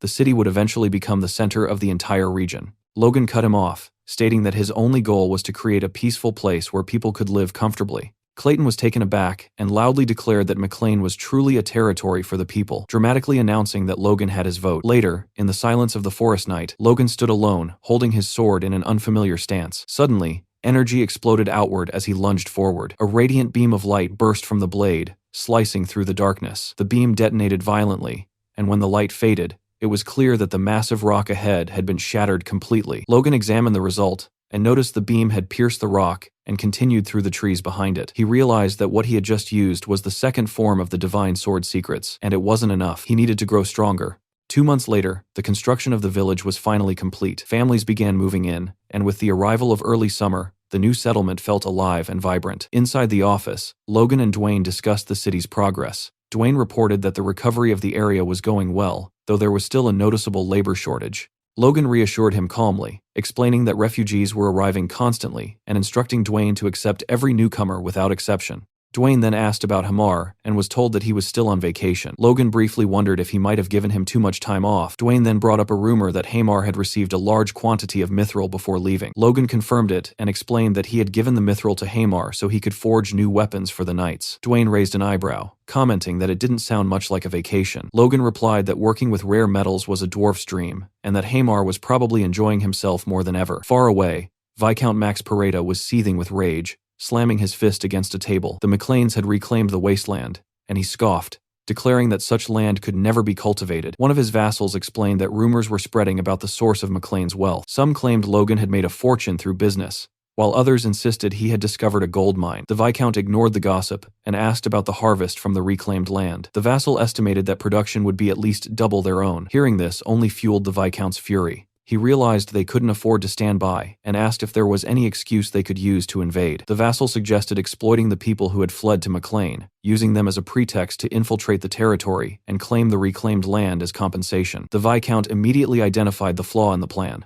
Acting alone would be too risky. He devised a solution. He would contact the Viscounty of Sylvan, reasoning that their people must have fled as well. Together, they would be strong enough to overpower the Macleans. Back in Logan's office, the atmosphere was heavy. Patrick, Logan, Dwayne, and Hinckley were discussing training and military expansion. Logan informed them that he had selected around 300 talented recruits. Patrick questioned whether Logan truly believed they were worthy of becoming knights. Logan nodded. Dwayne commented that the number seemed excessive. Captain Hinckley called it absurd, arguing that even with 10 years of intense training, only 1 in 100 people awakened their strength. Logan remained unfazed and stated that the training system would remain unchanged. Dwayne shouted that Logan was throwing money away, but Logan replied that neighboring territories would provoke them sooner or later anyway. Patrick asked him to explain. Logan clarified that with Maclean City flourishing and fertile land reclaimed, there was no way the vice counties of Sylvan and Peretta would remain quiet. Hinckley interrupted, insisting they had no legitimate excuse to attack. Dwayne shouted over him, cutting him off, and argued that the real issue was the influx of refugees. Logan asked his father to consider how many refugees had arrived, and how many of them might have come from Peretta or Sylvan. Furious, Dwayne demanded to know why Logan hadn't prevented the situation in the first place. Patrick slowly pieced everything together and asked Logan directly if his goal had been to start a war. Logan's answer was blunt. They were enemies, and they would have to deal with them eventually. So why wait? Silence filled the room. Everyone, from Hinckley to Dwayne, was visibly disappointed. Patrick wondered if he had given up his authority too soon. Just then, Rick burst into the room looking for Logan, and announced that Sylvan and Peretta had sent a voice message. Logan calmly replied that things had already begun and that they needed to decide how to handle the situation.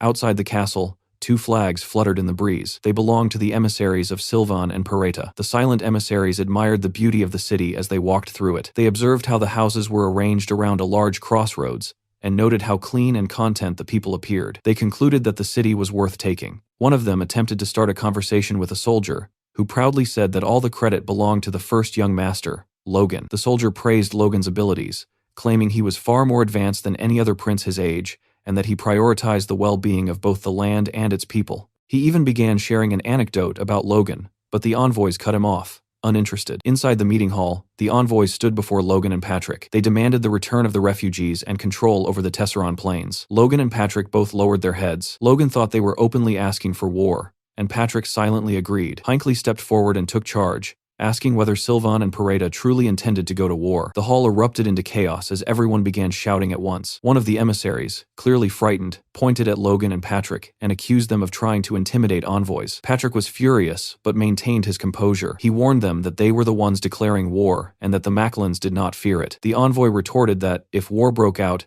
nothing but ashes would remain of the Macleans. A knot formed in Logan's stomach, and he stepped forward, demanding to know how refugees could be used as bargaining chips. He told his father that the envoys had forgotten their duties as nobles, and that there was no longer any need for negotiation. The knights surrounded the emissaries, swords drawn and pointed at them. The envoys shouted, asking if Logan and Patrick were really trying to start a war. Logan descended the steps and replied coldly that it would be all-out war. He said they had the audacity to enter his castle and insult him with foul words. Logan drew his sword. Logan killed the guards in seconds and advanced toward the envoys. One of them, trembling with fear, begged Logan not to come any closer. Logan ignored him, swung his sword, and killed him instantly. The remaining envoy collapsed to his knees, pledging loyalty to Maclean and promising to relay every detail to his lord. Logan turned to his father, who gave a silent nod.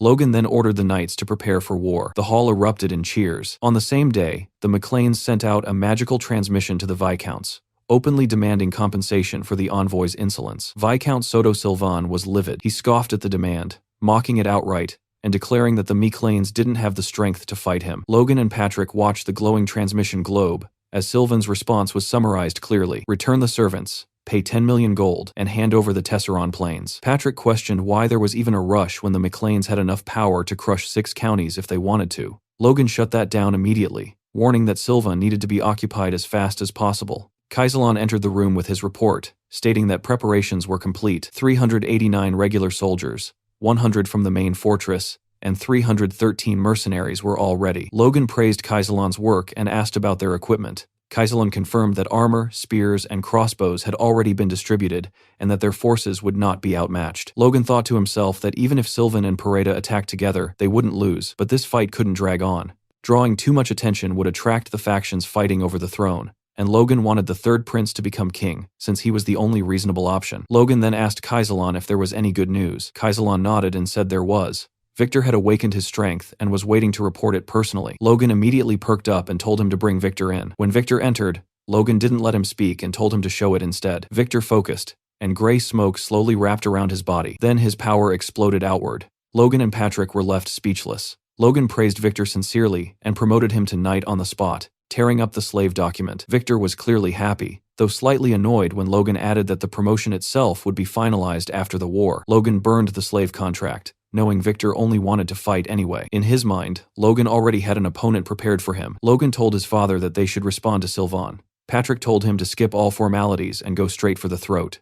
Logan smiled, then ordered the army to march towards Sylvan County. He shouted for Soto Sylvan to come out and face him. Inside Sylvan territory, Soto Sylvan raged. Captain Kellyan asked for permission to lead the charge with 120 knights and 2,512 soldiers. Sylvan felt relieved. Even though the McLean army was larger than expected, Sylvan still believed he held the advantage, especially with Kellyan being a high-ranking knight. At the same time, Sylvan worried that Pareda might betray him. He convinced himself that McLean and Pareda were working together against him. Furious, he ordered Kellyan to contact the barony of Beffrose to keep Pareda in check. Kellyan acknowledged the order. In front of the castle, Captain Hinckley, Logan, and Patrick discussed their approach. Hinckley suggested providing covering fire, but Patrick rejected it outright, saying they couldn't risk Sylvan escaping. Logan agreed and explained that Sylvan believed his forces were superior and would come out to fight soon. Hinckley found it strange, noting that Logan seemed to understand Soto Sylvan far too well. The gates of Sylvan Viscounty opened, and Sylvan's knights marched out. Patrick assessed their formation and remarked that Sylvan had around 3,000 regular soldiers. Hinckley noted that it was about 1.5 times more than the McLean forces. Kellyan tried to speak, but Patrick ordered the advance without hesitation.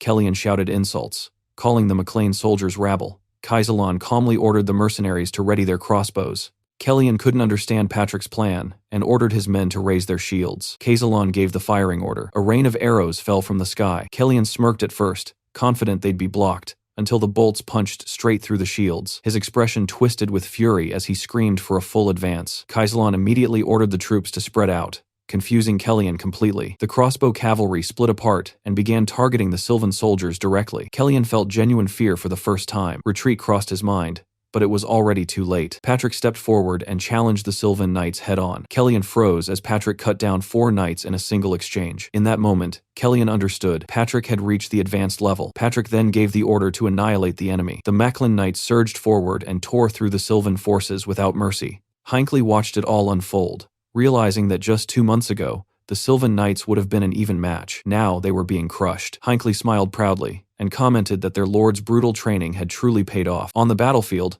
Hinckley was locked in a brutal duel against 2 knights at the same time. They clearly hadn't expected his strength, and within moments, both of them were disarmed. The knights finally understood what they were dealing with. Hinckley was a high-ranking knight, someone who had mastered the iron blood sword. Nearby, Logan charged straight toward Kellyan, who instantly realized he was in serious trouble. Their swords clashed. Kellyan retreated with every exchange, irritation building as he called Logan a blockhead. When Kellyan suddenly attacked with full force, Logan dodged at the last moment, the blade slicing only his ear. Logan actually applauded the move, admitting he hadn't expected all of Kellyan's swords to be real. Kellyan summoned another blade, but Logan didn't even flinch. Kellyan began to notice something terrifying. The closer he got, the more his swords failed him. Logan pushed him further, mocking him, calling him weak. The insult worked.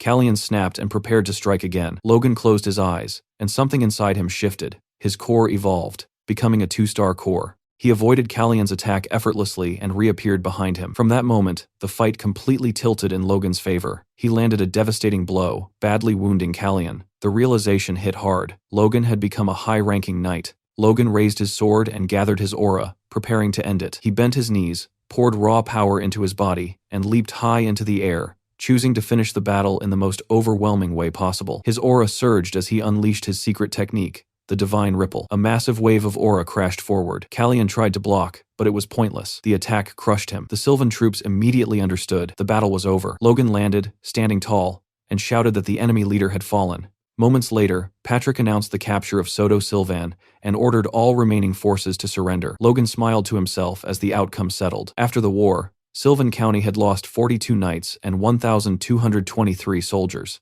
The McLeans, in contrast, had lost only 5 knights and not a single soldier. Elsewhere, a man was informed by his vassal that Sylvan had fallen to the MacLanes, and he concluded that it was finally time to act. Back in Sylvan County, Soto Sylvan knelt before Patrick, who gave him one final chance. He could apologize, take only the bare minimum of his belongings, and leave the land with his family. Soto Sylvan looked up and declared that the takeover would never be tolerated by the royal family. From behind him, Logan immediately knew that was the worst thing he could have said. The fall of the McLeans in the past had been blamed on poor management, but the one who had truly caused rebellion to profit from the chaos was Befros. Logan remembered that royal intervention had once prevented Befros from forcing them into servitude, but even hearing that name darkened Patrick's expression. Patrick asked Sylvan calmly if he wanted to die. Soto tried to speak, but Logan stepped forward and cut his throat without hesitation, leaving him to bleed out. Logan told Patrick that this was respect, an honorable death instead of humiliation. Patrick nodded and said Logan had done well. Logan, however, knew the truth. He could only hope that other nobles wouldn't use this incident as a reason to strike, especially Befros, an enemy they still couldn't afford to face. A few weeks passed, and inside Sylvan Castle, Logan and his father Patrick were talking quietly. Logan mentioned that even though they had stayed on high alert, Peretta still hadn't shown any signs of attacking. Patrick asked calmly if there was any real reason for her to make a move. Instead of answering directly, Logan raised another possibility. What if Peretta attacked Tesseron Castle instead? Patrick brushed it off, telling him to relax since Clayton was stationed there. Logan agreed that brute force alone wasn't what had allowed them to defeat Viscount Sylvan. The truth was that Sylvan had underestimated them, while the Macklins had gone all in, using every resource they had. On top of that, they had their hidden trump card, Clayton himself, along with his stone golems stationed inside Tesseron Castle. Even with all of that, Logan knew the current situation wasn't sustainable. Managing 3 castles simultaneously like this would eventually break them. They needed a better system. Logan proposed moving the administrative center of their territory to the cities instead of the castles, which would make managing all 3 locations far more efficient. 2 nearby vassals supported the idea, pointing out that the monster-infested forests had already been cleared, and leaving minimal forces behind in the mountains wouldn't be an issue. The knights could remain stationed in the cities, ready to march toward either Tesseron or Sylvan at a moment's notice. Patrick considered it carefully and agreed that it was a solid plan. Logan felt relieved, joking that now he wouldn't have to carry everything alone anymore. Patrick congratulated him and asked how many knights they had captured after the war. Logan replied that there were 75 prisoners, all held in cells, with 8 of them being intermediate knights. He then asked if Patrick would allow him to try persuading them to serve the McLeans. Logan reflected that a single battle had yielded more knights than years of carefully selecting young talents, but he also knew this success came from Sylvan's arrogance. If Sylvan had been more cautious, they would have suffered heavier losses and captured only a fraction of those knights. It wasn't something they could rely on happening again, and he reminded himself not to grow attached to this victory. Patrick, however, was visibly pleased. He said that with forces like these, even Peretta no longer seemed threatening. He praised Logan openly, saying that everything they had achieved was thanks to his son, his face glowing with pride. Logan felt his face heat up and fell silent, embarrassed by the praise. Patrick chuckled and told him to enjoy the moment, at least for that day. Their brief happiness didn't last. A vassal suddenly arrived with urgent news from Befros, leaving both Logan and Patrick stunned. The vassal began reading the letter aloud. Befros referred to himself as the Lord of the Southwest and expressed his dissatisfaction with the McLean family's constant annual wars. Patrick nearly exploded just hearing Befros claim such a title. The vassal continued. According to the letter, at Viscount Sylvan's request, both Peretta and the McLeans were to immediately cease hostilities. With every word, Patrick grew angrier, shouting that they were the ones who had been attacked, and now they were asking for intervention. Logan restrained himself and insisted they hear the letter to the end. Befros went on to admit that conflict in the region had persisted because he himself had failed in his duties as a lord and had not promoted coexistence. Therefore, on his 50th birthday next month, Roger Befros would host a gathering, inviting the heirs of every southwestern family to discuss the future of the region. Patrick completely lost his temper. He called it nonsense and unleashed his aura, tearing the clothes off the vassal. Still reading, he roared that the McLeans would not attend and that they did not serve Befros. The letter concluded by stating that refusing the invitation would be taken as a rejection of dialogue. Patrick declared they would not bow to threats. Logan disagreed. He thought the invitation sounded interesting. Patrick stared at him with an expression Logan had never seen before. Even while saying he respected his son's opinion, Patrick started yelling again, ripping the last scraps of fabric from the vassal. He swore that the McLeans would never kneel before Beffros, even if it meant his death. At that moment, Logan calmly picked up a plant and asked his father if he wanted a burial right now, prompting one of the accompanying knights to step in and firmly state that there would be no patricide today. Patrick finally calmed down, took a deep breath, and asked Logan what he was really thinking. Logan answered honestly. There was no way they could defeat Beffros right now. He laid out the facts. They had around 200 elite knights, over 500 high-ranking ones, and just over 300 standard knights. That force was only a fraction of Beffros's military power. While things looked good on the surface, the McLeans were walking on eggshells. They needed time. Time to integrate the Sylvan Knights. Time to force Pareda into submission. Time for Logan to master the third style of the Divine Sword secrets. And time for their forces to continue training. Patrick understood his reasoning, but warned that the Southwest was different. Unlike other regions, Beffros couldn't openly demand loyalty from neighboring lords. Logan corrected him, revealing that during his time in the capital, he had learned that Purslin and Rothman had already sworn loyalty to Beffros long ago. Patrick was left stunned by the revelation. Logan smiled quietly, satisfied that he had secured permission to attend. He reassured his father not to worry, saying he understood his own limits and that the trip would simply be a chance to see how their ancestral lands had changed. The next morning, back in McLean City, Logan was suddenly confronted by Hamar. Without any warning, Hamar asked if the rumor was true, if Logan was really being sold off to their enemies. Logan stared at him blankly, having no idea what nonsense he was talking about.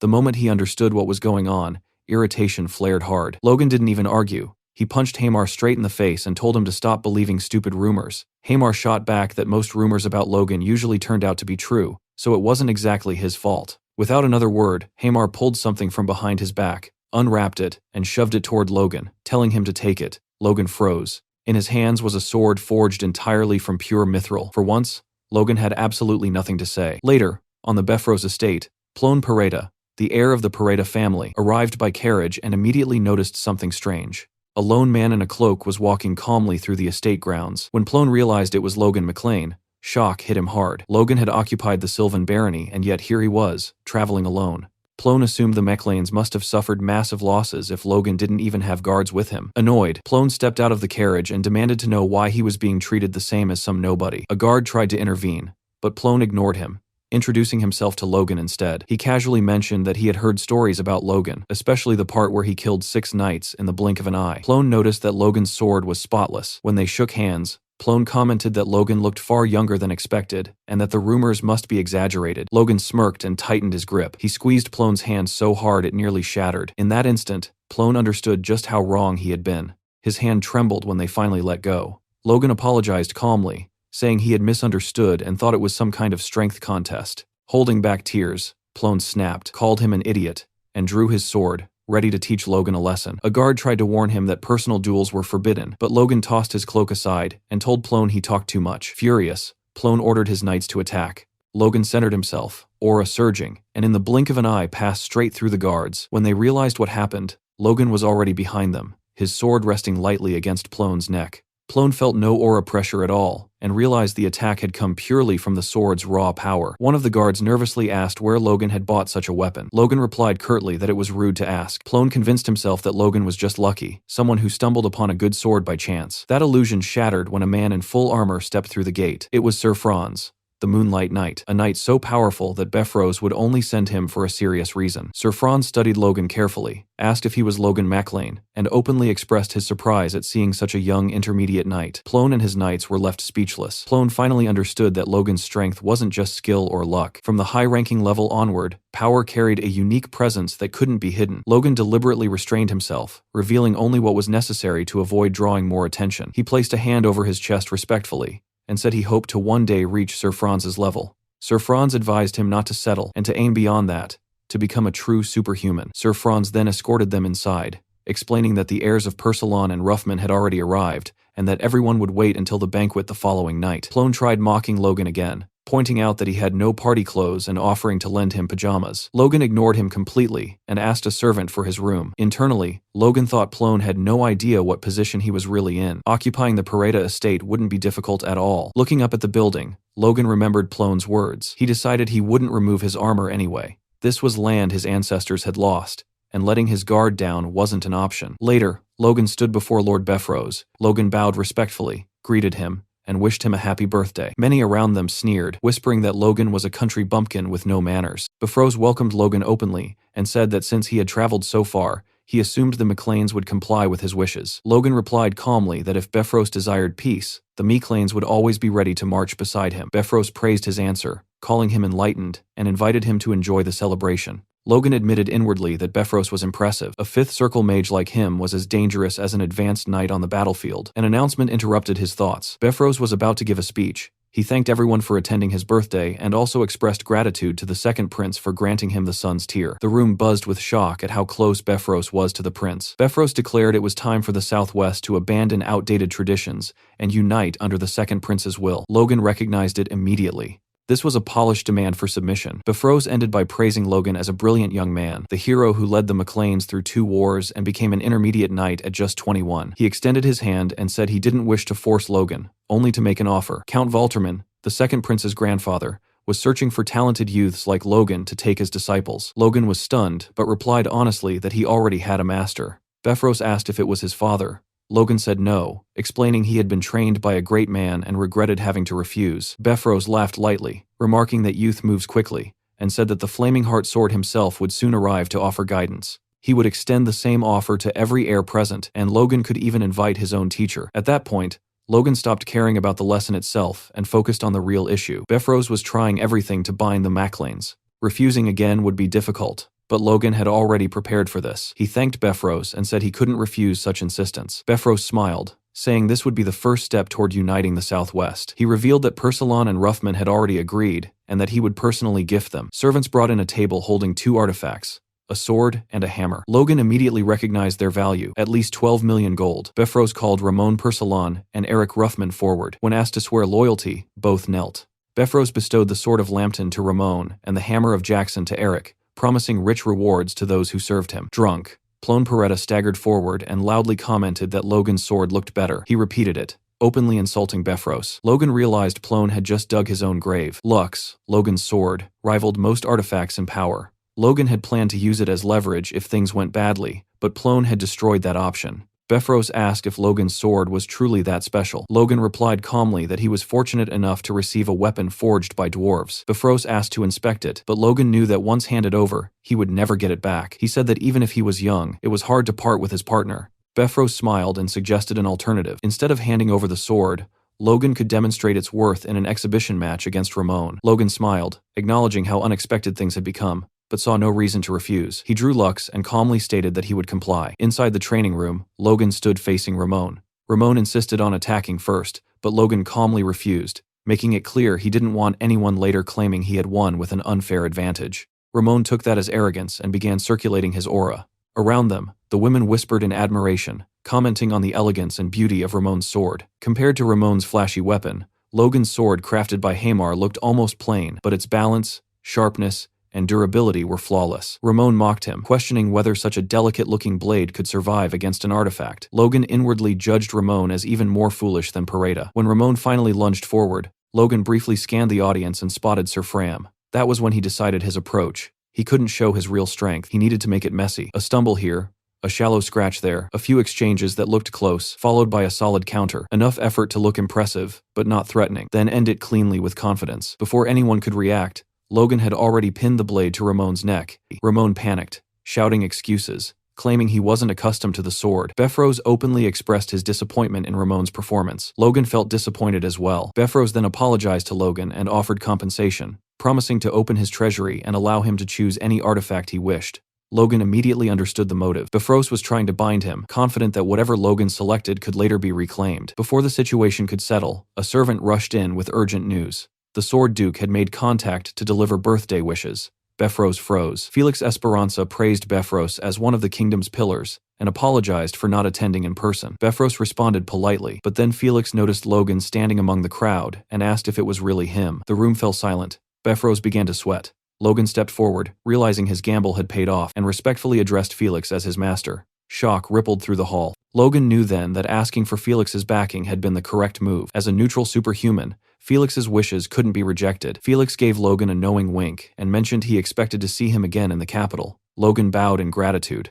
Befros looked like he was on the verge of collapse. The following day, Logan entered Befros's artifact vault. A guard informed him he had exactly 1 hour and could choose only a single item. Around 30 artifacts were displayed. Logan ignored the weapons entirely. Instead, he felt his force being subtly drawn toward a pair of armored boots, sealed inside a glass case. There was no visible magic, yet they continued siphoning his energy. Curious, Logan began feeding them more of his strength. The pull intensified, draining him like a tide. Refusing to back down, Logan poured in even more power, challenging them outright. Suddenly, the boots released a violent surge of energy that threw him backward. His strength rushed back into him all at once. That was when Logan realized something important. That night, Befros asked whether Logan McClane had already left. With 3 days still remaining before the party, he immediately understood what that meant. The young man had no intention of staying. Furious, Befros concluded that Logan had deliberately played him and ordered his knights to pursue him and retrieve the artifact at any cost. Logan was resting beside a campfire when a sudden wave of murderous intent surged toward him. He sprang to his feet at once and scanned the trees.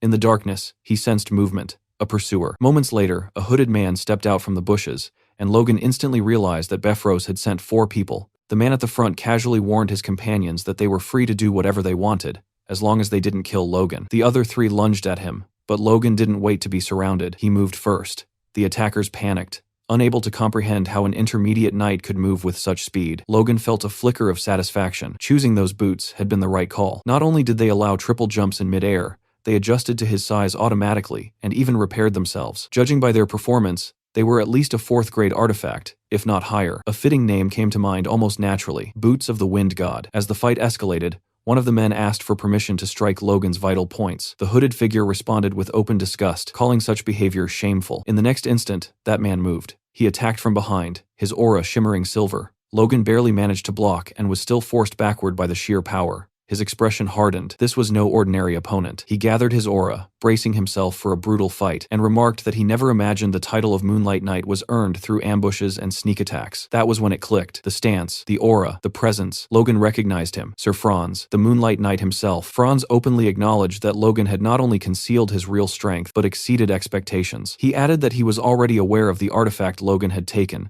and declared that he would claim it as payment for the lesson he was about to teach. Logan scoffed, asking what kind of lesson that was, and pointed out that Sir Franz should be ashamed of the title he carried. Franz replied that this was precisely why the lesson would be harsh. As Logan studied his posture more closely, he realized Franz's stance resembled someone wielding a whip rather than a sword. Then Franz attacked. A blade of force lashed out, moving like a whip through the air. Logan blocked again and again, remarking internally on how relentless the assault was. He knew he couldn't last long like this. Deciding there was no room for hesitation, Logan pushed everything he had into his aura and maneuvered behind Franz, striking with full intent. The result shocked him. Not even a scratch. In that instant, Logan understood. He flipped backward just in time, narrowly avoiding another deadly blow. Franz questioned how Logan was dodging his attacks, and wondered aloud if those movements were secret techniques from the Sword Duke. Logan didn't bother answering. If Franz was still standing, then the attack hadn't been enough. He realized that without the boots of the Wind God, he would have been forced to take those attacks head-on. Logan calmly told Franz that he wasn't using any secret arts and asked him to wait a moment, promising to show him a real secret technique. Franz, arrogant to the end, agreed without hesitation. That arrogance made things easier. Logan focused entirely on his sword, pouring his aura into it. He knew what was at stake. If he lost, he wouldn't just lose Lux and the boots. Franz would make sure he never held a sword again. Franz struck first, lunging forward, aiming straight for Logan's heart. The moment his blade descended, everything exploded. Franz had completely misjudged the depth of Logan's power. Logan unleashed the 3rd form of the Divine Sword secrets, conjuring a blade of pure aura that tore through the battlefield. The shockwave was so violent that the knights accompanying him began frantically searching for his location. Franz coughed up blood. He had managed to dodge the worst of it, but even so, he muttered bitterly that it might have been better to die alongside Logan than to return defeated. Logan mounted his horse and rode off, his thoughts heavy. He remembered the moment Franz had attacked while he was charging the 3rd style, and the coin-sized hole that had been torn through his chest. All the bravado, the confidence, the talk it had all been a facade. Still, one truth was undeniable. With his current skills and the treasures he possessed, he could now defeat an advanced knight. Suddenly, his vision blurred. Logan slipped from the saddle and fell to the ground as the horse continued forward without him. Back at the mansion, Rick and Dwayne were left speechless when Logan returned in tatters. They demanded to know what had happened. Logan casually said he had fallen off his horse. His battered appearance caused an uproar, but the matter was quietly set aside. Patrick was visibly ashamed, saying that Logan had endured all these hardships because the family lacked sufficient power. Logan reassured his father that they would soon repay everything in kind, but to do that, he needed to reorganize their forces. On the training field, Ronian swung his sword again and again, his movements sharp but restless. He remembered what Logan had told him before the war, that it would be easy, and that Ronian wouldn't be needed yet, that he should focus on polishing his skills. Back then, Ronian had accepted it, but now he couldn't stand being treated like a child anymore. He was just about to push himself harder when Logan suddenly interrupted him, telling him to take a short break. Logan then introduced the person Ronian would be training with from now on. Victor stood there wearing brand new, gleaming armor. Ronian asked if the armor fit properly, but his thoughts were elsewhere. Victor looked to be around the same age as him. Was he also a Force user? Logan confirmed it calmly, saying that Victor had recently awakened his Force and was the same age as Ronian, which would make him perfect motivation. Ronian then asked what Logan meant by training together, and Logan answered without hesitation, fighting. The two stared at each other, tension rising instantly. Logan gave the signal, and Victor moved first, aiming straight for Ronian's neck. Ronian barely dodged and immediately realized what was happening. Victor was using the Iron Blood Sword. That was enough. Ronian charged forward, determined to take him down. Victor sensed the danger just in time. Ronian unleashed a powerful wave of energy, but Victor leaped high into the air and avoided it, preparing a counterattack. He slammed his sword into the ground, creating a crater, but Ronian slipped away at the last moment and called him a monster. Victor didn't even flinch. Logan burst out laughing, asking Ronian who exactly he was calling a monster. Ronian reset his stance, deciding he would go all out. Victor smiled, completely relaxed. Watching from a distance, Logan felt satisfied. His judgment had been correct. The two had natural synergy. Victor had fully absorbed the Iron Blood Sword and was adapting it to his own style, while Ronian, already experienced, fought freely without being chained to rigid forms. Ronian shouted that Victor wasn't allowed to use punches. Victor replied that anything was allowed in a real fight, making Logan laugh again. Logan told them not to push too hard, and thought to himself that there were still 7 years before the Empire's war began. Ronian and Victor would be ready in 5 or 6. He briefly wondered how terrifying Victor would become if he learned the Divine Sword secrets, but that would require a proper catalyst to keep him close. Later, inside Logan's office, Clayton and his disciples were completely shocked by what Logan told them. Victoria, standing nearby, calmly stated that she could see the mana band. Logan tried to convince her to learn something she enjoyed, so she would stay in the castle. When Victoria said she wanted to learn how to move clay dolls using the yellow thread, Logan was stunned. Clayton interrupted and asked if she could really see where he was sending his mana. Victoria pointed at one of the disciples, calling him old, and said that was where the mana was flowing. They tried again, and she pointed at a water bottle instead. Clayton grabbed Victoria by the shoulders, trembling, and declared that she was special, that not even legendary great mages could see mana with their naked eyes. Logan wondered if seeing mana was really that extraordinary. He asked Victoria if she truly wanted to learn magic. She answered that if that was how she could control the giant doll, then yes, she wanted to learn. Logan insisted again, and Victoria explained that if she could control it, she could do much more. Logan decided then and there to entrust Victoria to Clayton, but before anyone could respond, the girl had already vanished. Clayton shouted for someone to bring a measuring tape while he personally began taking Victoria's measurements. Logan watched in silence, thinking that both siblings were geniuses. Their forces were steadily growing stronger. Maybe it was time to go to Gran, especially since he had made a promise to his master. He planned to go alone, but things didn't go as planned. 7 knights surrounded him, clearly assigned as guards. Captain Henderson of the 18th Squadron introduced himself, but Logan was visibly irritated and told them to leave. Patrick had warned him that it would be rude to the Sword Duke to arrive without at least a minimal escort. Logan then noticed Rick and asked what he was doing there. Rick replied that it wouldn't be appropriate for the heir of a noble house to walk around without a personal servant. Logan didn't buy it, and asked if Rick simply wanted to visit the capital. Rick broke into a cold sweat and admitted it. No one talked to him anymore, and he needed to get married. Logan covered his ears and complained that they would only slow him down. As they departed, Logan focused on his real goals. First, identifying changes in the future. Second, finding the third prince and forming a connection. He recalled the royal family's history. King Samuel von Grandia had no heir until the age of 40, so he had 2 sons with concubines. 10 years later, the queen gave birth to the third prince, who surpassed his brothers and became the successor. Logan remembered that winter, just before the third prince came of age, the civil war would begin with the king's death. The first prince, von Doblus, a 6th circle mage, and the second prince, Jordan Valtermine, would both have the backing of their grandfathers. Logan had once seen the third prince on the verge of execution before Felix intervened, claiming the king's will demanded his survival. Despite surviving, the third prince would lead the country to ruin within 5 years. Logan decided long ago that he would never allow that man to become king. The second prince wasn't much better either. He needed to see the third prince with his own eyes to judge whether he deserved the throne. Inside the castle, Logan's servants were speechless. Rick approached again, suggesting that Logan should make connections and asking for help getting close to one of the maids. Annoyed, Logan smacked Rick on the head, knocking him to the ground. A man then arrived to escort Logan and introduced himself as Lewis Ryan, the Duke's supervisor. Logan recognized him instantly. In his past life, Lewis had given him the Divine Sword secrets, and told him to memorize them and pass them on to someone worthy. Logan couldn't remember anything else Lewis had given him. Lewis led him to the office and said the Duke was waiting. As Lewis turned away, a voice called out. Logan smirked faintly and turned around, planting his feet in the opposite direction. He commented casually that it felt very nice to see him again, and that he was genuinely glad to see he looked as good as ever. It quickly became clear that Logan was addressing the Sword Duke and his wife. The Duchess acknowledged Logan's presence, saying she had heard quite a lot about him from Felix. She told Logan that they owed him immensely. Logan replied politely, saying it was nice to finally meet her and congratulated her on the birth of her child. The Duchess smiled and said that, since they were already talking about that, there was something she wanted to ask him. Logan answered calmly that he was open to anything she wished to ask. She gently placed her hands over her stomach and asked Logan if he would choose their baby's name.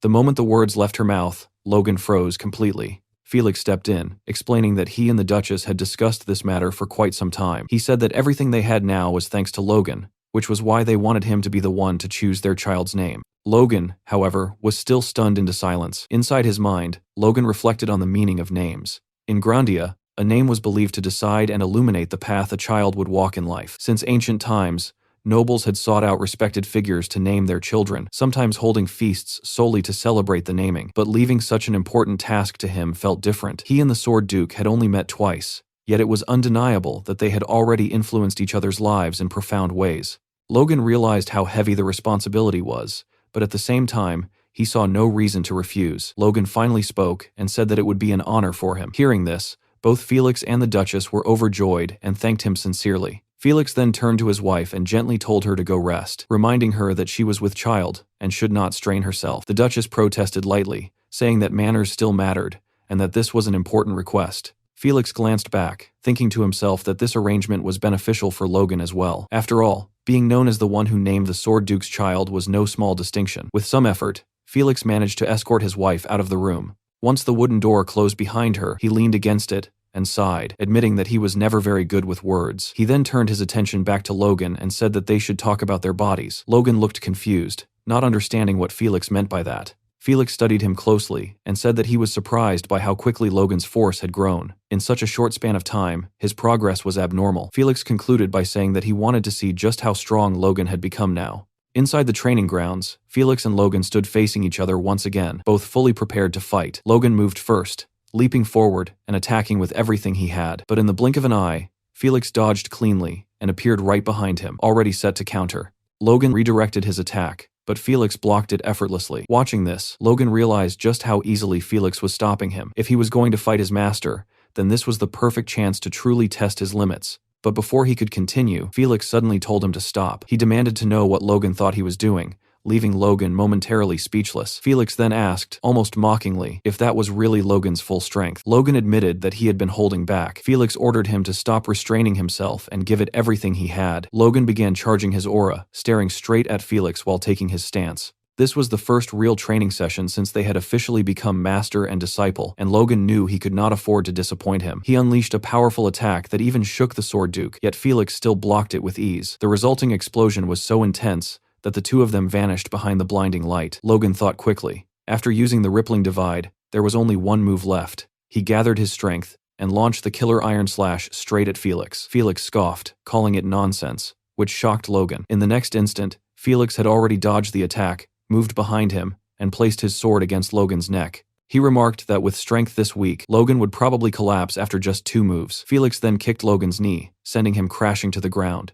Standing over him, he asked whether wasting his force like an idiot was all Logan knew how to do. Logan clenched his sword tightly, anger flaring. Being told that his Divine Sword Secrets combination was idiotic enraged him, especially since he had used that very combo to wound the Moonlight Knight. Felix stared him down and demanded that Logan show him everything he had, his real swordsmanship, warning him not to disappoint him again. Gritting his teeth, Logan promised he would demonstrate properly this time. He leaped backward and prepared another attack, once again charging the killer iron slash. But Felix looked completely unimpressed and told Logan he had misunderstood him. Felix moved so fast that even Logan couldn't track him. One moment he was there, and the next he was gone. Logan didn't even hear footsteps. He panicked, wondering where Felix had disappeared to. In the next instant, Felix appeared behind him, and Logan felt fear crawl up his spine. He turned too late. Felix slammed the handle of his sword into Logan's face, knocking him down instantly. The sparring continued, with Logan desperately trying to attack again. It was useless. Felix disarmed him with ease, leaving Logan holding nothing but pain and what felt like a sprained wrist. Felix questioned whether Logan truly called that swordsmanship, and whether he was even trying at all. Logan couldn't understand what Felix wanted, as he kept criticizing his swordsmanship over and over. Felix finally explained.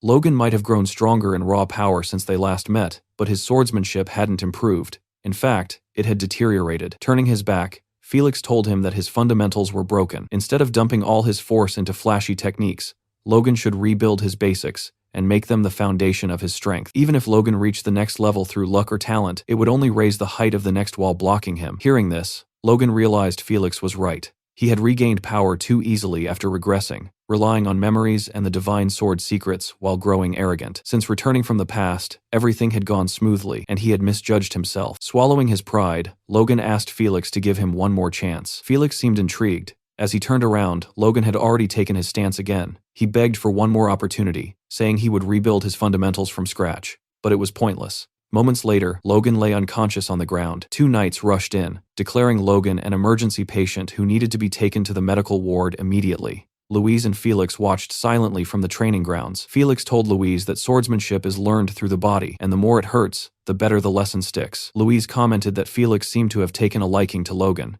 Felix replied that Logan was wasting his talent, but he respected his determination nonetheless. Just then, someone interrupted them, apologizing for intruding. Rick stepped forward, introduced himself as Logan's servant, and handed Felix a letter. Felix noted that the sender was Baron Meeklane, Logan's father, and remarked that the message could have been sent magically. Rick explained that it wouldn't have been appropriate for Logan to know about it. Felix opened the letter and began reading. Patrick formally addressed Felix as Count Esperanza, expressing deep respect and stating that he was making a request. He acknowledged that the McLeans were already indebted to Felix for a favor they could never repay. Thanks to the secret Felix had given them, their knights had grown stronger and survived many hardships. Patrick admitted that it might be shameless to ask for more, but knowing how generously Felix had guided Logan with the secrets of the sword, he felt compelled to make this request. Reading this, Felix was confused. He recalled only giving them a low-rank manual and wondered what great secrets Patrick was referring to. The letter continued, stating that Logan had suffered a small pain last year, and if Felix accepted this request,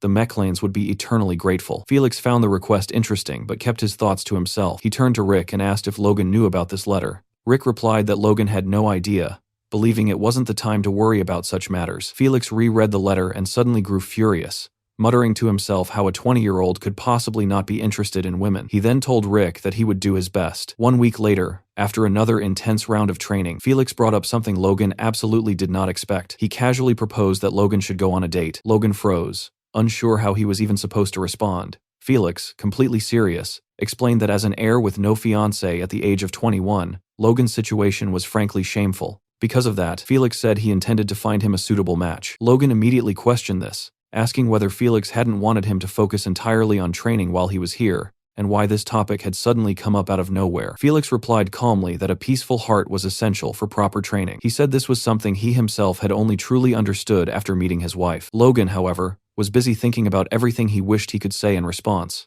A war was going to break out in just a few months, and he simply didn't have the time or mental space for engagements or romance. Still, he asked Felix again why he had decided to bring this matter up now. Felix admitted that he had received a request, and more importantly, that he was worried about the future of his beloved pupil. That answer only made Logan more uneasy. He asked directly whether the request had come from his own family. Felix confirmed it had, explaining that his family was naturally worried, since a grown heir should already be engaged by now. Logan thought the whole thing was pointless, but he also knew he couldn't outright ignore his teacher's words. In the end, he lowered his head and prepared himself to agree. He decided that meeting the girls wouldn't hurt, and wasting one day would be acceptable. The next day, on the manor grounds, a beautiful young woman stood waiting in front of Logan and greeted him politely, saying it was nice to meet him. She then introduced herself fully as Eileen Floyd. Behind Logan, Rick nearly lost his mind the moment he saw her. Her beauty shocked him, and even Logan was visibly taken aback. Rick leaned closer and whispered that Eileen was almost too good for Logan, adding that even he, someone who usually showed no interest in women, was stunned. Logan looked at Eileen again, wondering how this was even possible. His potential fiancée was not only beautiful, but also a force user, and a strong one at that. He could tell she stood at the pinnacle of low rank, bordering on intermediate, at only 18 years old, which was absurd. Then her name hit him, Floyd. In his past life, the Floyd family's talents had died tragically during the 3 years of war. But one person stood above the rest, the warrior who guarded the inner castle gates, cut down 100 knights, and earned the title Rose of Steel, blooming from a fallen family. That person was Eileen Floyd. Realizing this, Logan thought the meeting was far more significant than he had expected. If he could bring her into the McLean family before the war broke out, it would change everything. He even considered that if this became a proper marriage instead of a simple engagement, he could use that to bring her to McLean immediately. But he had never heard of nobles marrying their fiancée just months after meeting, and he wasn't sure what to do. Eileen looked at Logan, a bead of sweat forming on her cheek as she prepared to speak. Eileen asked Logan whether he had also been forced to come here. It seemed like a fair question, but Logan wasn't really listening. She continued, saying she understood the embarrassment of the situation and that she didn't want to waste any time. She stepped closer and told him directly that they should go and spend some meaningful time together. A memory surfaced. Shifting to what looked like the Floyd family's training grounds, Eileen was speaking with her father, asking whether he still hadn't given up on finding her a fiancé while she was taking a break from sword training. Count Robert Floyd replied that her beauty alone still made her desirable, and that this time the recommendation had come from Felix Esperanza himself. Hearing that name, Eileen immediately realized he meant the Sword Duke and found the situation interesting. Robert explained that the potential match was Felix's own pupil. Not many people knew that yet, but word was spreading that he would soon become famous. Still, Robert added that Logan probably wouldn't surpass Eileen, who had awakened her force at just 12 years old. Eileen's past engagements came to mind. Her first engagement had ended after she beat up her fiancé. After that incident, she had been banned from training, though only for 2 years. Later, she beat up her second fiancé as well, someone already qualified to become a knight, proving her superiority over most of them. That reputation earned her the infamous title of the Maiden Who Beats Up Knights. With a name like that, combined with her determination to become a knight, marriage proposals had all but vanished. That was why Robert believed they had to seize this opportunity. If the Sword Duke himself had acknowledged Logan's talent, then maybe this was finally someone capable of handling his daughter. Back in the present, Eileen once again asked Logan to spend time doing something meaningful together. Logan was left speechless. As she clasped her hands together, he finally asked what she meant by meaningful. Eileen said she had heard Logan was the Sword Duke's pupil. She asked Logan to cross blades with her. Well, let's see how this spar date goes. Later, on the knight's training grounds, it was clear that both of their servants had already heard what was happening. They were completely baffled by the situation, and kept begging the two of them to stop this madness, before it turned into something serious. Eileen's servant nervously asked whether she was really planning to beat up her potential fiancé again, especially since the Count had practically begged her not to repeat that incident. Eileen replied calmly that this time was different. She explained that the previous two had looked down on her and behaved rudely, making comments about how having force would make her good only for giving birth to strong children, or boasting that they could take her down barehanded. Back then, she had decided to teach them a lesson and honestly felt she should have beaten them even harder. But then she turned her head toward Logan once more, and repeated that this time, it was different. Across the training grounds, Rick was desperately pleading with Logan, asking why he was warming up so seriously. He warned him that if word spread that he had hit a woman, the Lord would have a heart attack. Logan told Rick not to worry, explaining that he had already requested the entire training area be sealed off, so nothing would leak out. At the same time, Logan found himself thinking about Eileen's strength. Ever since he had heard her name, he had wondered whether it was truly possible that she had once slain 100 knights by herself. He decided that he would find out for himself. Eileen's servant,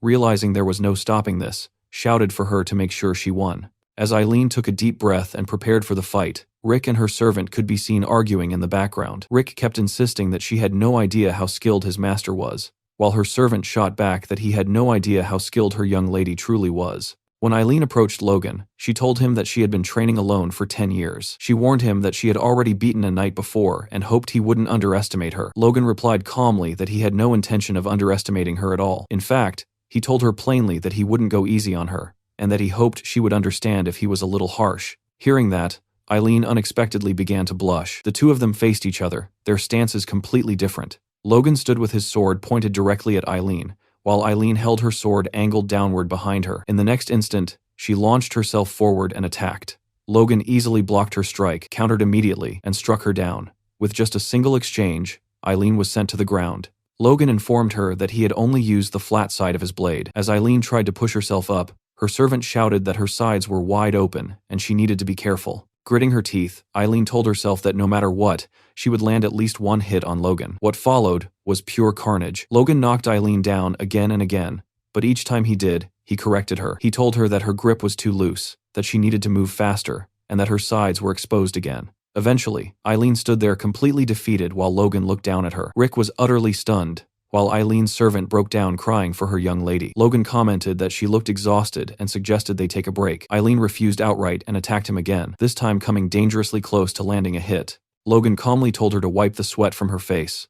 As he stopped her attack once more, Eileen realized that even a sneak attack wouldn't work on him. Still, Logan praised her for trying. That praise left Eileen frozen in place. She stared at him, wondering why he wasn't angry at all. Logan then told her that she needed to move more concisely and promptly smacked her on the head. Eileen looked up, tears welling in her eyes, and admitted that Logan was not someone to mess with. Looking down at her, Logan realized that her bad habits made it obvious she had truly learned swordsmanship alone. Yet despite that, she had improved noticeably with only a few pointers. That alone proved she was genuinely talented. He thought that she still wasn't using her full potential, and wondered if this was exactly how Felix had felt when watching him. Suddenly, Eileen let out a fierce battle cry and charged again. This time, she changed her approach, weaving from side to side instead of attacking head-on. Logan acknowledged that her footwork was interesting and far better than her earlier straightforward charges. When she attacked again, he blocked it just as easily. Frustrated, Eileen shouted that no matter what she did, Logan kept deflecting everything. In the next instant,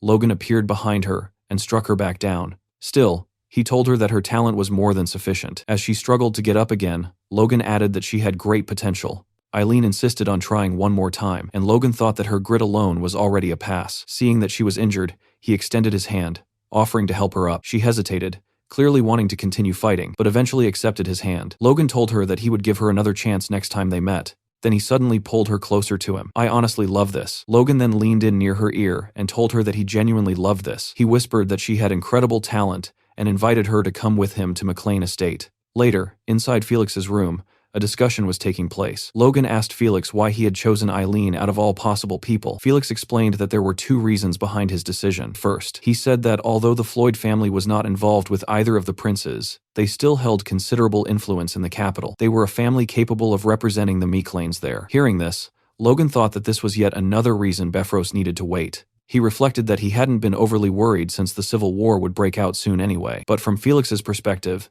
this choice made perfect sense. Felix then stated that the second reason was far more important. Logan fell silent, ready to listen. Felix admitted that he had been curious to see what would happen if a wild guy like Logan met a troublemaking maiden like Eileen. What he hadn't expected was for Logan to actually like her that much. As Felix laughed his ass off in the background, Logan thought that his master could be quite strange at times. Still, good was good. Felix told Logan that he had seen how his face turned red when he met Eileen and said that Logan finally looked like a boy his age. Logan didn't quite understand what he meant. Felix stood up from his chair and told Logan that he didn't know how heavy the burden on his shoulders truly was. Someone as young as Logan, wearing the expression of a man who had been holding up the entire world, wasn't easy to watch. Felix told him that he could share that burden if he wanted. He should open his heart more, trust the people around him, and allow himself to relax. Felix admitted he might be overstepping, but from everything he had heard, Eileen could give Logan the breathing room he needed. Logan wanted to tell Felix that his burden was something only he could carry, but Felix interrupted him, warning him not to wait too long to have a child, speaking from experience. The next day arrived with beautiful autumn weather outside. Inside, however, Logan was sparring with several of the knights he had brought with him. As the knight he was fighting lost his balance, Logan asked him why he failed to block that attack and told him to keep his focus next time. Logan reflected that it had been 3 weeks since he arrived in the capital. Aside from that single date, he had spent every day training or sparring with these knights, which still counted as training in his mind. He wondered why he felt more pressure from them now that they were in the capital, and briefly considered whether he might have beaten them up too much. Henderson looked at Logan with an expression that was hard to describe, perhaps appreciation, maybe even admiration. Earlier that day, the Knights of Esperanza had sparred with the McLean Knights, and Henderson's group had lost. One of Felix's knights commented that the Esperanzas required their knights to be mid-ranked, and said that people like Henderson should still be learning how to swing a sword. He added that Henderson might have potential, but his companions should find trainees to spar with next time. They also remarked that sparring on the first day showed excessive enthusiasm, which Henderson found strange. Henderson then told his companions that the Esperanza Knights were strong, but not as strong as the Iron Blood Sword. His friend agreed, and recalled Logan telling them that he had received the Iron Blood Sword from the Duke himself. That made them wonder whether those knights were using a weaker sword style. Henderson began to suspect that Logan hadn't received the technique from the Duke at all, but had created it himself. Regardless, they believed their young master had bestowed them with skills superior even to the Duke's. Overwhelmed, they fell to their knees, calling Logan their great young master. Back in the present, Henderson and the others were staring at Logan, making him uncomfortable. He turned his back, thinking he wasn't sure what was going on with them, but since they weren't causing trouble and were focused on training, he let it be. Elsewhere in the capital, a wooden sign declared that the McLean special product was on sale. The man holding the sign was none other than Philip, shouting that this was a rare opportunity to buy the essential vanity product that had once made nobles gasp. He approached a man, claiming he could see worry on his face and assuring him that his medicine could solve all his problems. Then he shouted at another young man, saying he looked just like his master, only to realize that the person in front of him was actually Logan, who was visibly pissed. Philip immediately began bowing and explaining that there were too many competitors. In reality, he wasn't bowing at all. Logan was sitting on his back while Philip was forced to do push-ups, Logan commenting that his form was slipping. Logan told Philip that he would ensure he earned even more money, so there was no need to resort to such ridiculous sales tactics. Logan got off his back and told Philip to stand up, saying he had another business for him. Philip asked what kind of business that was. Logan introduced him to the Knights, explaining that they were the 18th squad of the McLean Knights and would be guarding him. Captain Henderson greeted Philip respectfully, saying it was an honor to meet him. Philip, confused, asked why he needed guards, 6 of them, no less. Logan told him not to worry, as it was simply a larger version of the business he was already running. He then instructed Philip to acquire as much weaponry, war horses, and lumber as possible before the year ended. Philip was stunned. He exploded, asking whether Logan was planning to wage another war. Logan calmly denied it, saying he was only being cautious. Philip nearly said that every time Logan claimed that, they ended up in a war, but stopped himself, fearing bad luck. Philip then asked about the budget. Logan replied that it was 30 million gold, and told him to get as much as possible within that amount. Philip thought Logan had gone insane. Logan, meanwhile, recalled the war with Sylvan and what he had learned. If they increased the number of crossbow cavalry, soldiers could take on low-ranked knights. Individual soldiers could defeat groups of force users. If successful, it would change battlefield norms. It might not rival the Empire's crossbows from his previous life, but it would come close. Philip argued that Logan didn't understand how markets worked and that he wouldn't be able to acquire even half of what he wanted. When Logan asked why, Philip explained that sudden demand would skyrocket prices, especially horses. More money didn't mean horses would suddenly be born in triplets or ponies would grow faster. Logan wondered if he had made the request too late, and thought it should have been fine before the war. Philip accused him again of planning another war, which Logan denied. Philip held up 3 fingers and explained that prices would likely triple. Logan accepted that it couldn't be helped. Philip thought that had worked, but Logan added that it would be fine to go up to double the current market price. Philip realized Logan wasn't backing down, and that prices would still likely triple. When Philip tried to argue again, Logan interrupted him. He promised that if Philip managed to buy supplies for less than double the market price, he would receive a bonus equal to 3% of the difference. Philip froze and asked how much that would be. Logan calmly explained the percentage. Philip was stunned, and promised to do his best. Henderson quietly wondered if 3% was a lot, since numbers had never been his strength. Philip, overjoyed, began massaging Logan's shoulders, while Logan thought that money really did solve everything. He reflected that he had gained valuable insight into training from his teacher, and had unexpectedly gained Eileen as well. Things were going well. Still, one issue lingered in his mind: King Samuel. There was still no bad news. No sign of internal conflict.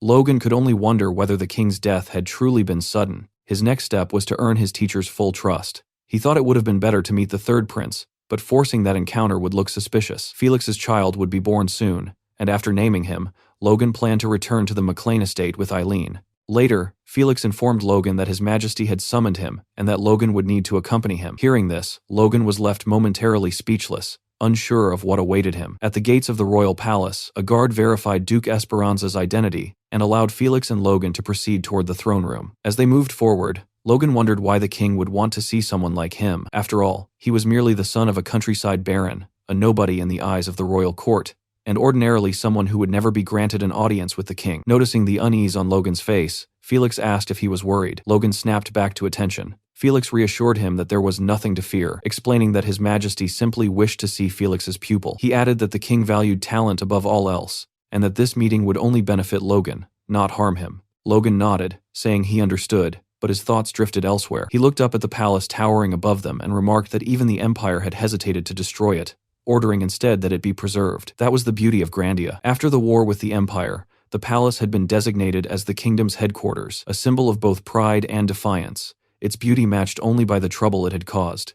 Logan thought quietly that such a future should never be allowed to repeat itself. The massive doors of the castle opened, revealing walls draped in countless banners. Felix and Logan passed through an ornate hallway, richly decorated, until they arrived before another tall wooden door. Entering the throne room, both men knelt. Felix saluted respectfully, greeting the master of the nation. The elderly, bearded king addressed Felix as an old friend, and remarked that he had told him many times there was no need for such formality. Felix replied that if those in high positions abandoned responsibility and courtesy, then who would uphold them? The king laughed softly, saying Felix was as unwavering as ever, and that such consistency reassured him. The king gestured for Felix to raise his head, then said he wished to see the face of Felix's pupil as well. At that moment, Logan fully realized who stood before him, the King of Grandia, Samuel von Grandia. In later years, history would come to know him as the worthless king. Observing him closely, Logan thought the king looked healthy and strong, which explained why no one had expected his death. Had the king shown even the slightest weakness, the power struggle would have been resolved early,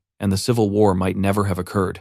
To Logan, things were still unfolding exactly as he remembered. The king studied Logan and commented that he seemed to possess the grit necessary to be taught by Felix. He added that Logan was the first young man who had ever stared at him so intently. Startled, Logan immediately lowered his head and apologized. The king waved it off, telling Logan there was no need to adopt Felix's excessive manners, and that he quite liked energetic youth. Felix stepped in, stating that Logan's strength matched his will, and that his courage and wisdom, proven by leading his territory to victory despite overwhelming odds, made him a solid foundation for the kingdom's future. The king agreed, saying Logan was indeed worthy of being Felix's pupil. Curious, he asked how the two had first met. Felix brought up an old wound from his past, one dating back to his days as a knight. After hearing the full story, the king burst into laughter, calling it a most curious twist of fate, one he never would have imagined. Turning back to Logan and addressing him by name, the king left Logan at a loss for words. The king then said something that stunned him even more. He expressed his deep gratitude to Logan. Samuel explained that he had long felt indebted to Felix because of that wound,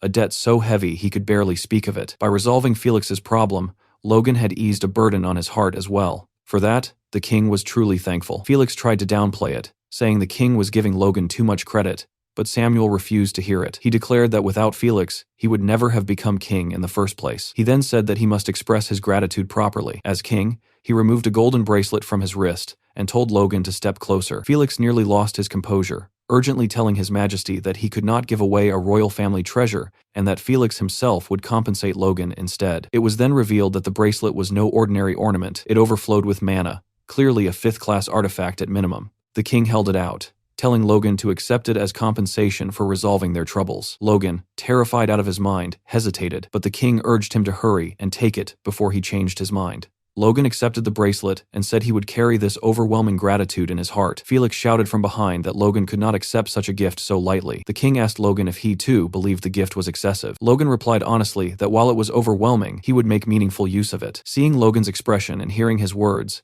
the king concluded that Logan's ambitions might surpass even his teachers. Felix looked like he was on the verge of collapse. Finally, the king extended his hand and said that this meeting was the result of a good connection, and that he hoped the gift would deepen that bond in the future. Logan lowered his head as Samuel instructed him to serve his teacher as faithfully as the sky itself and to work for the nation just as Felix had. Logan thought quietly that he wasn't sure whether what he was about to do was for the nation or for himself, but one thing was certain: he would stop the empire at all costs. Logan knelt once more before the king and declared that he would gladly carry out his duty. After their meeting with the king, Felix and Logan strolled through the palace gardens together. Felix remarked that His Majesty must have grown quite soft. He said that the king was never the type to speak so much, nor was he someone who would normally request a personal meeting with Logan. These unusual behaviors worried Felix, making him suspect that the king might be hiding concerns deep in his heart. Hearing this, Logan told Felix not to worry. He explained that although the meeting had been short, he could tell that if the king truly had a problem, he would have told Felix immediately. Since he hadn't said anything, it was likely an issue Felix didn't need to concern himself with. After hearing this, Felix looked visibly calmer and smiled. He admitted that Logan was right and said that he must have become more prone to worry with age. He added that his heart had wavered, simply because his pupil had accepted a royal treasure so casually. Hearing this, Logan began sweating, unsure how to respond. Felix then told Logan that the bracelet he had received was called the Bracelet of Regeneration. It was an artifact imbued with fifth-class magic specializing in rapid healing. Because it contained only a single enchantment, its effect was extremely potent, comparable to the holy spell of a high-ranking priest. Hearing this, Logan immediately grasped the bracelet's potential. A spell of that level could turn fatal wounds into mere scratches. The bracelet possessed regeneration power at the highest possible tier. Felix said that knowing Logan now possessed such an item put his mind at ease. Logan replied that it was all thanks to Felix. However, Felix interrupted him and said that now he could push Logan to the brink of death, confident that the bracelet would simply repair him afterward. He told Logan to prepare himself. Until seeing this side of Felix, I had believed Logan was the only madman in Grandia, but it seemed Felix might surpass him. At that thought, Logan looked like he was about to wet his pants. Still, he believed this would help him grow stronger. He told Felix that he would do his best to meet his expectations, as the harder he trained, the more progress he would make. It soon became clear that Felix was keeping his word. Lying on the ground, barely conscious, Logan thought that he remembered this scene from somewhere before. Felix stood over him and asked how long he planned to lie there, ordering him to get back up. Suddenly, one of Felix's servants came running and shouted for him. The news the servant brought was something everyone had been waiting for. The Sword Duke had finally had his child. Felix threw a grand celebration so extravagant that some nobles even thought it excessive for the birth of a daughter. At the party, people whispered among themselves, saying they had heard that the Sword Duke's pupil would also be attending. When they spotted Logan, they approached him and asked if he was the one, commenting that he was much younger than they had expected. Seeing this, Logan could only think about how much attention the title of Sword Duke's pupil attracted and how the days when he sold Imperic at parties felt like a lifetime ago. Logan then turned around and saw Felix. He was holding his baby in his arms, standing beside the Duchess, and he looked like the happiest man in the entire world. Soon, a servant announced the arrival of an important guest, the Bishop of Grandia's United Holy Order. The man introduced was Crimson Matthew. The bishop stepped forward to congratulate Felix on the birth of his descendant, and Felix thanked him, saying he was honored that the bishop had come personally. The bishop replied that there was no way he would send a servant when the very foundation of the country, the Sword Duke, had welcomed his first child. His presence alone left everyone around utterly astounded. Logan thought to himself that most nobles received a holy blessing at birth. Among those blessings was one granted in the name of the fifth of the 9 gods, Agna, the goddess of trees and life, a blessing every parent wished for to ensure their child's health. On top of that, receiving a blessing directly from the bishop himself made it no surprise that Felix was so happy at this moment. Everyone gathered around the steps where the bishop, Felix, the Duchess, and the baby stood. The bishop took the baby into his hands, raised the child high above his head, and declared that this humble servant requested the great 9 gods who watched over this world to bless the child. Watching this scene, Logan finally understood the difference between holy power and mana. Holy power was closer to the root than force, and far less visible than mana. That was why ordinary people couldn't feel it at all, and could only see it manifest as bright light. The bishop continued, declaring that in the name of Agna, the goddess of life, he blessed this newly born Esperanza. At that moment, tens of thousands of powerful streams of blue light surged toward the bishop and the child. Those who witnessed it were left in awe. Everyone immediately began congratulating the Duke, saying that with such a powerful light, the child was surely destined to grow up healthy and strong. But that was not what actually happened. The only ones who seemed to realize this were Logan and the bishop. The holy power had been deflected from the baby's body. Seeing the bishop's expression, Felix grew anxious and asked what was wrong. The bishop replied that nothing was wrong at all, explaining that he was simply tired after performing a blessing for the first time in so long. He apologized and said he would now take his leave. As the bishop descended the stairs, the Duke and his Duchess watched him, their expressions revealing that they too sensed something unusual about the event. Observing this, Logan thought that since holy power was only one of many forms of power, it was possible the baby possessed a peculiar constitution that resisted it. Even so, Logan felt deeply uncomfortable. That discomfort seemed to originate from Count Befros, who was standing in front of Logan and now saluted him. Befros remarked that it was a shame Logan appeared rather unwell. Logan returned the greeting and replied that he was quite well, thanking Befros for his concern. Befros said Logan was as cheeky as ever, to which Logan calmly replied that it was one of his many charms. In the next instant, Befros clenched his fist and shattered the glass in his hand. The sharp sound drew everyone's attention. Befros said it was the first time he had made such a mistake, but given his age, his hands slipped from time to time. A servant hurried over, offering a cloth to stop the bleeding and clean him up. Befros then told Logan that the only reason Logan was still alive was because, by sheer chance, he had become the Sword Duke's pupil. He stepped closer and said that thanks to this, Logan had managed to attract the attention of many high-ranking nobles, making him a very lucky man. As he spoke, he shoved the blood-stained cloth into Logan's hand. Logan accepted the cloth and thought that for a count, Befros was surprisingly immature. He replied that he was, of course, aware of how lucky he had been after all. He had even managed to regress. Befros said he hoped Logan would maintain that same attitude even after meeting higher nobles. Logan didn't understand what Befros meant, so Befros clarified. He told Logan that Romain von Grandia, His Highness, the second prince, wished to meet him. Befros added that he hoped Logan would refuse. Logan interpreted this clearly. If he didn't take the second prince's side, Befros would make him pay. Logan replied that it would be an honor to be introduced to His Highness, the second prince, by Befros, and that he would carefully deliberate on the suggestion. Hearing this, Befros scoffed, saying Logan's words were arrogant and that the prince's orders were not mere suggestions. Logan stepped closer to Befrose and calmly said that he believed it was a suggestion, and that Befrose surely wouldn't want him and his teacher to do something foolish like joining the other side. As he spoke, Logan neatly placed the bloodied cloth into Befrose's breast pocket.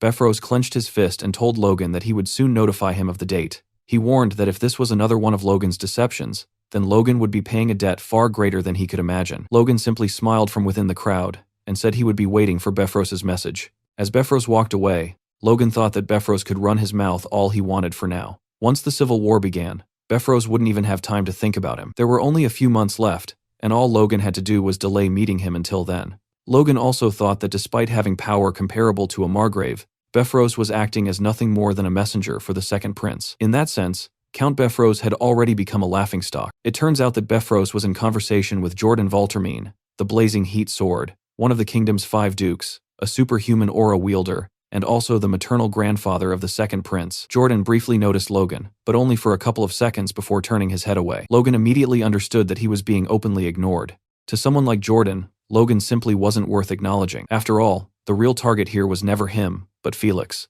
While Logan was still thinking about this, a man approached him from behind and spoke softly, addressing him formally as young Master Logan. Logan turned and saw Lord Veron Kairos, his uncle. Veron laughed warmly, clearly pleased to see Logan, commenting on how long it had been since they last met and how proud he felt seeing Logan all grown up. Logan, however, asked him bluntly what nonsense he was spouting. Veron Kairos was his mother's elder brother and the successor of the Kairos family, a house tied to the Macklins through marriage. Yet Logan couldn't recall Veron ever truly acting like an uncle. A memory surfaced from Logan's childhood, where he had once called Veron uncle during a gathering, only to be mocked and warned not to overstep his place. Back then, Veron had looked down on him like he was nothing more than filth. Back in the present, Veron explained that even if they lacked direct blood ties, the world still recognized the Kairos and Emclane families as bound by marriage. Logan coldly asked whether those ties hadn't already been severed. Veron laughed, telling him not to use such harsh words, insisting that mistakes were made in the past, but kin was still kin. He reminded Logan of the support the Kairos family had supposedly given the Macklins over the last decade, and asked if Logan truly couldn't overlook a single mistake.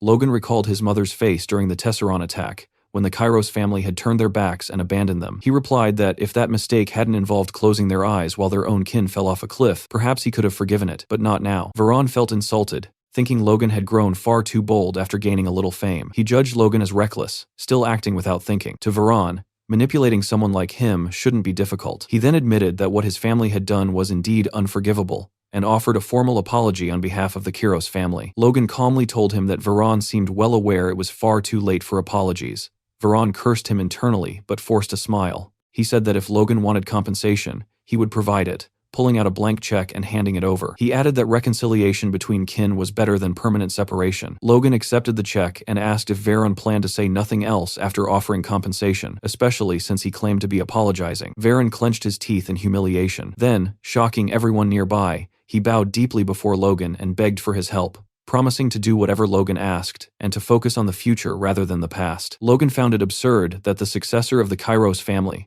a man who had never reflected on his own faults, was behaving this way. Something rotten was clearly happening. This wasn't genuine remorse, it was pressure from above. Logan noticed another man in the background, Duke Owen Douglas, the first prince's paternal grandfather, and the only 6th circle magician in the kingdom, standing in direct opposition to Jordan Valtermine. Logan realized that whether it was Kairos or Befrose, 2 of the 3 richest men in the kingdom were ultimately being forced into submission by the Duke's schemes. And if those men were involved, then he had something important he could entrust to them. He told Veron to raise his head and said that small favors between kin didn't need to be complicated, asking if Veron agreed. Logan leaned closer and whispered something into Veron's ear. Veron initially thanked him, but as the request sank in, his expression collapsed into despair. Logan, meanwhile, wore a wide grin. Logan told him that if he fulfilled this single request, arranging a meeting with the first prince would be simple. Veron nodded in defeat, saying he understood and would do exactly as Logan wished. At that moment, a voice interrupted them, calling for everyone's attention. It was Lefman, a vassal of the Esperanza family, announcing that the most important ceremony of the celebration was about to begin. With the safe arrival of the young lady, it was time to welcome the person who would grant her a name. As Lefman prepared to announce it, he hesitated and turned to the Duke and Duchess for confirmation, still unable to believe it. They nodded. Lefman then declared that His Grace's pupil, young Master Logan, would be the one to name the child. As Logan passed Lefman and ascended the stairs toward Felix, the The crowd murmured in disbelief. Logan took the baby into his arms, immediately noticing how bright and precious her eyes were. He sensed that she had been bathed in Felix's aura from birth, her vitality overflowing. The baby seemed comfortable, even reaching out toward Logan's face, causing him to blush. Logan had thought of many names before, yet in this moment, they all vanished from his mind. Finally, he spoke, declaring that her name would be Stella, meaning star in the ancient tongue. He expressed his hope that she would become a radiant beacon, shining brightly even in the darkest night. Felix and the Duchess were visibly moved, joy clear on their faces. Felix lowered his head with pride and gratitude, accepting the name wholeheartedly. Standing beside them on the stairs, Logan still found it strange that holy power had been repelled from her earlier. But seeing their happiness, he pushed the thought aside, convincing himself that it was probably nothing serious.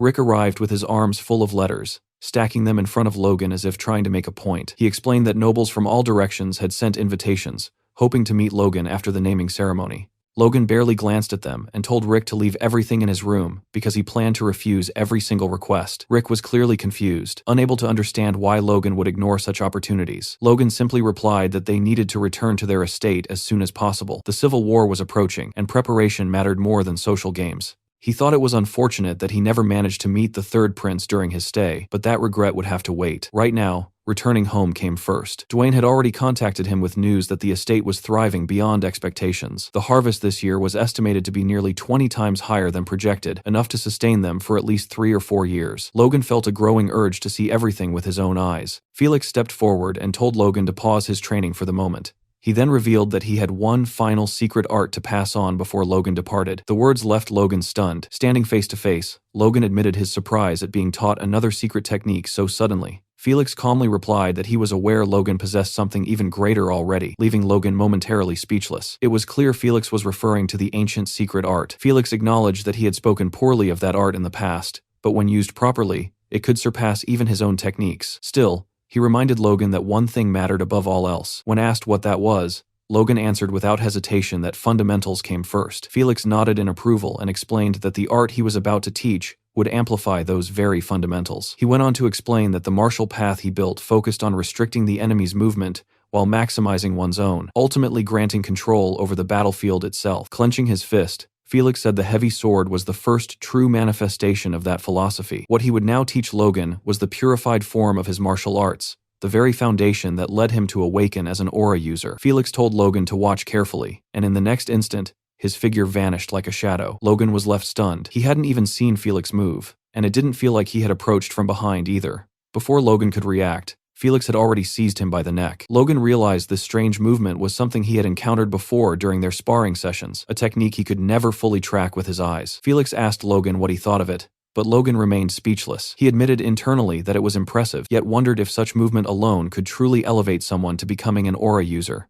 A superhuman like Felix would naturally be impossible to follow, but what about ordinary warriors? Felix seemed to read his thoughts, and asked Logan what the foundation of all martial arts truly was. Logan answered that it was the legs and the steps one takes. Felix said that answer was correct, but only for non-force users. The reason Felix stood above other aura users in the kingdom was because of the very technique he had just used, known as Spirit Shadow. The name felt unsettling to Logan, but judging by Felix's pride in it, the technique was unquestionably valuable. Felix casually mentioned Logan's trouble with the knight named Franz, striking a sarcastic pose as he remarked that such difficulties would never have happened if Logan had mastered Spirit Shadow earlier. He then asked if Logan wanted to learn it. There wasn't a hint of hesitation in Logan's expression. Every hardship he had endured only strengthened his resolve. Felix began teaching him immediately, instructing Logan to lighten his steps and allow his heels to touch the ground only at the moment of jumping. He silently noted Logan's extraordinary talent. Within just a few hours, Logan had nearly replicated the movement and was already internalizing it, as if full mastery were only a matter of time. Felix felt a rare sense of satisfaction,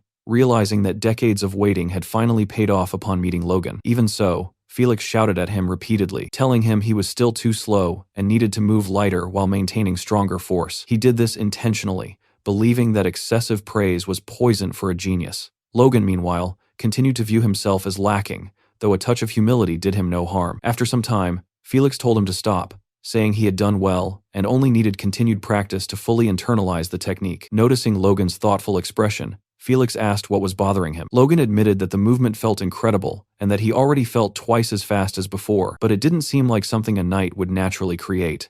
It felt closer to something else entirely. Felix completed his thought, suggesting it resembled an assassin's technique. Logan didn't respond, but his silence confirmed it. Felix explained that Logan wasn't entirely wrong. Back when the king was still a prince, Felix had been newly knighted and appointed as his personal guard. Even before ascending the throne, the future king had countless enemies. Protecting him meant facing horrors beyond conventional battlefields. As a young royal knight filled with excitement, Felix had encountered bloodshed greater than what frontline soldiers endured. He needed a way to move faster, more quietly, and dominate space with a single strike. That need gave birth to Spirit Shadow. When Felix finally mastered it, he awakened his aura soon after. Felix warned Logan not to become arrogant simply for understanding the theory, and reminded him that true mastery required a lifetime of dedication to the sword. Logan acknowledged this and bowed deeply before his master. He understood that this was the very path the greatest swordsman in the kingdom had walked to become a superhuman. Before Logan could leave, Felix added that there was one more reason he had called him back. He calmly revealed that the third prince wished to meet him. Under the cover of night, Felix and Logan moved swiftly through the town, their bodies gliding almost unnaturally, as they used the newly learned technique to travel freely toward the palace. Logan asked if this kind of movement was the reason Felix had taught him Spirit Shadow, and Felix confirmed that this was indeed one of its purposes. Moments later, they descended to the ground. Their destination turned out to be an abandoned house hidden within the woods. As they stepped inside, Logan scanned the surroundings, wondering if the third prince truly lived in such a neglected place on the outskirts of the outer castle. Felix then knocked on the floor itself. In response, hidden underground stairs revealed themselves, opening silently. As they descended, Logan asked whether it was really necessary to go this far just for a meeting. Felix replied that many eyes were currently watching him, and beyond that, meeting the Sword Duke's pupil naturally attracted even more attention. Felix then asked Logan whether he had heard of the third prince before. Logan hesitated, unsure how to respond, before admitting that he had heard rumors claiming the third prince was the only one fit to become king. Felix immediately warned him never to say such things in public, as words like that could create serious trouble for everyone involved. At the bottom of the stairs, Felix knocked on a door and announced himself. A voice from inside invited them to enter. Felix opened the door, and they removed their hoods. Felix greeted the prince warmly, saying it had been a long time. The prince responded just as pleasantly,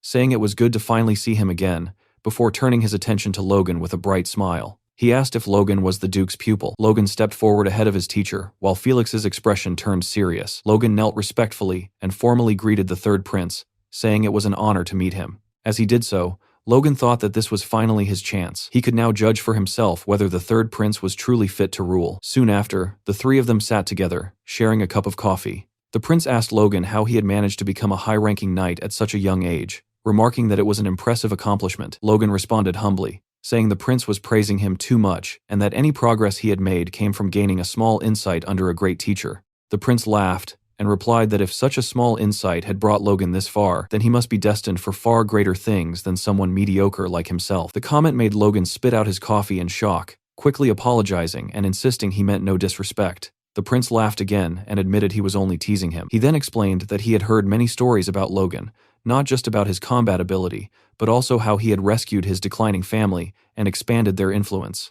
The prince told him that such achievements truly made Logan worthy of being called a hero. Logan thanked him for the praise, while silently noting that the prince was surprisingly well informed about matters most nobles would dismiss as unimportant. Logan glanced at Felix, who subtly shook his head, signaling that he had not been the source of this information. Seeing this, the prince explained that since Felix had spoken so highly of Logan, he conducted his own investigation. He then asked if he had offended Logan in any way. Logan assured him that he had not and expressed gratitude for the prince's interest. As Logan studied him more closely, he realized that the third prince was not just slightly better than his brothers, he might surpass them by far. The prince then said they should stop circling the topic and get straight to the point. He explained that Logan might not yet realize it, but the fate of the kingdom was already in danger. The nobles had split the country into two opposing factions, each trying to devour the other. While open warfare had not yet broken out, the situation was a ticking time bomb. The prince bluntly stated that two reckless men who cared nothing for common people were poisoning the kingdom and would eventually bring it to ruin. That was why he needed capable individuals. He needed power to drive out those leeches draining the country dry. Felix was stunned by the bluntness of his words. The prince then turned to Felix, saying he understood his position and knew that as a powerless prince, he could not command the Sword Duke's pupil to serve him.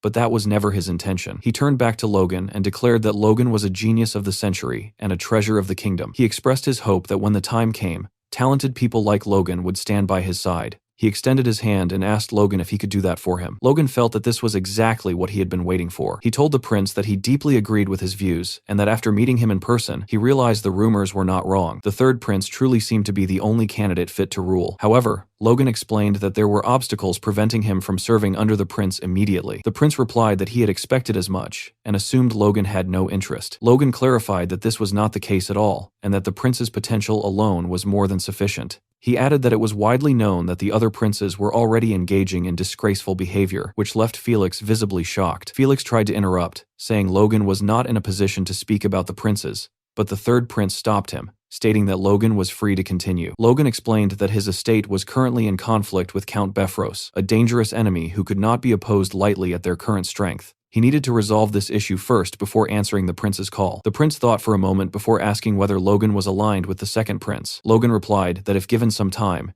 he would deal with Befros and then support the third prince with the restored power of the McLeans. In return, the prince would have Logan as his sword. The prince found this proposal intriguing, remarking that such confidence was fitting for the Sword Duke's pupil. He extended his hand again and told Logan that he would prepare a gift for him once that day came. Logan reached out and shook his hand, and the prince told him to look forward to it. After leaving the abandoned house, Felix asked Logan what he had been thinking when he effectively pledged himself to the third prince. Logan asked if he had come across as too direct, explaining that he only meant after handling his own matters. Felix scoffed, calling Logan a crafty brat and saying he understood perfectly what Logan meant. Logan laughed and replied that he did it because he trusted Felix. Felix reminded him that he had warned Logan he could guarantee nothing. Felix then said he knew that was not the whole story, and told Logan he could share his worries if he wished, as Felix might be able to help. Logan looked up silently before asking Felix which of the three princes he believed should become king. Felix avoided the question, saying it was not his place to decide, and that it was ultimately the king's choice.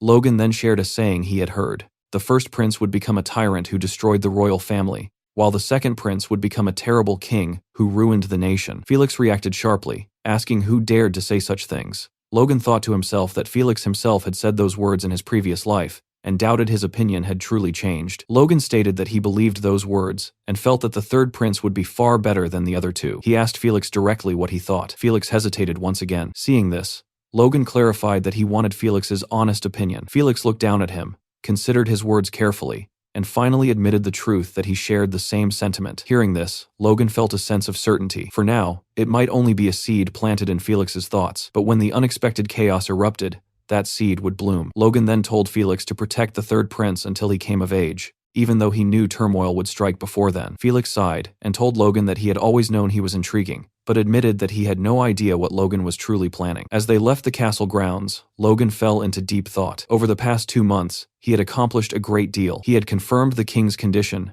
and personally met the third prince. He had secured trade routes and networks through Kairos and obtained a promise of cooperation, which would make acquiring supplies for the upcoming civil war far easier. With all of that settled, Logan felt it was finally time to return to the McLeans, and that was exactly what he did. As they passed through open fields, Henderson remarked that the journey had been worthwhile, as they had been able to dedicate their time in Grand to training. Another knight agreed, adding that they had even crossed swords with the Sword Duke's knights, which alone made the trip valuable. Still, he said that the greatest gain from this expedition was something else entirely. Henderson immediately agreed. It was obvious what they were talking about Logan's engagement. The knights quietly discussed it, with Henderson admitting that he never would have believed Logan would find his match in the capital. Another knight mentioned hearing rumors that Logan had already made up his mind after their very first date. They then wondered aloud what Logan liked so much about her, not realizing that he could hear every word. Logan answered that question silently in his own mind. What drew him to Eileen was her power and her combat ability. His gaze shifted to his newly engaged fiancée. He knew that, in truth, he was bringing her back to Mauchline to be trained as a knight, even though their engagement existed only on paper for now. Because of that, convincing her father had not been easy. The man had been deeply concerned about his precious daughter becoming a knight, especially when Logan planned to take her away the very day after their discussion. In fact, he had clearly stated that if Logan so much as touched her before the wedding, he would personally cut off his head. Eileen suddenly spoke up, asking Logan to keep his promise to her. Logan asked what she meant. She replied that she could not leave without results after coming all this way, so he had to honor what he promised her. Hearing this, Logan looked down at Eileen, noticing how tightly she was gripping her skirt. In that moment, he understood the feeling she was experiencing, the weight of leaving behind the place where she had lived her entire life. Logan told her that he would honor his promise no matter what. Hearing that, Eileen said softly that she hoped they would arrive soon. Soon they reached the McLean estate. Inside, Logan and Eileen stood before the other members of the family, and Logan calmly announced that he was back. However, no one seemed particularly focused on his return because their attention was completely stolen by the girl standing beside him. Shock rippled through the hall, and even Patrick stared in disbelief, silently admitting that the two actually looked good together. Patrick welcomed Logan home and immediately asked who the young lady was. Logan introduced her as Lady Eileen Floyd, his fiancée. The servants instantly lost their composure, struggling to believe what they had just heard. Patrick felt overwhelming joy, thinking that when he requested help from the Sword Duke, he had only hoped for a courtship. Yet Logan had returned with a full engagement, far exceeding every expectation he had. As Patrick began welcoming Eileen, nearly calling himself her father-in-law, Logan cut in and dropped another bombshell, announcing that Eileen would also be joining the Maclean Knights Order. Eileen stepped forward confidently, reintroducing herself and declaring that she would serve both as a daughter-in-law and as a knight to the best of her ability. Patrick immediately turned pale,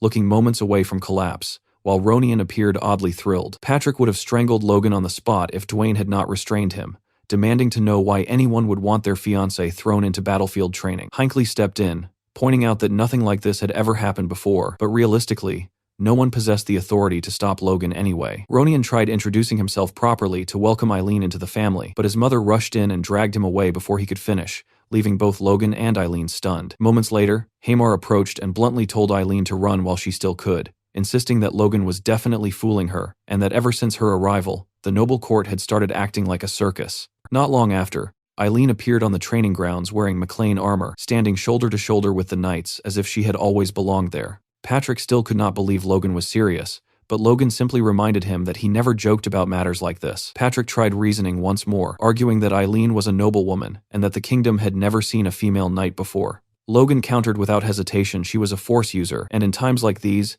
useful strength mattered more than outdated traditions. Patrick pushed back again, warning that the Maclean Knights' training was far harsher than any other order, and that noble ladies simply did not endure such brutality. From across the field, Eileen suddenly shouted that she could handle it, instantly silencing both father and son. She vowed to erase every doubt, promising she would force them to acknowledge her both as a knight and as a woman. A few hours later, that confidence met reality. Eileen lay unconscious on the ground, while Logan and a nearby knight questioned whether this was truly her will. After witnessing the insanity of the training regimen, she groaned that they were all crazy bastards, barely holding back tears as she realized knights with even weaker auras endured the same torment. Clenching the dirt beneath her fingers, she admitted she was still far too weak. Logan asked if she regretted her choice. Looking up at his calm, unreadable face, she answered honestly she did regret something, but not joining the order. What she regretted was her own lack of preparation. Logan fell silent. Eileen reminded him that he had promised her a battlefield of glory, yet she understood that such a promise meant nothing if she could not stand strong on her own. She needed to claim her honor as a knight through her own strength. Seeing that burning determination, Logan felt a flicker of approval. Maybe there was still hope. He struck a tree beside them with his fist, and an apple snapped loose from a branch, dropping cleanly into Eileen's hands. As she stared at it, Logan declared that just as he had promised, he would deliver a battlefield worthy of her resolve. The Rose of Steel would not stop at something as small as an apple. He told her to eat, recover, and march beside him until the very end.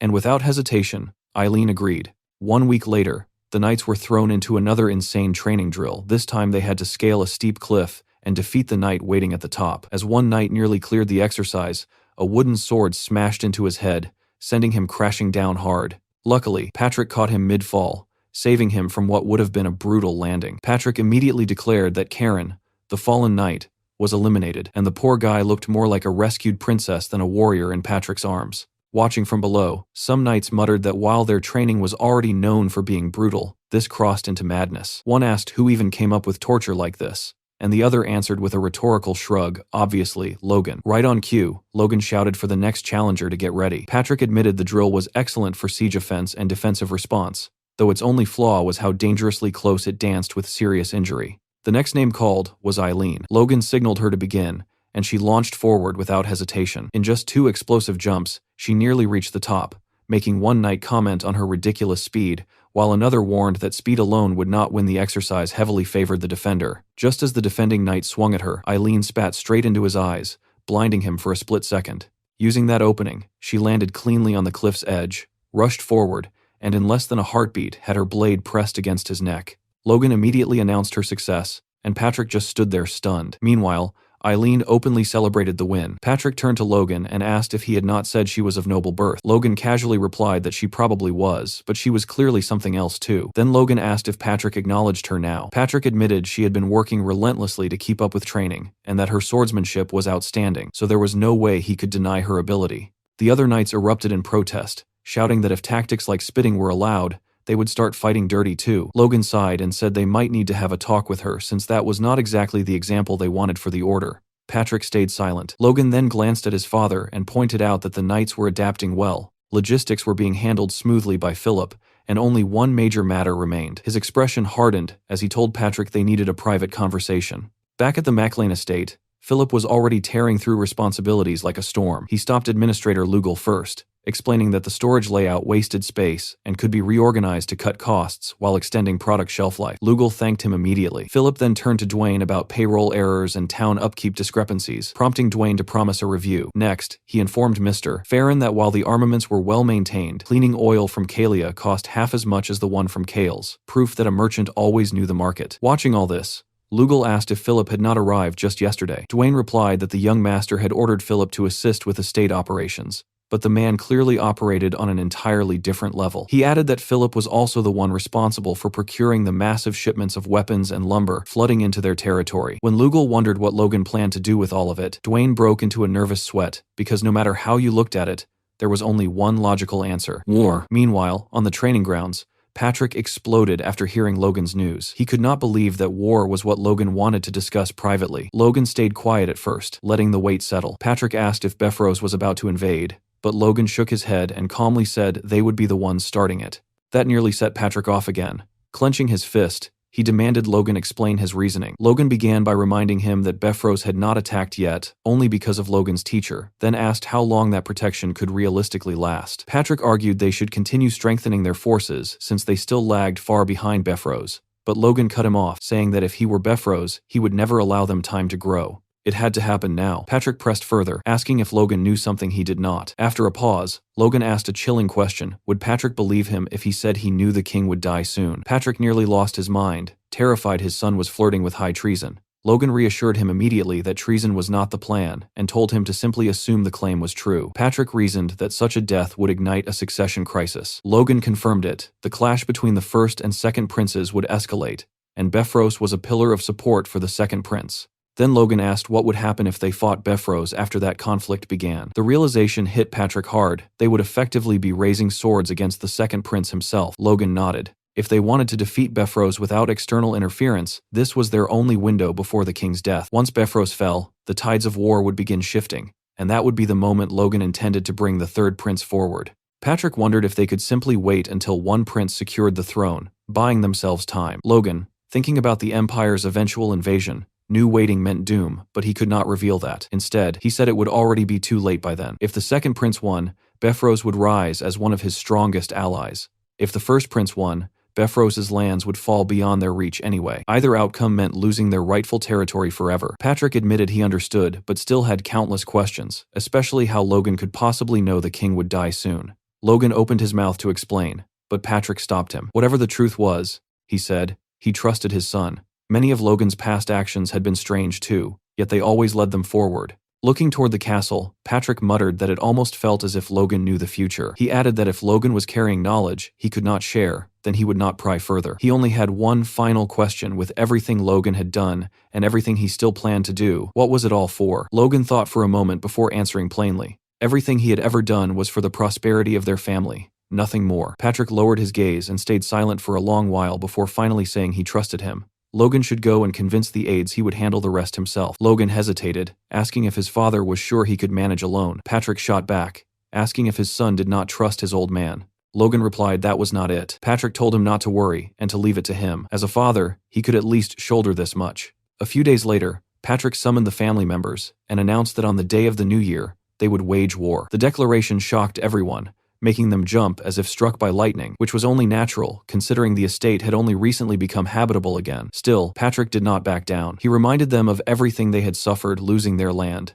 the assassination attempt orchestrated by Befros, and the looming danger that would inevitably reach them if they remained passive. As those memories resurfaced, their blood both chilled and burned, and they slowly began to understand the necessity of this war. Logan observed quietly, knowing they could not mention the knight's death, so Patrick deliberately appealed to emotion. They had to push forward no matter what it took. Only 2 weeks later, with 3 days remaining before the year ended, they marched to war. Their forces were impressive: 152 knights, 1,000 crossbow cavalry, including trainees, and 1,532 infantrymen. Patrick shouted the order to advance, and the army moved as one. While riding toward their destination, Patrick asked Logan if he had a specific plan. Logan recalled how Patrick had earlier insisted that proposing a war meant he must already have strategies prepared, and Logan confirmed that he did.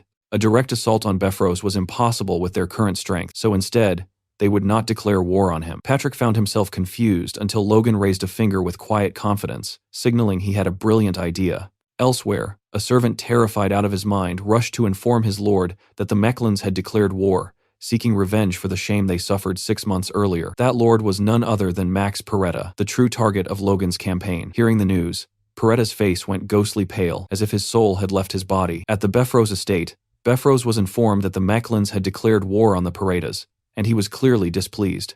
A servant explained that the Perettas were requesting aid, and asked what should be done. Bifrost scoffed, calling the McLeans fools. He had barely restrained himself because of the Sword Duke, yet now they had handed him the perfect pretext. He estimated that his military strength was roughly double theirs, though much depended on the rumored crossbows. Turning to Aslan and Franz, he asked if preparations were complete, and they confirmed everything was ready. Rising from his chair, Bifrost ordered them to prepare for war, planning to crush the Perettas once they were drunk on victory and then cast the McLeans from heaven into hell. Meanwhile, on the battlefield, Patrick pushed his horse forward at full speed. Captain Hinckley shouted that at this rate they would reach Peretta Castle within a day, which Patrick welcomed before immediately ordering everyone to change directions. A terrified Max Peretta paced inside the Peretta estate, practically losing his mind as he demanded to know why the McLeans had not arrived yet. Just then, a knight rushed in with urgent news. When Peretta barked at him to speak, the knight reported that the Mechlin army had completely vanished. Meanwhile, as Bifrost rode toward Peretta with his forces, one of his own knights delivered the same shocking update.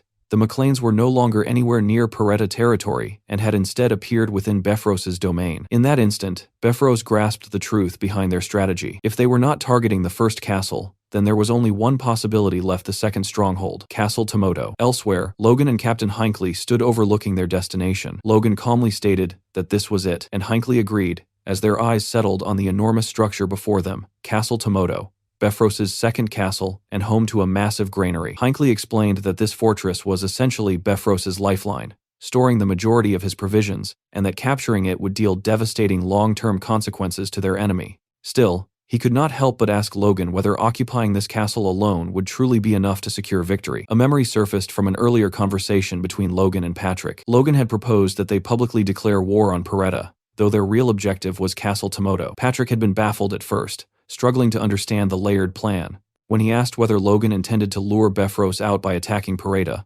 Logan confirmed it without hesitation, explaining that they would avoid a direct clash with Bifrost's main forces while swiftly seizing the castle instead. Patrick pointed out that even if they succeeded, they would inevitably face Bifrost within a couple of days. Logan had simply replied that this was acceptable. They only needed to hold their ground until the king passed away. That statement stunned Patrick into silence. Logan then revealed the reasoning behind it all. The moment the king died, every noble across the kingdom would be obligated to abandon whatever conflicts they were engaged in and attend the national funeral. It would be a royal decree carrying overwhelming authority, powerful enough to halt even an ongoing war. Patrick quickly realized the brilliance of the strategy. Should Bifrost dare to defy such a command, he would instantly be branded a traitor, guilty of treason. Even so, Patrick could hardly believe Logan's certainty, and asked if he truly knew the exact date of the king's death. Logan answered without wavering. It was a date he could never forget. The announcement would come at midnight on New Year's Eve. Back in the present, Logan calculated their remaining window with cold precision. Only 2 days remained, and within that time, they had to capture Castle Tomoto no matter what. On the walls of Castle Tomoto, the captain of the guard, high-ranking knight Jerome, was furious, shouting and demanding to know where this massive army had suddenly come from. His brother, Jarek, another high-ranking knight, urged him to calm down, reminding him that they had already reported the situation to the main castle and only needed to hold out for a single day. Jerome glanced from his brother to the overwhelming force below and snapped that there were nearly 3,000 enemies, with the knights of the Mechlin alone numbering around 200, questioning how they were supposed to endure such pressure. He muttered that if this had been the main castle, defending it would have been easy, but trying to fend off this army with Castle Tomoto's limited military strength was almost impossible. Jarek, however, insisted they only needed to guard the ramparts and stand firm. If everyone worked together, surviving one day was achievable. Turning toward the three ranking knights stationed there, Gale, Tears, and Typhon, he declared it was time for them to earn their keep. At that very moment, a thunderous battle cry cut through the tension. Patrick had ordered the advance, and the army moved forward, with Logan positioned at the front lines, crossbow in hand. Jerome immediately commanded his archers to take aim, while Logan instructed his crossbowmen to prepare. Seconds later, both sides fired. Force-imbued arrows streaked toward the castle walls with terrifying speed, causing even Jerome to flinch. Yet every bolt slammed into the stone without clearing the height of the ramparts, something Jarek recognized instantly and ordered his archers to return fire. A rain of arrows descended toward the McLean forces but fell short, landing exactly where their march had halted. Kaisalon, standing beside Logan, observed that this appeared to be the maximum range even for a longbow. Logan agreed, noting their crossbows faced the same limitation. No matter how much force they poured into the shots, they barely reached the walls. Kaisalon suggested ceasing fire to avoid wasting ammunition, but Logan refused, explaining that suppressing the enemy alone made the effort worthwhile. As for supplies, Hamar had produced more than enough arrows. Kaisalon muttered that Hamar truly deserved a proper vacation. Logan then turned toward Clayton, who had been brought to the battlefield, and told him he had a request. Clayton admitted he never expected to be dragged into a war, but he quickly ordered his pupils to begin their work. From the ramparts, the defending brothers watched in confusion. The attackers were not advancing, merely firing arrows that achieved nothing. Jarek was about to question their strategy when a faint tremor ran through the ground. Both brothers froze, asking what that sound was. Though subtle, the earth itself was shaking. Down at the base of the rampart, a massive golem was hammering its fists into the ground.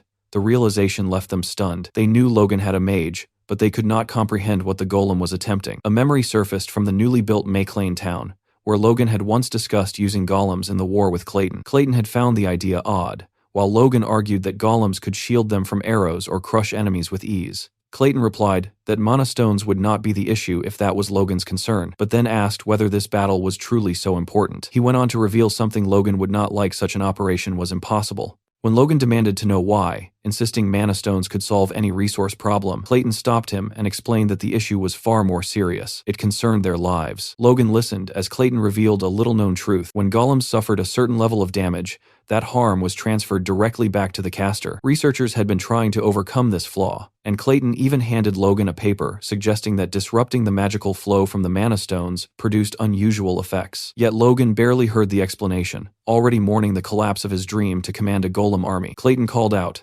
asking if he was paying attention, but Logan simply stood there, disappointed. Seeing this reaction, Clayton proposed an alternative instead. On the battlefield, the golems were relentlessly digging into the earth, carving a path underground while the mages followed alongside them, channeling their magic into the operation. From atop the walls, the two brothers watched as the McLean forces suddenly stopped firing. Confusion spread between them, one even suggesting that the enemy might be attempting to tunnel beneath the walls. Jarek, however, remained unbothered. He reminded Jerome that the digging had begun in the morning, and dusk was already approaching, meaning reinforcements would likely arrive long before the golems ever reached the castle. That thought eased Jerome slightly, convincing him that all they needed to do was wait. But the fragile calm shattered almost immediately when the ground beneath their feet trembled violently. Neither of them could explain what was happening. Jerome's eyes widened as he realized the structure of the walls themselves might be at risk. He turned to Jarek and demanded to know the chances of a collapse. Jarek insisted such a thing was impossible, yet Jerome, visibly shaken, asked whether his brother could not feel the earth quaking beneath them. Still composed,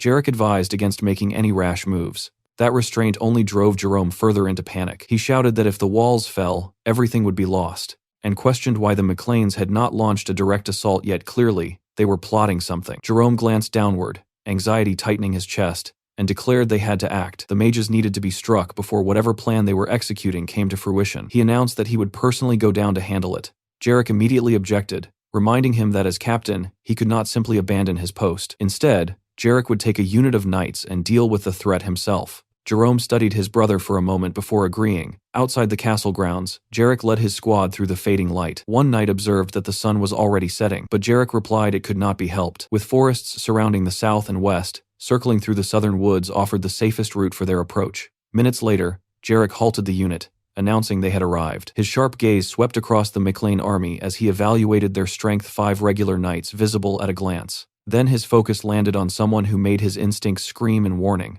Captain Hinckley. The sheer force radiating from him was on an entirely different level, unmistakably marking him as a high-ranking knight, just like Jarek. Disbelief flickered through Jarek's mind. It seemed impossible that the Mechlins possessed so many high-ranking knights, yet if he could eliminate Hinckley, the balance of the battlefield would tilt in their favor instantly. One of his knights hesitated, pointing out that what lay before them looked like an obvious trap. Jarek dismissed the concern coldly, trap or not, retreating now was pointless. They would strike, deal with the threat, and return to reinforce the western walls. Another knight remarked that Jarek must be worried about Jerome, who had been on edge ever since the Mechlanes began their assault. Jarek fell silent, thoughts drifting to his brother. The two of them were unusual commoners who had climbed high enough to become high-ranking knights, an achievement rare across the entire kingdom. That distinction had earned them the prestigious role of guard captains for the second castle. Perhaps because of their humble origins, Jerome constantly feared losing that position, and that fear had bred hesitation, mistakes, and a dangerous tendency to lose composure whenever trouble appeared. His reputation among the knights was already slipping.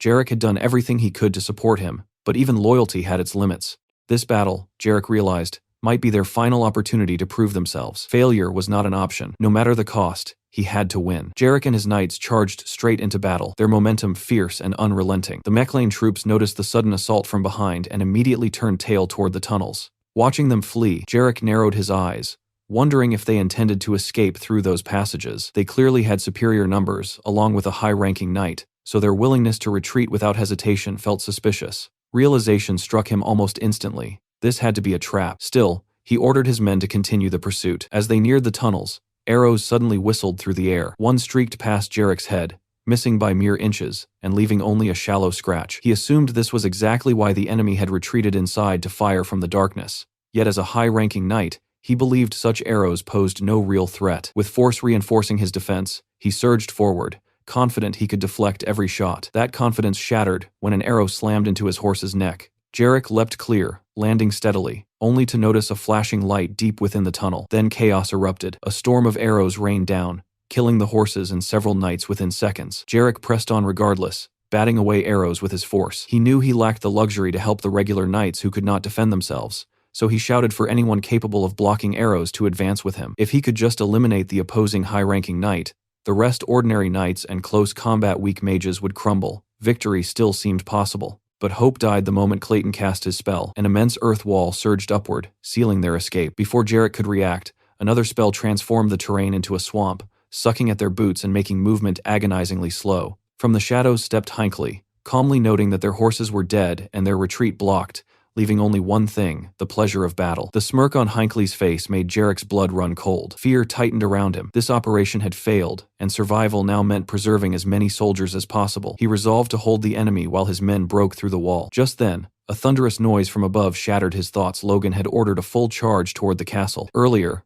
Logan and Clayton had discussed using golems beneath the enemy walls. Clayton suggested undermining the foundations to collapse them, a practical strategy, provided they began digging far enough away to avoid archers, though it would take time. Then Logan conceived a sharper idea: lure the defenders into the tunnels and divide their strength. The tunnels alone would not suffice, so he proposed shaking the ground with earth magic. Clayton warned that creating a true earthquake was unrealistic, but Logan insisted a single violent tremor would spread panic, forcing the enemy to split up and investigate the perfect opening for an assault. Back in the present, Jerome was practically shaking in his armor, watching the charging mass of Mechlane forces. After holding the line for so long, the attack came at the exact moment Jarek was absent. It had been planned down to the heartbeat. Jerome cursed himself for trusting his brother and for dismissing his own instincts as panic. Fury overtook him. He pulled his finger from his mouth, barked orders, and signaled the archers to fire. Arrows streaked toward Ronian and the advancing troops, but Logan surged forward with aura blazing overhead, the energy shielding the attackers so completely that not a single arrow struck true. Eileen and Ronian charged without hesitation,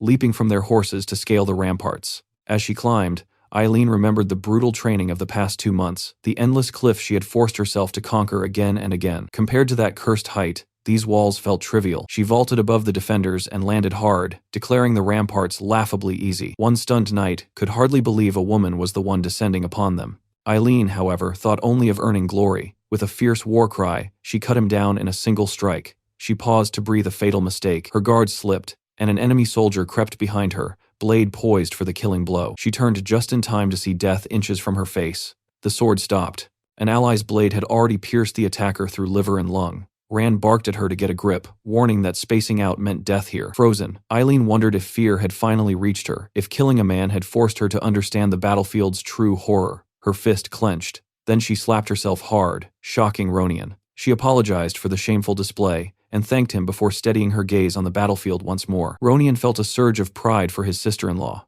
Turning away, he told her he'd heard she sought glory. It was his desire as well. He wanted to contribute, to grow stronger, strong enough not to be left behind by the man improving at a terrifying pace each day. Eileen smiled. Their backs now pressed together as enemies surrounded them. With murderous resolve, they invited the foe forward, then burst apart in opposite directions, blades carving through anyone within reach. From below, Logan heard the uproar and glanced up at the wall, thinking those two were far too excited for a battlefield. He noted Ronian's rise to intermediate rank and his new sword with quiet pride, but quickly suppressed the sentiment. This was no time for praise. Their recklessness would draw the enemy's high-ranking knights. Acting instantly, Logan vaulted onto the rampart himself. The soldiers froze in terror as he landed like a falling comet, the impact alone staggering some. Aura flared outward, holding them at bay. None could hope to match him. Raising Lux, mana coursing through the blade, Logan struck in a blur, severing a soldier's neck. Good attention would shift to him. He needed the guard captain of Tomoto Castle. Patrick's roar soon followed, demanding the Befros knights face him. He shouted his name and unleashed a furious slash that forced enemies to scatter. Then a presence approached from behind Jerome, charging to stop him. Steel clashed. Jerome vowed to take Patrick's head, but Patrick mocked him for finally showing himself. Jerome measured the fight quickly. Patrick was an advanced knight now, yet not long ago they had stood on equal ground. Creating distance, Jerome convinced himself he could win. He was wrong. Patrick's next strike flashed gold too fast, too powerful. Jerome failed to block. A heartbeat later, his head tumbled to the earth. Jarek looked up just in time to see it land at his feet. A knight nearby asked about the golden flash, then fell silent as understanding dawned. Jarek stared down, unable to process the sight of his brother's severed head, while Patrick strode away like a man possessed, already seeking his next opponent. Rage consumed Jarek. He shouted that reinforcements were coming, ordered the soldiers not to surrender, and declared he would assume command. Though stunned to hear his voice, the knights rallied as he screamed for them to fight to their final breath. One tried to calm him, but grief had blinded him. Jerome's death would not be meaningless. Then Logan dropped from the rampart before him and stated coldly that no reinforcements were on the way. He asked if anger had stolen Jarek's sight as he prepared to strike. Jarek bellowed that he would kill them all, a vow that lasted barely 30 milliseconds before Logan's blade swept toward his neck. Jarek twisted at the last instant, barely avoiding the fatal edge. Logan looked back at him, utterly certain, and declared that Jarek would be the one to die. On the battlefield after their hard-fought victory, Captain Hinckley and Clayton stood beside Logan, laughing with clear relief as they admitted the win had come easier than expected, thanks to Logan and Patrick's leadership. Logan casually placed a hand on Clayton's shoulder, startling the mage, who immediately demanded to know what new madness Logan was about to request. Without hesitation, Logan asked him to create a massive pool of water around the castle before enemy reinforcements could arrive. A few hours later, the task was complete. Clayton and his disciples lay sprawled across the ground, completely drained of mana and energy, barely able to move. Logan praised their work, noting that they had not only constructed a deep moat, but had even repaired damaged castle walls in the process. He couldn't help admiring how unmatched earth magic was for large-scale construction. Clayton, however, nearly burst into tears, muttering that their magic was starting to feel less like battlefield sorcery and more like permanent construction labor, silently praying this wouldn't become their new specialty. From the ramparts, Logan examined the moat with satisfaction. 5 meters deep and equally wide, it was a death trap. Anyone falling in while wearing armor would struggle immensely to climb back out. He immediately ordered his soldiers to pour generous amounts of oil near the approach routes, so attackers would lose their footing the moment they stepped forward. Every detail of the defense had to be flawless. As Befros and his forces approached in the distance, Logan calmly concluded that their preparations were complete. Noon was nearing, right within the time frame he had predicted for the enemy's arrival, and the sight of their advancing army confirmed his calculations. He alerted his troops and prepared them for combat while he, Hinckley, and Patrick observed from the rampart, ready to confront the coming storm. Across the field, Befros and Sir Franz studied the occupied fortress, already preparing their assault. Logan reminded himself that the king would die at midnight. Their only objective was to endure until then. Befros, meanwhile, was enraged upon spotting the McLean banner planted atop his own castle. The insult alone made his blood boil, and learning that Jerome and Jarek had been slain only intensified his fury. Realizing their deaths had allowed the Meclanes enough time to dig the moat, he cursed their incompetence. He summoned Aslan, the so-called super-speed knight and grandmaster of the Befros Knights, demanding a report. Aslan confirmed that the enemy fielded fewer than 150 knights and under 2,500 soldiers, with Logan himself appearing to be an advanced knight supported by roughly 10 earth mages. Befros instantly suspected Logan had prepared some kind of sacred weapon. When asked about the likely outcome, Aslan paused briefly before breaking into a confident grin, declaring that nothing but overwhelming victory awaited them. From above, Patrick counted over 300 enemy knights and more than 5,000 soldiers, in addition to Wind Tower mages. Bifrost himself was publicly known as a 4th Circle mage, but secretly possessed 5th Circle power, making him far more dangerous than most realized. The presence of monsters like Aslan and Franz only deepened the tension. Logan noticed Patrick's unease, but remained composed. Suddenly, Bifrost amplified his voice with magic, announcing to the invaders that he would personally uproot the mech lanes from his territory. Logan immediately ordered his men to ready their weapons. At Bifrost's command, his army charged forward without even raising shields, a display of terrifying confidence that made Hinckley question what kind of defense they possessed. Logan simply replied that they were about to find out. Crossbow bolts rained toward the attackers only to halt mid-flight, stopped by a shimmering magical barrier conjured by the mages beside Bifrost. Logan and Hinckley were stunned. Bifrost smugly declared that no matter how peculiar their weapons were, they could never rival magic. Realizing the crossbows were being neutralized, Logan understood they would be useless against the knights under such protection. Patrick quickly adapted, ordering the cavalry to redirect their aim toward the enemy soldiers while positioning their knights for close combat. Logan roared for his troops to crush the attackers before they reached the walls, fully aware that wars were ultimately decided by force users. Watching Aslan and Franz advance, he resolved that if ranged weapons failed, he would personally confront them. Sword ready, he studied their movements, wondering how the 2 elite warriors would launch their assault. Aslan moved first, leaping from his horse and scaling the rampart with frightening agility. Memories flashed through his mind, years of mockery from nobles who ridiculed his short stature, long arms, and monkey-like appearance, questioning how someone like him could ever become a knight. Those insults had forged him into something relentless. Through bone-breaking effort, he had risen to the level of an advanced knight, and now he believed everyone else was prey. But as he climbed, he noticed the walls had been altered. The surface was treacherous. Still, he pushed forward, until a calm voice from above shattered his focus. Eileen stared down at him with a blank expression, wondering aloud if the creature climbing toward them was a monkey. The insult struck deeper than any blade. For a split second, Aslan lost composure and slipped. He crashed violently to the ground, while a nearby knight shouted about his fall. Eileen almost looked concerned for a heartbeat as he struggled back to his feet. Another defender warned everyone that even an advanced knight couldn't climb those walls safely, but Aslan silenced him with pure rage. Lifting his eyes toward the rampart, he locked onto Eileen, fury burning in his gaze as she readied her sword. With venom in his voice, Aslan swore he would savor breaking her. Meanwhile, Sir Franz stood atop the rampart, having successfully climbed the walls, now facing Patrick, who acknowledged the feat with a grim expression and admitted he had heard many tales about the infamous Moonlight Knight. Franz looked equally unhinged, clearly ready to throw himself into battle, but Patrick's fury burned deeper as he declared he was well aware that Logan carried a grudge against the man. All along the rampart, the Knights of Maclean clashed violently with the invading forces, steel ringing against steel while battle cries tore through the air. Nearby, Eileen struggled against a powerful opponent and wasn't faring well. As she forced herself back onto her feet, the man facing her calmly praised her skill, remarking she wasn't bad at all. It was Monkey Aslan. With mocking curiosity, he asked whether all the young women of the Maclean family were this bold. Eileen quickly realized something unsettling. Aslan wasn't paying attention to anyone else on the battlefield. He was focused entirely on her, treating the fight like a game. When he sneered and asked if she was angry about being toyed with by a monkey, she understood her suspicion had been correct. Strangely, that realization steadied her. Keeping an advanced knight occupied was already a meaningful contribution. Aslan only laughed harder, promising he would take his time playing with her. Elsewhere on the wall, Logan was locked in combat against 3 Bifrost knights. One tried to provoke him, taunting that the eldest son of Maclean was rumored to be a high-ranking knight, so this shouldn't trouble him at all. The insult was meant as a distraction, but none of them managed to push Logan back even an inch. Whispering among themselves, the silver-haired knight wondered if the rumors about Logan wounding Sir Franz were actually true. Logan cut him off mid-thought, mocking them for fighting more with their mouths than their blades. Infuriated, the silver-haired knight called him an arrogant bastard and vowed to see how long he could endure. The 3 charged together at full strength. Logan didn't even flinch. Planting his feet,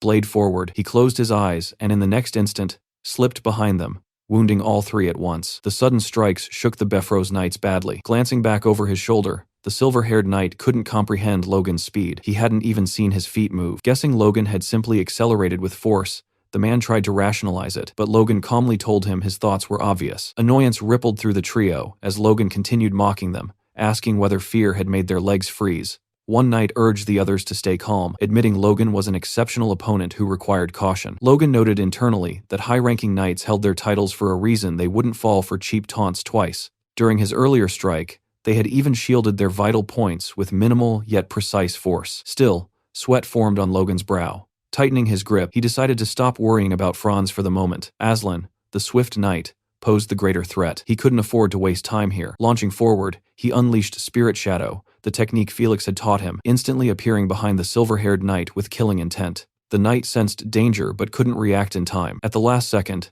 the green-haired knight intercepted Logan, striking to save his comrade. Logan casually planted his foot on the silver-haired knight's head and vaulted upward, redirecting himself toward the green-haired attacker. Steel collided, and for a heartbeat, the man seemed to vanish after blocking the blow, while the mustached knight cursed Logan aloud. Logan answered by driving his sword into the ground, flooding it with force and releasing a violent shockwave that erupted upward beneath the silver-haired knight, blasting dirt into the air. Without hesitation, Logan charged through the cloud toward the explosion's center, but the green-haired knight reappeared behind him, pouring every ounce of strength into a desperate slash. Teeth clenched, blood at his lips. He believed this was the finishing strike that he finally had Logan. He was wrong. Logan flickered behind him once again and cut him down with terrifying ease, exhaling softly afterward. Barely able to stand, trembling and bleeding, the silver-haired knight stared in horror and demanded to know who Logan really was. What kind of ghostly movement allowed him to fight like this? Before he could finish, a sword burst straight through his chest. Even Logan was momentarily stunned. Ronian stepped forward, pleased to see his brother unharmed. Logan rested a hand on his shoulder as Ronian explained that the moment he saw Logan battling 3 high-ranking knights, he rushed over and struck the enemy's heart just in time. Victor suddenly appeared behind him, arguing that he had actually beheaded them first. The two immediately began bickering like siblings, rather than warriors in the middle of a battlefield. Ronian snapped at Victor for lying, calling such behavior unknightly, while Victor shot back that Ronian should take his own advice and that, at this rate, Rhea was twice the knight Ronian was. Both turned toward Logan, demanding a fair judgment. Logan smirked, then burst into laughter before knocking both of them on the head. He declared there was nothing to judge. He had seen them strike simultaneously. What mattered was maintaining focus. This was still a battlefield. Instantly subdued, the pair apologized. Turning away, Logan muttered that thanks to them he now had more freedom to move and that he needed to hurry. Eileen was still locked in battle with Aslan, her entire body trembling as the difference in their strength became painfully obvious. She was losing badly, yet she refused to fall. Instead, she drove her sword deep into the ground and used it to keep herself standing. Aslan watched her with interest and admitted that at least her spirit matched that of a proper warrior, since she hadn't even cried out in pain, which only made the fight more entertaining for him. Eileen, however, could feel the strength draining from her sword arm, and wondered if it had been arrogance to believe she could stand against an advanced knight. She knew that if Aslan had truly wanted her dead, she would have been a corpse already. In the next instant, Aslan moved. His speed was monstrous. He lunged forward, grabbed her by the neck, and lifted her off the ground as she desperately gasped for air. With a mocking tone, he pointed out how terrified she looked, before telling her to prepare herself because he intended to take good care of her. His grip tightened, crushing her throat while her trembling hands tried to pry his arm away. Yet even in that state, she spat straight into his face and rasped for him to go fuck himself, declaring she would rather die than submit to whatever he was implying. Aslan laughed at first, but then his expression hardened. Asking whether she truly believed she had a choice, he squeezed harder and promised to show her hell slowly, savoring every moment while enjoying the sound of her fading breaths. That moment ended abruptly when he sensed something behind him. Turning his head, he saw Logan rushing in with a swift smile, blade already descending. Their swords collided, and the impact exploded outward, sending Aslan several meters back even though he had successfully parried. Intrigued, he steadied himself while Logan quickly helped Eileen back onto her feet and asked if she could stand. She insisted she was fine, but Logan still ordered her to head straight for the military doctor, and this time she obeyed. Watching her leave, Aslan rested his sword on his shoulder and sneered that Logan was ruining his fun, adding that if Logan was taking her away, then he must want to replace her. Sweat slid down Logan's temple as he glanced at his own hand, realizing that despite being the one who ambushed Aslan, his arm was the one throbbing. This fight would not resemble his earlier clashes with high-ranking knights. They attacked again, moving so fast the surrounding soldiers could barely track them. Everyone knew Aslan was swift, yet they couldn't understand how Logan was keeping pace. Aslan even praised Logan's speed and noted the quality of the artifact he carried, which Logan silently credited to his master. Their blades smashed together, releasing a violent spiral of wind that forced them apart before they rushed each other once more. Studying him closely, Logan realized Aslan must possess an artifact as well, since movements like that were impossible otherwise. Aslan smirked and claimed he could practically hear Logan's thoughts, saying noble young masters were all alike. They hesitated, overthought, and froze when faced with him, and the moment they failed to keep up with his speed was the moment they died. Logan would be no exception. Aslan lunged again with overwhelming force, but his expression twisted when Logan countered and cut into his right shoulder. Blood answered steel, Yet Logan paid a price too, coughing up blood from the strain. Grimacing, Aslan admitted Franz had been right. Logan truly wielded a strange secret technique. He attacked again, their waves of force colliding violently. But for the first time, fear crept into Aslan's eyes because he could no longer close the distance. Logan, meanwhile, smiled. He had expected Aslan to know about the technique, so surprise was no longer an option. That meant he needed to end this quickly. Aslan sensed the shift as well, and realized Logan was trying to corner him. Rage flared instantly because no one cornered the swift knight. Murder burned in Logan's gaze as he prepared to destroy anything in his path. Yet suddenly Aslan's sword flashed and stopped mere millimeters from Logan's eye. The strike missed by a breath. Looking behind him at the crater left in the ground, Logan wondered if luck had saved him, but he immediately understood the truth. Aslan was slipping. The ambush on Castle Tomoto, the injury from an opponent he had underestimated, and the relentless resistance of the McLean soldiers had all piled pressure onto him. Impatience had begun to fracture his precision. Logan calmed himself, realizing he could use that weakness. With explosive speed, Logan charged again. Aslan lifted his blade to counter and asked if Logan planned another trick, but something about Logan's stance unsettled him. Logan wasn't going to dodge. He drove straight toward the sword tip, prompting Aslan to call him a crazy bastard and ask if he intended for them to die together. Logan only mocked him in return, asking if he was scared. The taunt shattered whatever restraint Aslan had left. He thrust forward, and from a distance, it looked as if both men had impaled each other. When the dust settled, Logan collapsed while Aslan remained standing, wounded, but alive. Then Aslan burst into laughter, roaring that Logan had rushed in ready to die, yet had only managed to scratch his rib. Raising his voice across the battlefield, Aslan declared that this was his victory over McLean. Aslan suddenly froze when he heard movement behind him. Eileen had returned, rushing toward Logan's fallen body without hesitation. Aslan grinned at the timing, saying it worked perfectly since he could take care of her too. Seeing Logan lying there filled her with terror and disbelief, yet Aslan only twisted the knife further by declaring he would pull the sword out of Logan's stomach and use it on her next. But before he could act, a radiant light flared behind him. The glow came from the bracelet of regeneration, and the sight made Aslan's eyes widen. Only priests should emit light like that, he thought, yet the impossible was unfolding right in front of him. Realizing what it meant, he lunged again, shouting that he had to destroy the bracelet immediately. Eileen intercepted him just in time, her blade flashing toward his neck. Aslan parried with ease, but she yelled that she didn't care what was happening. There was no way she would let him near Logan again. Aslan brushed her aside with one arm, barely bothered, muttering that her attack would have meant nothing if he were in better condition. Yet when he turned back, shock rooted him in place. Logan stood there alive. Calling him a monkey, Logan announced it was time for round 2, and this time with different weapons, because he had taken Aslan's sword. Panic flickered across Aslan's face as he realized the danger of being disarmed. He spotted Lux lying nearby and rushed to retrieve it, while Logan calmly analyzed the artifact he now held. Injecting force into the blade heightened the mana within it, sharpening the wielder's senses until the world seemed to slow down. That was the secret behind the title of Super Speed Knight. Logan even licked the blade the same way Aslan used to,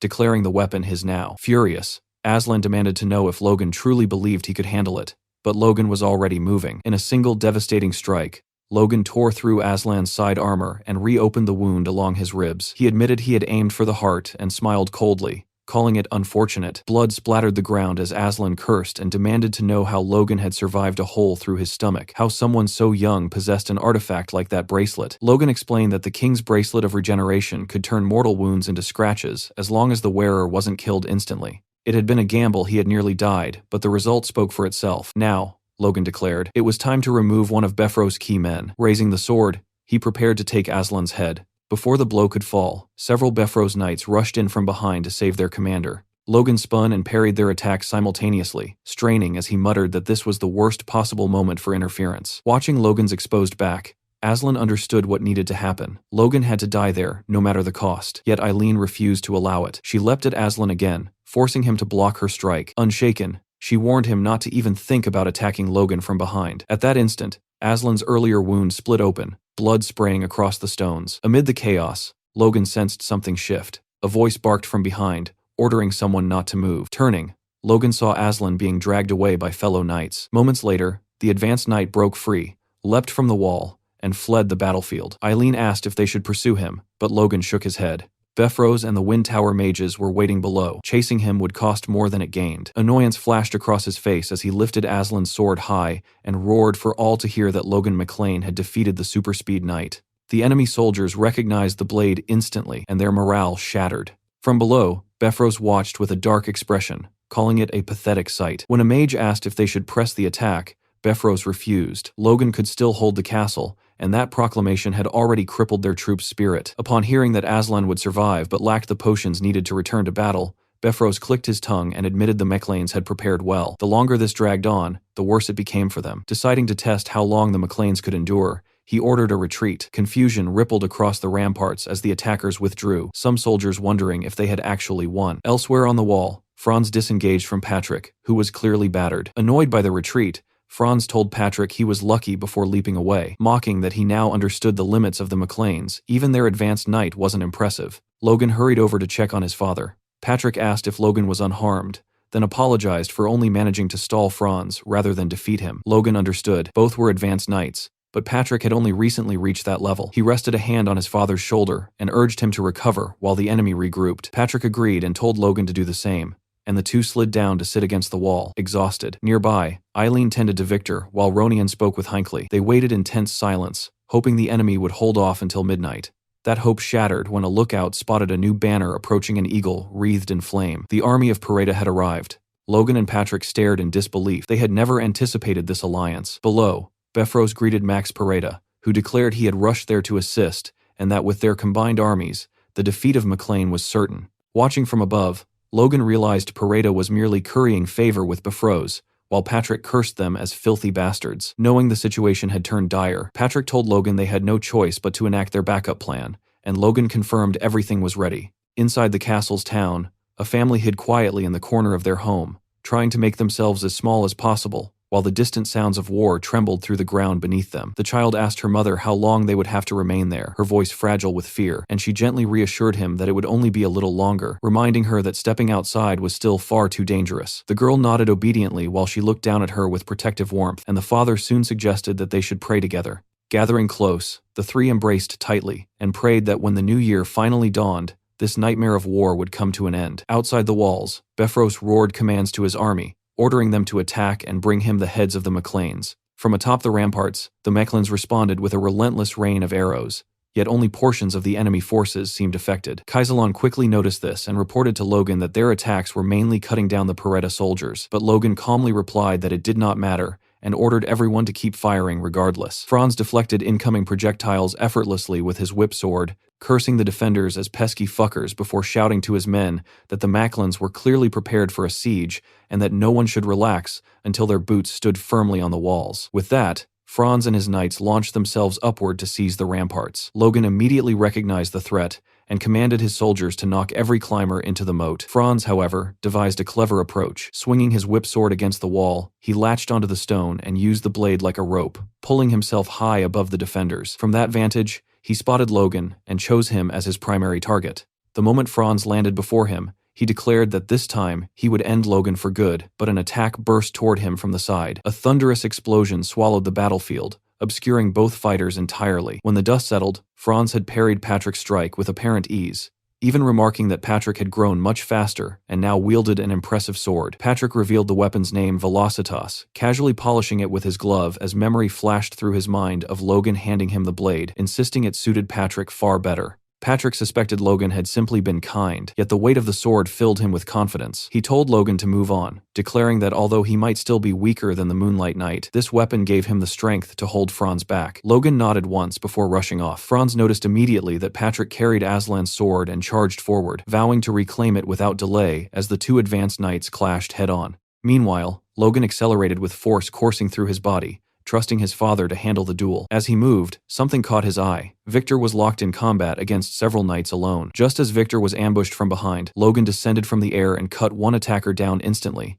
then dispatched another, without even turning his head. Victor stared in shock, but Logan simply asked if he could still fight. Victor insisted he was fine, and claimed he could have handled them himself, which pleased Logan. He ordered Victor to drop as many enemies climbing the walls as possible, then quietly added that if that failed, he had a plan B. Locking eyes with him, Logan explained that if even that did not work, Victor should allow the enemies to climb from a distance. Elsewhere, Pareda and Bifrost observed the battlefield alongside their mages. Bifrost sensed something strange. Enemy soldiers were scaling the walls far more easily than before, and the defenders no longer resisted with the same intensity. Pareda guessed fatigue might be the cause, but Bifrost remained unconvinced, certain that a trap was unfolding. Leaning over the edge, Logan noticed the ground below was nearly empty of enemies. Drawing mana into his voice, he shouted a command that stunned everyone from Ronian and Eileen to even Patrick. Retreat. Befros watched in confusion as the earth suddenly trembled beneath his feet. Realization struck him almost immediately. This had to be Logan's doing. Clayton and his disciples were forcing an earthquake into existence,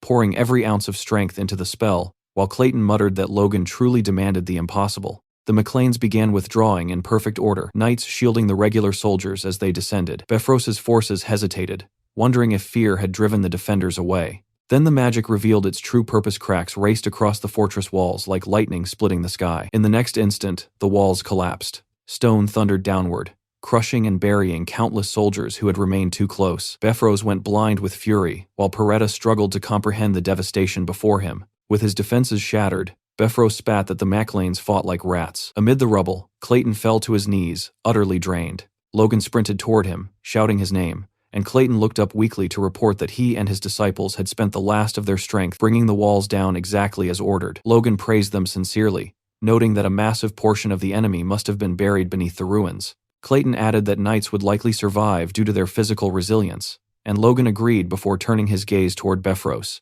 quietly stating that this would all be over soon. Standing near the wreckage, Befros sneered that Logan had committed sheer madness by destroying his own final line of defense. Mana gathered as he prepared a devastating spell, declaring that Logan had only hastened his own demise. Logan immediately ordered Clayton and the mages to fall back, while Victor, Ronian, Patrick, and Logan formed the front line. Patrick asked one final time whether Logan was certain this plan would succeed. Logan met his father's eyes calmly and told him not to worry. Just as Befros was about to unleash his magic, a blazing red light erupted above the city, freezing every soul in place. Heads lifted skyward in disbelief. A memory surfaced within Logan. He remembered this unmistakably, the day when crimson lights ignited atop every tower in the nation, announcing news that would shake the kingdom itself. Befros stared upward, fury and terror twisting across his face as he realized the truth. This was very bad for him. Two laser-like beams burst forth from the highest towers of the palace, cutting through the night sky with an intensity that froze the battlefield in place. Ronian stared at the spectacle, unable to decipher its meaning, while Patrick wondered aloud if some calamity had struck the royal family. Slowly, his eyes drifted toward Logan. Logan glanced back over his shoulder,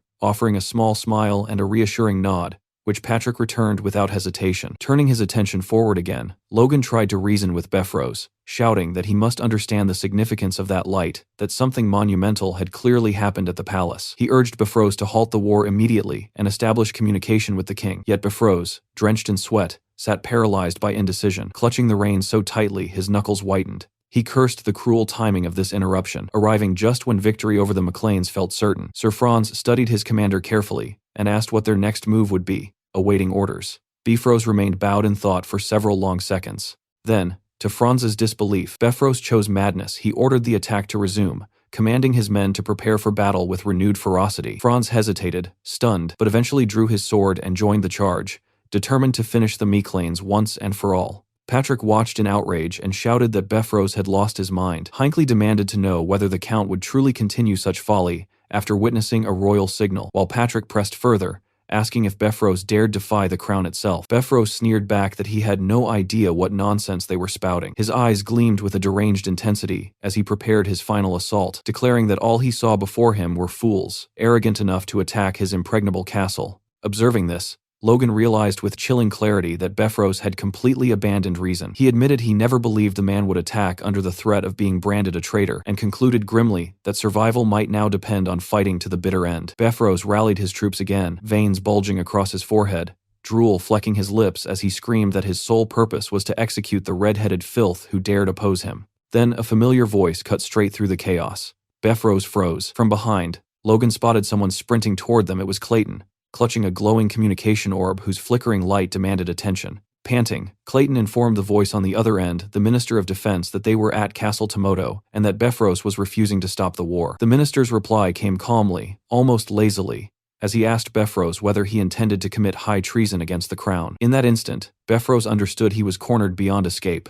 The minister's voice rang across the battlefield as he announced for all to hear that the king had passed away, and that every noble in the empire was required to attend the funeral. This solemn duty superseded all other matters, including war. His gaze fixed firmly on Befros as he made it unmistakably clear that the decree applied to him as well. Defeat washed over the Count. He lowered his eyes to the ground while Franz once again waited for orders. Logan and Patrick watched tensely, ready to strike if necessary, but the battle had already begun to die. At last, Befros bowed from atop his horse, and declared that his house would obey the royal will. The minister responded with a thin smile, remarking that Befros had better comply, for he had no alternative. Even Clayton seemed startled by such abrupt surrender. As Befros turned to leave, he spat one last insult at the McLeans, calling them rats, and warning them not to believe this was truly over. With that, he ordered a full retreat and rode away. Patrick stood speechless. Logan, however, remained uneasy, a quiet tension gripping his chest. Clayton and Hinckley watched the departing army in stunned silence, while Ronian and Victor allowed themselves small smiles of relief. Around them,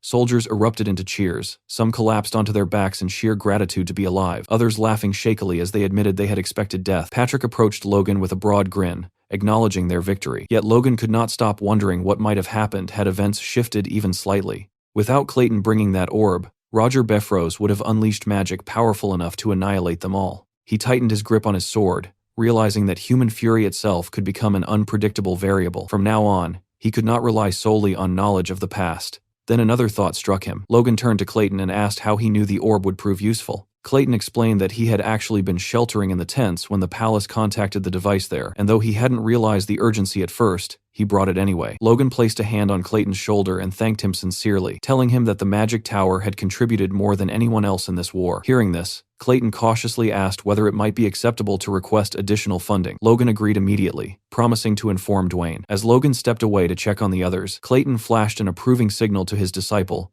who promptly declared him the best. Meanwhile, Eileen stood alone among the celebrating soldiers, her expression frozen in disbelief. A noticeable bruise, or perhaps just dirt from the battlefield, marked her cheek as she struggled to accept that the battle was truly over. The clash of steel had faded, the shouting had stopped, yet her mind still lingered in the chaos. Logan soon broke her daze, walking toward her while calling her name. The moment she saw him, her face brightened instantly. Her cheeks flushed deep crimson, and her striking blue eyes widened with unmistakable relief. Logan paused, slightly caught off guard by her reaction, admitting that he had expected anger rather than happiness. Confused, Eileen asked why she would possibly be angry. Logan reminded her of the fear she must have felt, pointing out that she had nearly died while facing an advanced knight in her very first real battle. At that, Eileen crossed her arms, shut her eyes, and looked away with forced composure, casually replying that such experiences were simply part of a knight's training. But the act didn't hold perfectly. Logan noticed the faint tremor running through her hands. Eileen quickly brushed off her shoulder as if nothing mattered, yet the trembling betrayed her. Seeing straight through the facade, Logan merely smiled and chose not to press further. Instead, he praised her. He told Eileen she had been amazing, admitting that during his own first battle he had barely resisted the urge to run in terror. Eileen immediately protested, insisting that was nonsense, then hurriedly apologized, worried she might have insulted him. Logan continued anyway, a memory surfacing from deep within himself, standing before an enemy long ago, shaking uncontrollably, tears threatening to fall as fear rooted him in place. Very few people knew that truth, but that had been the reality of his first fight. That was precisely why he had worried about her so much. Yet she had surpassed every expectation, achieving more than he could have imagined. Hearing this filled Eileen with warmth and pride. Logan reached for her hand, initially about to address her as lady, but quickly corrected himself, calling her sir instead, and expressing his hope that he would witness many more great feats from her in the future. Eileen froze completely. Her entire face turned a brilliant red, words failing her as emotion overtook her. Then, after a brief moment, her familiar wide smile returned, her eyes shimmering like polished glass. She clasped Logan's hand firmly, and promised with complete sincerity that she would always strive to do her very best.